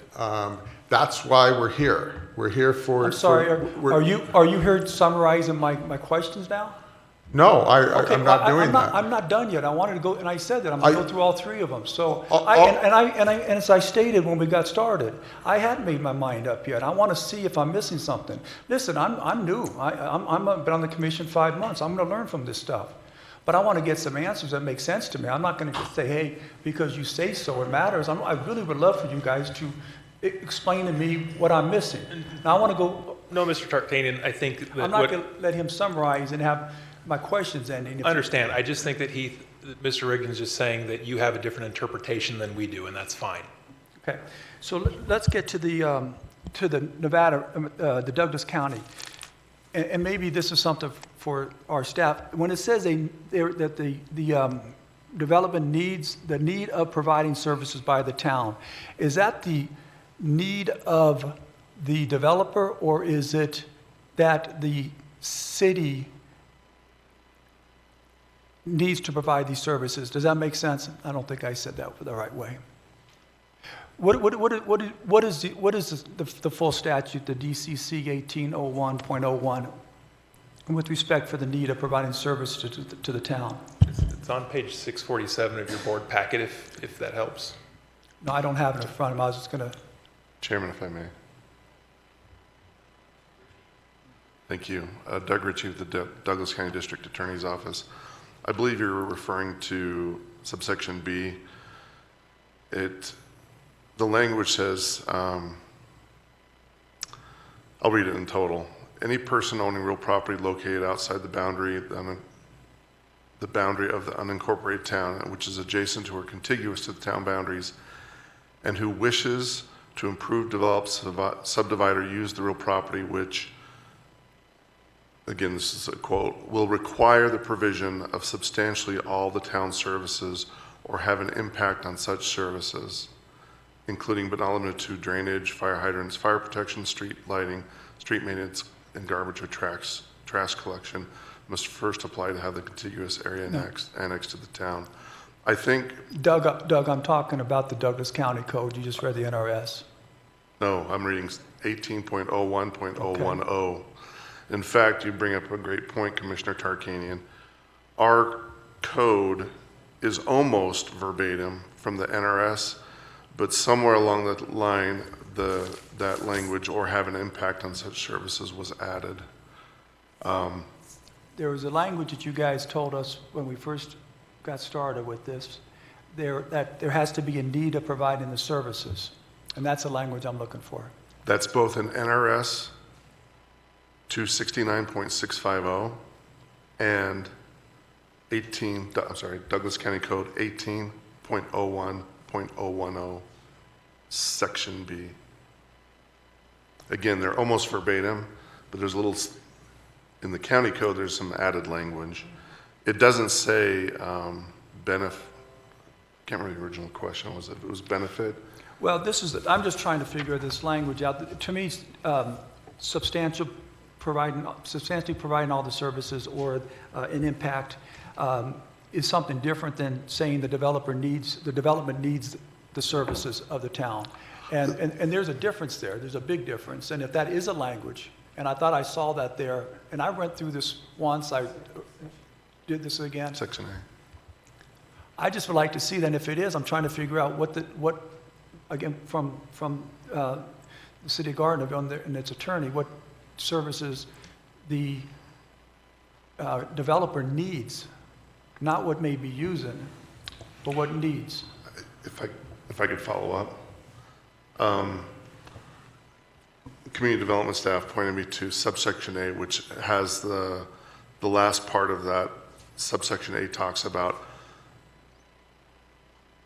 services which are in need of being provided with the services of the town. In other words, this development needs these services from the town. And that's the point I want to make. So can you give me your opinion of what services the developer needs from the town? I think Mr. Ritchie just said it better than the services the developer needs, the services the development needs. Okay. And that's the people who will be living here, the 159, or that's assuming only one person per unit, that are going to be living here. They will need street services. They will need parks. The developer doesn't need anything. He just needs to build homes, sell them, and go retire.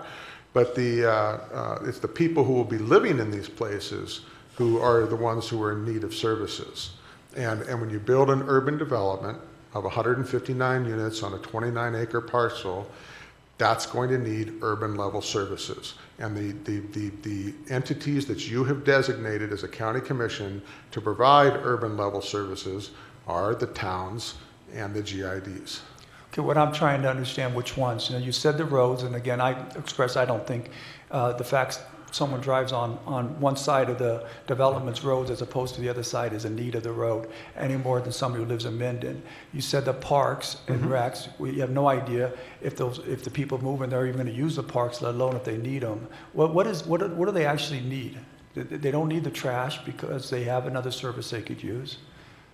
Well, and that last part is a very good point, Commissioner Tarkanian, not to deviate from your question, but the question here is from an administrative standpoint, where should they receive their trash service? If they go sign a deal with Douglas Disposal Service and receive their trash service from Douglas Disposal, and 20 years from now we got all the other properties around it, now you've got exactly the issue that you don't want to have with the provision of public services, and why we have monopolies for public services is you're going to have two different providers using the same roads, providing service within the same area, and that's why we don't do that from a public utility standpoint. We don't have two sets of power poles going to people's houses. We don't have two sets of sewer service going to neighbors. We have those monopolies on public service because it's the more efficient way to provide those public services. Well, now you're using the word more efficient than what the development needs, and the development doesn't need the trash service that the city of Gardnerville would provide. It could use the other one. In fact, it wants to use the other one. It's not a need, and I'm trying to find where in here is there a need for any of the services. And I don't think the roads fall under it. I don't think the parks and recs fall under it.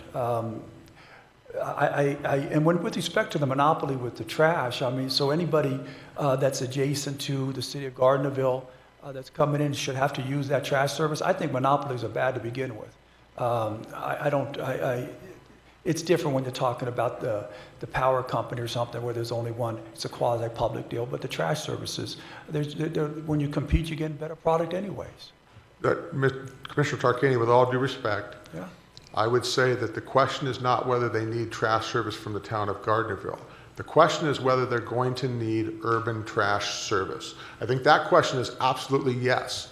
Then this board has the determination and has the discretion to say, since this development is going to need urban trash service, which it clearly is, then we have the responsibility as the county commission to decide what's the best way to make sure that trash service gets provided. That's what our position is. So your interpretation of the Douglas County Code of the need is that if you need any service, then the county board should determine where that service should be provided. That's absolutely correct, and you do that every day of the week when you set GID boundaries, when you issue franchise agreements to public utilities. That's exactly what a county commission does. Well, I disagree with that. I don't believe the county commission should be determining what trash service someone's using if they can use another service and not be part of the city. It doesn't make any sense at all. In fact, I think it oversteps our boundaries, and I think it's in contrary to what the Douglas County Code says. Commissioner Tarkanian, we're deviating from what this agenda item is about. Mr. Chairman, I went through the 3 areas of the statutes that we're supposed to follow, and I think that's exactly what this agenda item is to follow, not what the previous board had voted on or didn't vote on, or what the previous board may have said in a meeting or not. Well, I beg to differ with you because it went through planning, it went through the board. We just heard planning saying that they agreed with annexation. This is going to be an island in the middle of the township of Gardnerville. There's an amalgamation of things that were not even considered in the NRS, but in practicality, this is what we're dealing with. So we can go and nitpick every little nuance of the NRS and everything else. We're going to be here all night. Thank you. I'll make my last comment. Because I think I made my point. I think your point is very clear. It isn't a nuance when you're trying to follow the Nevada Revised Statute, the Douglas County Code. That's exactly what we're supposed to be doing. And it's our obligation, it's our responsibility as our commissioners to follow the code and to follow the Nevada Revised Statute and the specific language that says what it is. Substantially all of the services or impact on the service, and they must need that service. And that's exactly what I've been questioning, and I don't see that is here at all. I have the text in front of me here. I mean, just to counter what you just said.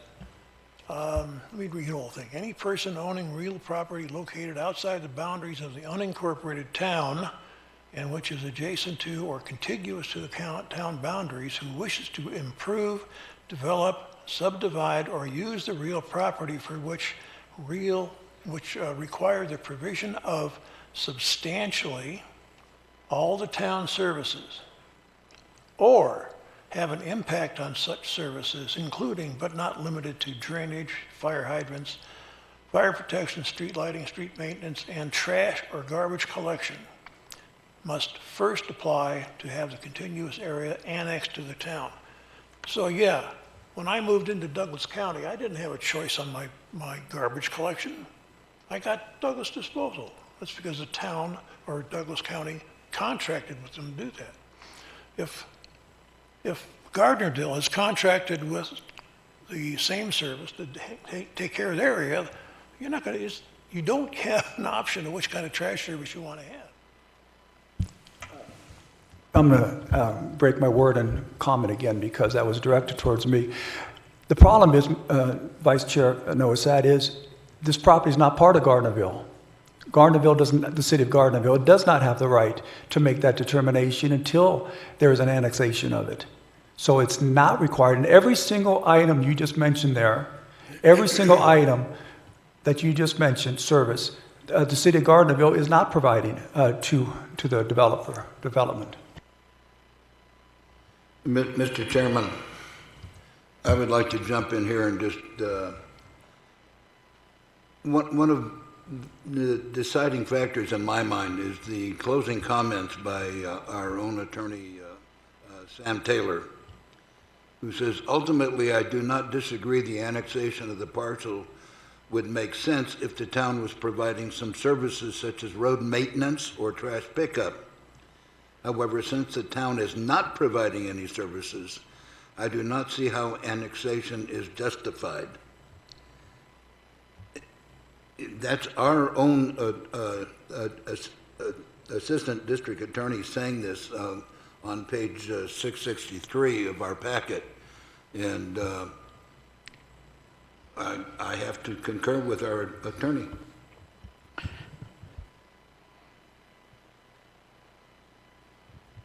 Mr. Chair. Commissioner Gardner. I don't know if we're done asking. I don't have any questions for Mr. Rigdon or Mr. Nielsen. I don't know if the other commissioners do, and I don't want to shortchange them on that opportunity. But if there's not, then I would suggest that we excuse them and call on public comment. But that's, wait a minute, don't go away. That's not my call, that's Mr. Chairman's call, okay? So, but I don't have any questions, but when we do not have questions of Mr. Nielsen and Mr. Rigdon, I would like to hear public comment. And then I will have some comments in regards to where I feel we are. So, thank you. Okay, based on that, where do we stand? Are you gentlemen satisfied with what you presented? If you have no more questions for us, then we'll be happy to sit back and listen to public comment. You may want to, we'll open this for public comment. Is there any public comment from the audience?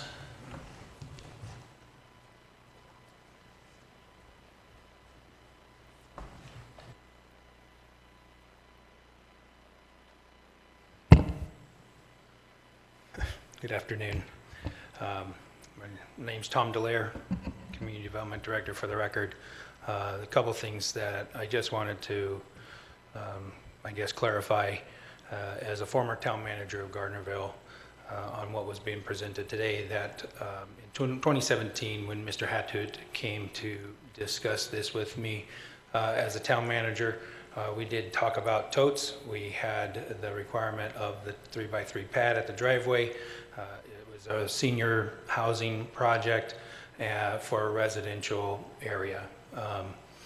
We hadn't, I don't believe we hadn't identified whether or not parcels were going to be actually created through a subdivision process, or if it was going to be just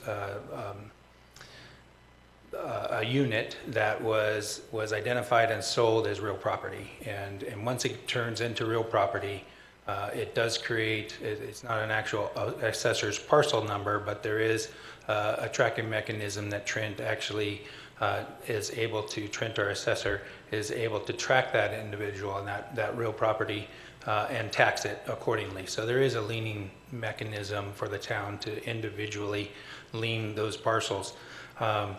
Also, the county or the town code 180608, the mandatory garbage pickup is required for all residential areas within the boundaries of the town of Gardnerville. And this was a residential project. We had just went through the process with Genuine Properties, which were the 3-unit condos off of the end of Gilman Avenue. And it was a multi-family project. Individual unit was divided. They don't actually own the land. They own the actual unit. They're condo units. Each one of those units was required to put in a 3x3 pad, and that development was served by a tote, and that's what we had agreed upon. I've been trying to remove myself from this situation because I believe there's a conflict of interest here, but that was my standing and my thought process behind this, and I just wanted to make sure that that was that you guys understood where I was coming from with that. As far as following the code or abiding by the code, if you can interpret the code in any number of ways, and I believe I was actually following the code in relative to how it's worded. Thank you. Mr. Chair. I believe Commissioner Gardner, stand by. No. Mr. Hathout has the floor. What I'm suggesting, Mr. Chair, is that Mr. Hathout had the opportunity to make his presentation. I don't know that he is now a member of the public in order to make public comment and have an additional 3 minutes. That's what I'm suggesting. Well, I'm going to give him 3 minutes. Thank you. Mr. Hathout, you have the floor. Thank you, sir. To just piggyback on what Mr. Delaire said, the town of Gardnerville seems to miss another NRS code, which says NRS code 361.244, classification of a mobile or manufactured home, and the factory built housing is real property, which we are converting these homes once they're sold in escrow to real property. For the purposes of this section, land which is owned includes land which the owner has a possessory interest resulting from a life estate, comma, lease or contract for sale. So it's already spelled out in NRS code. And back to what we were talking about with 575 in regard to all the services, to Commissioner Tartanian's point, they just proved our case for us because they said out of 7 out of 15 that had an impact or that they supposedly were providing that. Now I dispute that, but that's still not substantially all the services. Thank you.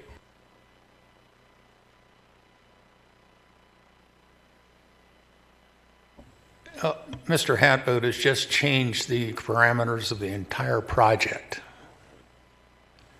Because originally, Mr. Perry would own the land, it would be rented to the owner, and now it's being changed back to its real property. You've had your say, sir, and I'll ask you to sit down. Sir, you were incorrect on your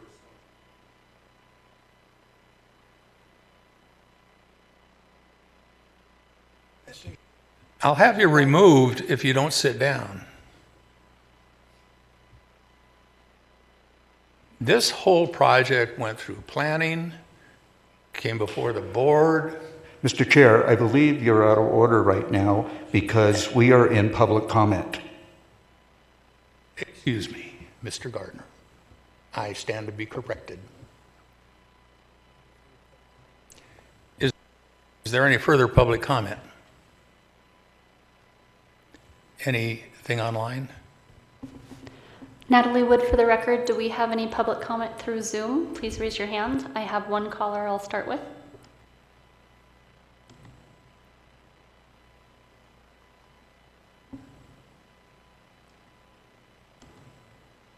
No public comment through Zoom. Okay, any additional public comment from the chambers? I'll bring it back to the board for a vote. Mr. Chair, now I have some comments. You've already made your comments, and we're I bringing have it not back. had any opportunity to weigh in on this yet on the record whatsoever. I have All right. acceded Mr. to Gardner. my fellow commissioners. Mr. Gardner, Yes. according to the rules of Roberts, we will make a motion, it will be seconded, and then you can tell.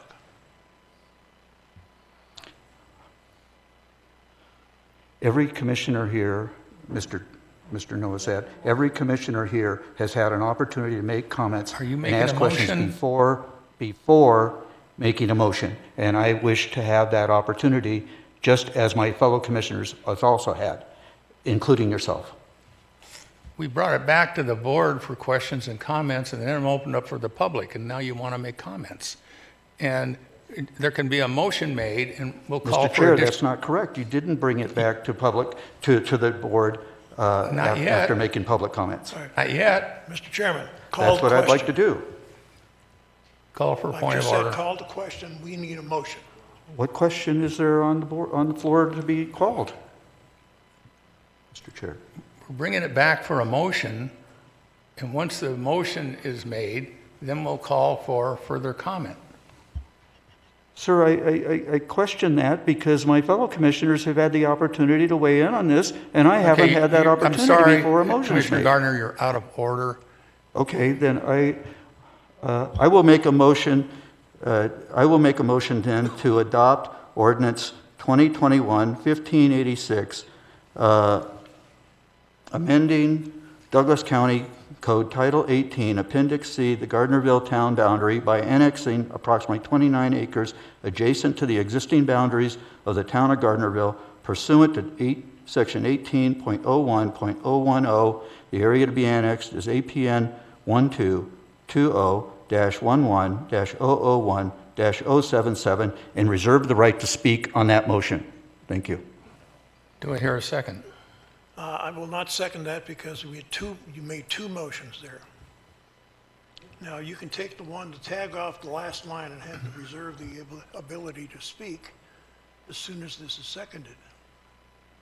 And by the way, I second the motion. Okay. Okay, I- now, I will now. take that particular May I- assent to talk. May I just bring this back to order?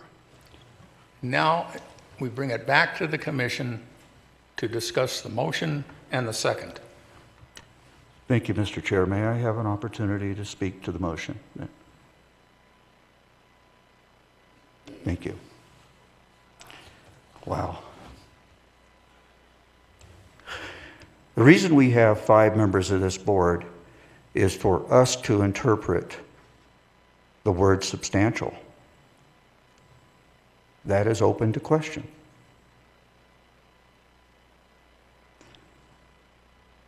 To suggest that we are ignoring NRS is, in my opinion, once again, that's a matter of interpretation, and that's why we have 5 members of this board. And it's up to us, through the process of this, to sway our fellow commissioners as to our way of thinking. Now, I would say during this motion, I can personally say that the idea of Aspen Park was brought up, and the fact that that's in the town of Gardnerville. And I visited that property in particular, and I visited with owners in that property, and that is a community collection point, several within that community. That is a 55 and older community. And there doesn't seem to be any issues with them in going to a community collection through a bin service such as the town of Gardnerville offers. In addition to that, I happen to own a manufactured home in the town of Lodi in California. And in that particular instance, we do have individual tote pickups at our individual properties. However, we're not billed through the town of Lodi or anybody else or that disposal service. We're billed on a monthly basis through our monthly space rent and electricity and water and trash. So that's how that is regulated. Because if I fail to pay that bill on a monthly basis, then they kick me out or they put a lien on my property.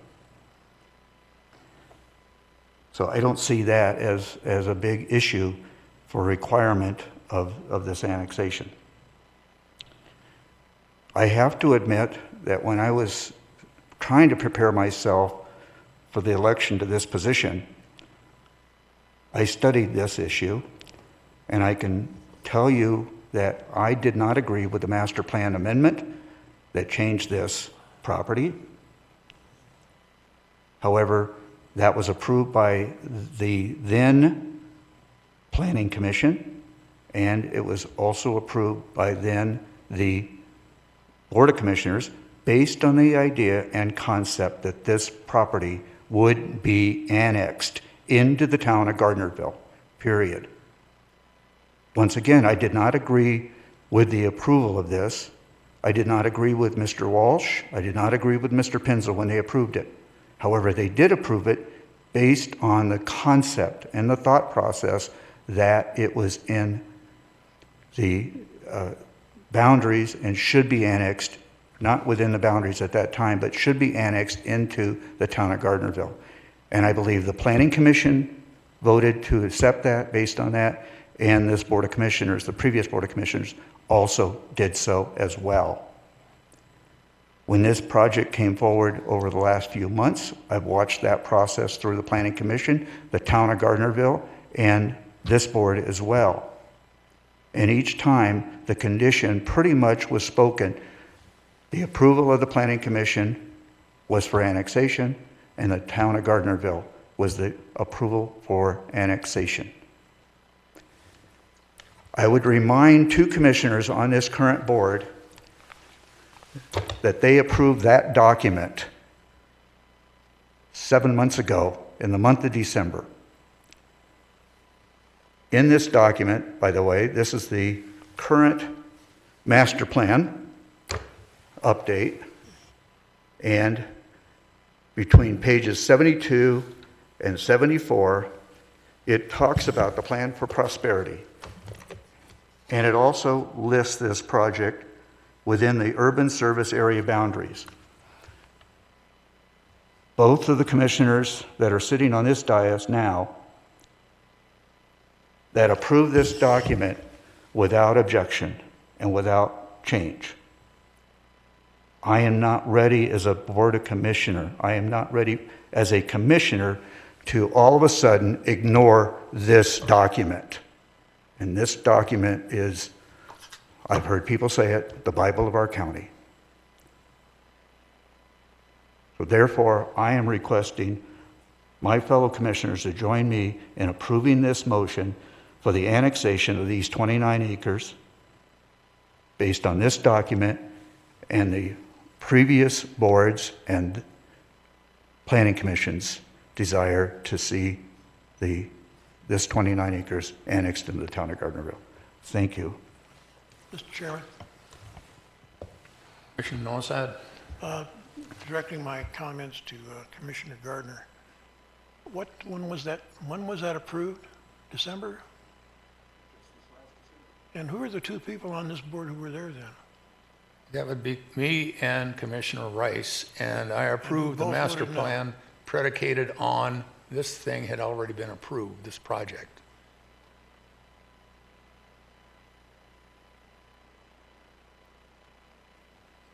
And Mr. Ritchie? Thank you, Chairman. Doug Ritchie with the Douglas County District Attorney's Office.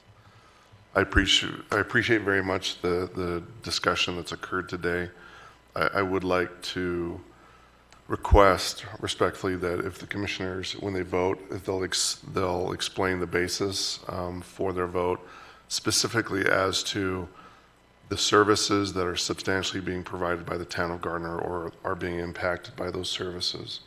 The master plan, all the previous actions before the Planning Commission, the Board of County Commissioners are not before the board this day. The issue is the annexation and the requirements found in NRS in our Douglas County Code 18.01.010.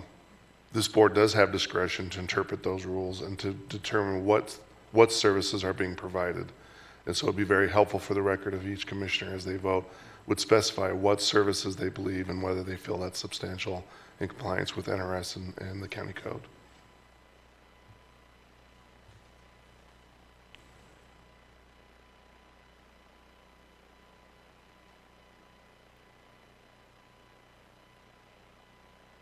Okay, predicated on what we just heard from Assistant DA Doug Ritchie, we'll call for the vote and then we'll have a roll call vote. Capiche? All those in favor? Oh, wait, there was a motion by Commissioner Gardner, a second by Commissioner Nosad. All those in favor signify by saying aye. Aye. Any opposed? Nay. No. So we have 3 ayes and 2 nays. The motion carries 3-2. Now we'll have a roll call vote, starting with Commissioner Gardner. Thank you, Mr. Chair. I voted aye with my interpretation of the substantial uses of drainage, parks and recreations, streets and sidewalks, water, sewer, gas, and power, and solid waste disposal.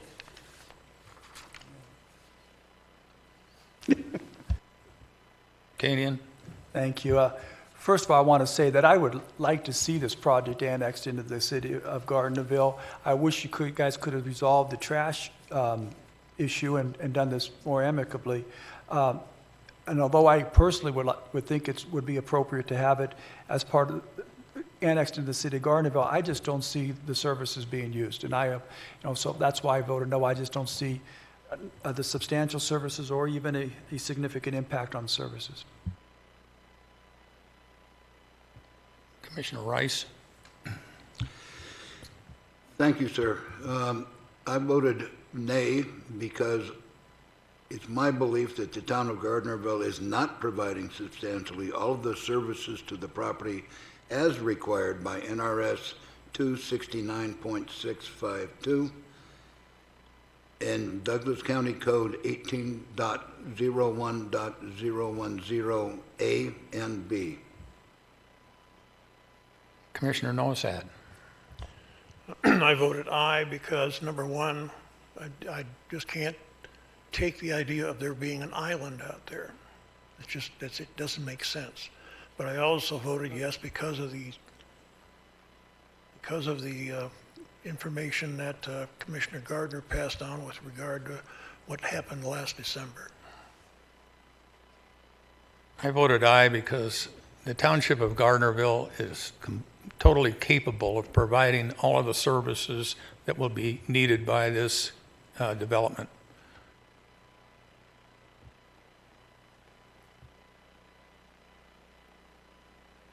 The motion carries.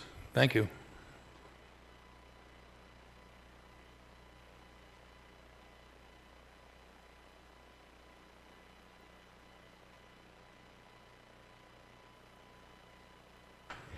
Mr. Chair, may I request a 10 or 15-minute break here to use the restroom? No? Okay, we're going to take a 10-minute break. Be back there about 10 minutes. We'll be back about 20 of 7.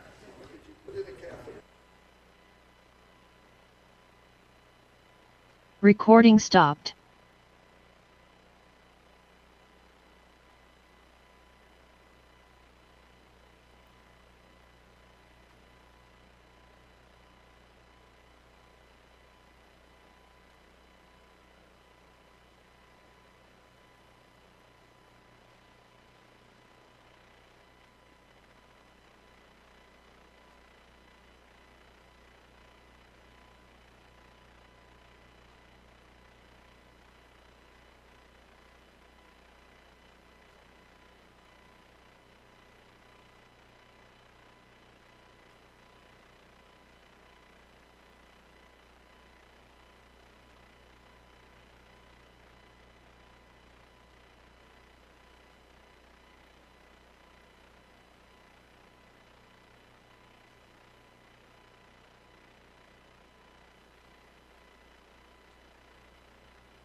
Can we bring the meeting back to order?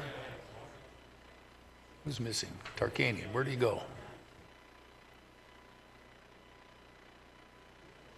Okay, Commissioner Tarkanian, I'm going to start this last one. Absolutely. Okay, this is for presentation only, and there's an item that we're going to read before the agenda item. Recording in progress. Okay. For item 8, due to a typographical error, I want to record and to reflect that this ordinance number is ordinance 2021-1588. It wasn't, there was an error initially. So it's been corrected, so we can go ahead and have item 8 for presentation. Yes.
All right. For item 8, due to typographical error, I want the record to reflect that this ordinance number is ordinance 2021-1588. So this is item 8 on the agenda for presentation only.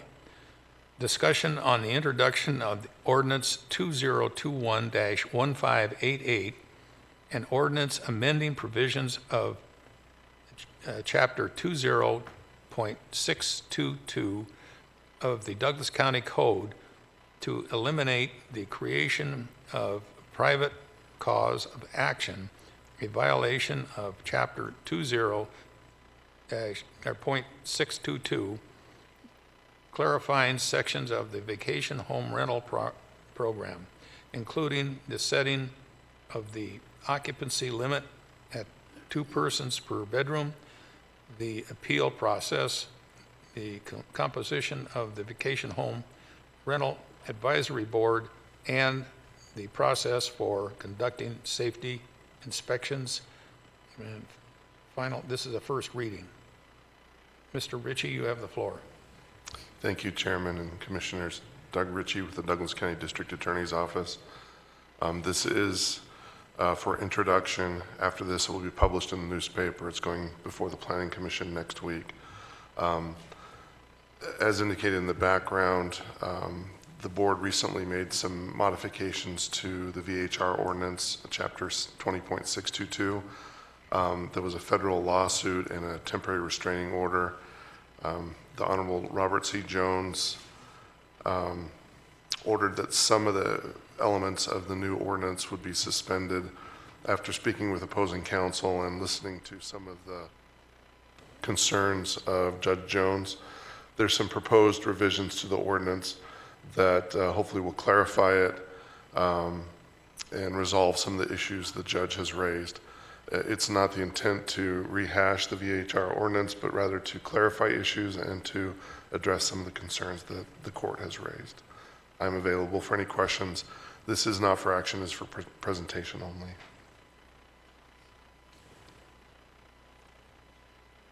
Thank you, Mr. Ritchie.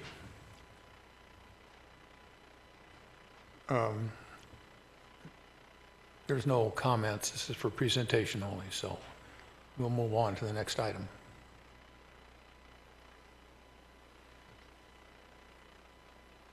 Which is item 9, for presentation only.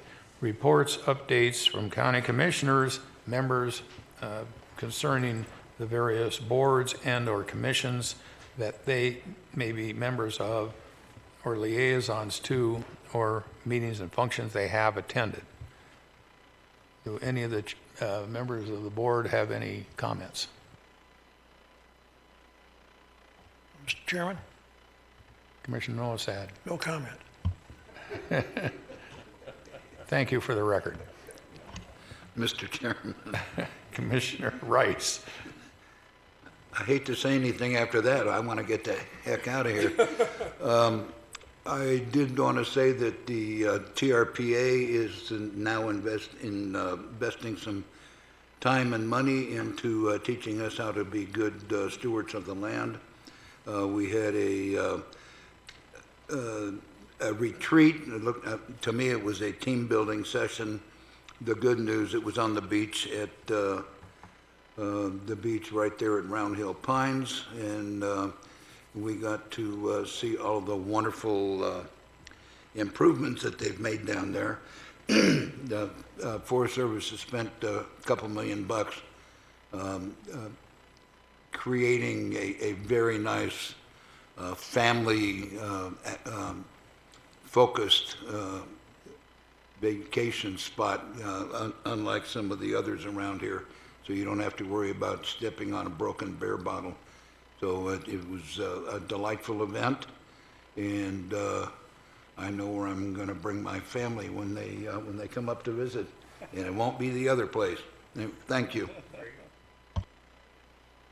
I'm not on the board of CERTS, but this is an advisory to let you all know that a member of CERTS has numerous used golf balls that he's recovered from the lake out in front of the beach at Edgewood.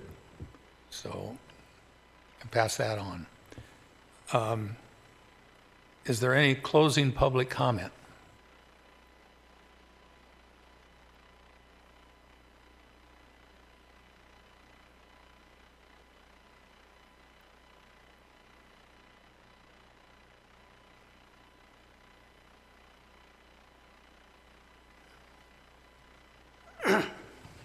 Thank you. Jerry Turner, continuing from the earlier open public comment. The sicknesses created by Wi-Fi, microwaves, 4 and 5G to weaken people for takeover and to make profits through so-called treatments that are not intended to heal, but to appease the injuries and diseases while countering the immune system, ensuring more treatments and profits. 5G comes from militarized and industrial complex. The acronym SMART is the Smart Militarized Armament Residential Technology from DARPA. Acronym DARPA, Defense Advanced Research Project Agency of the military, now controlled by the globalist United Nations and is NATO for the globalist money barons that control the world banking and financial systems illegally and forcibly obtained.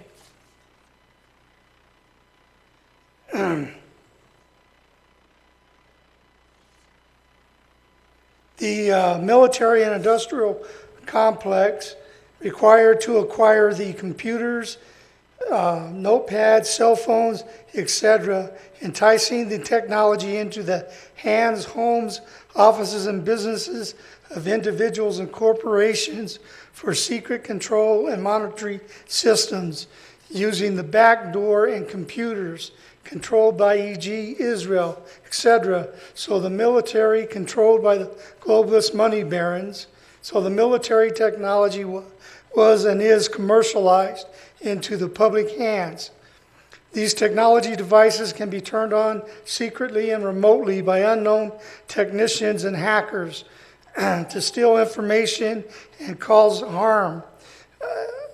without the owners knowing, e.g. the use in court cases, bribery, blackmail, competitive advantage, etc.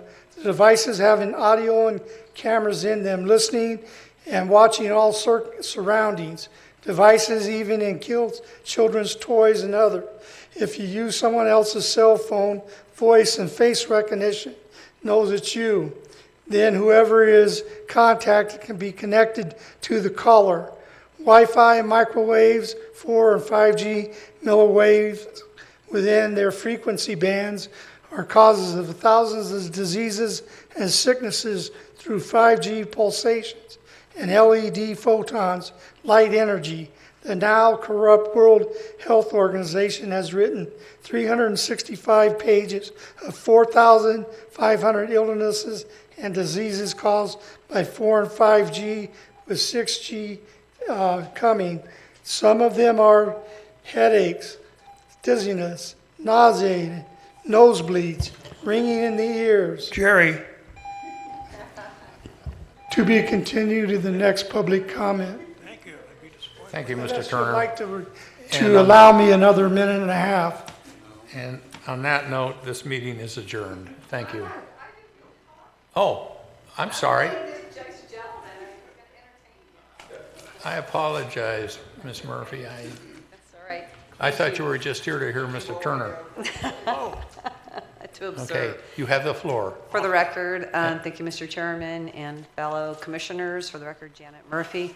And of course, I'm here once again for the VHR's vacation rentals, just to give you a little insight and little for your argument if you need it. I know that there's been an injunction. It's not the first time. Just to let you know that, I forget which one said it, but kicking the can down the road. One of the other commissioners 20-something years ago, Steve Weisinger, said the same thing about the same topic. And we're still doing the same thing going on, kicking the can down the road.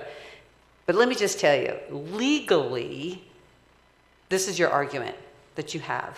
Legally, the rights, the first rights belonged to the people when it was zoned residential, because the intent was residential, commercial, and industrial. And the intent is residential. What is the definition of residential? And I'm sure legal counsel knows this, reside.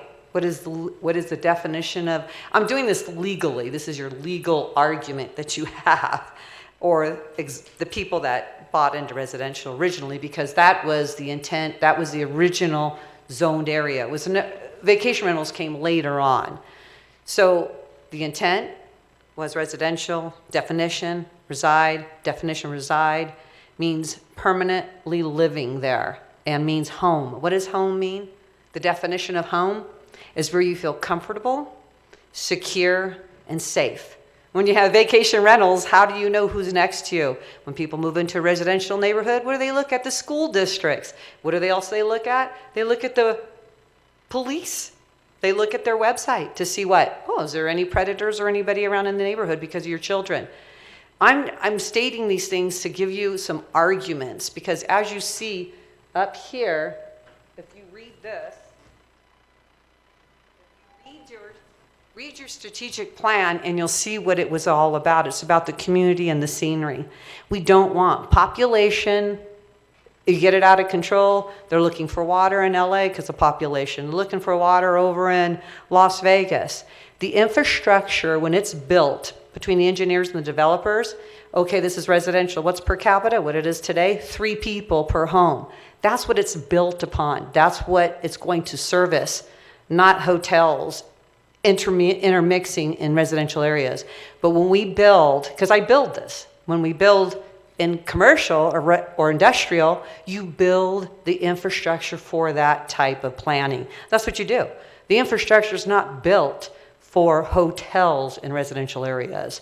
So that's another argument. I'm just trying to give you some arguments if this goes any further, if the people that own these, their legal counsel, trust me, knows what the intent was, and the intent is what a judge is going to look at, and the definitions.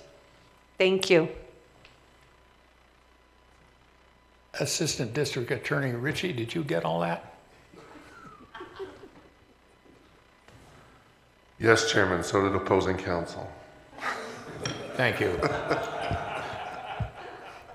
And on that note, if there's no further public comment, is there anybody online? Natalie Wood, for the record, we have 2 people online. Those in Zoom, please raise your hand if you have public comment.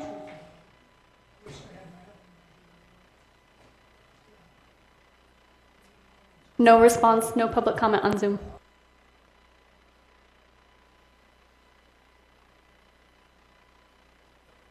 Seeing no further public comment, this meeting is adjourned. Thank you. Recording stopped.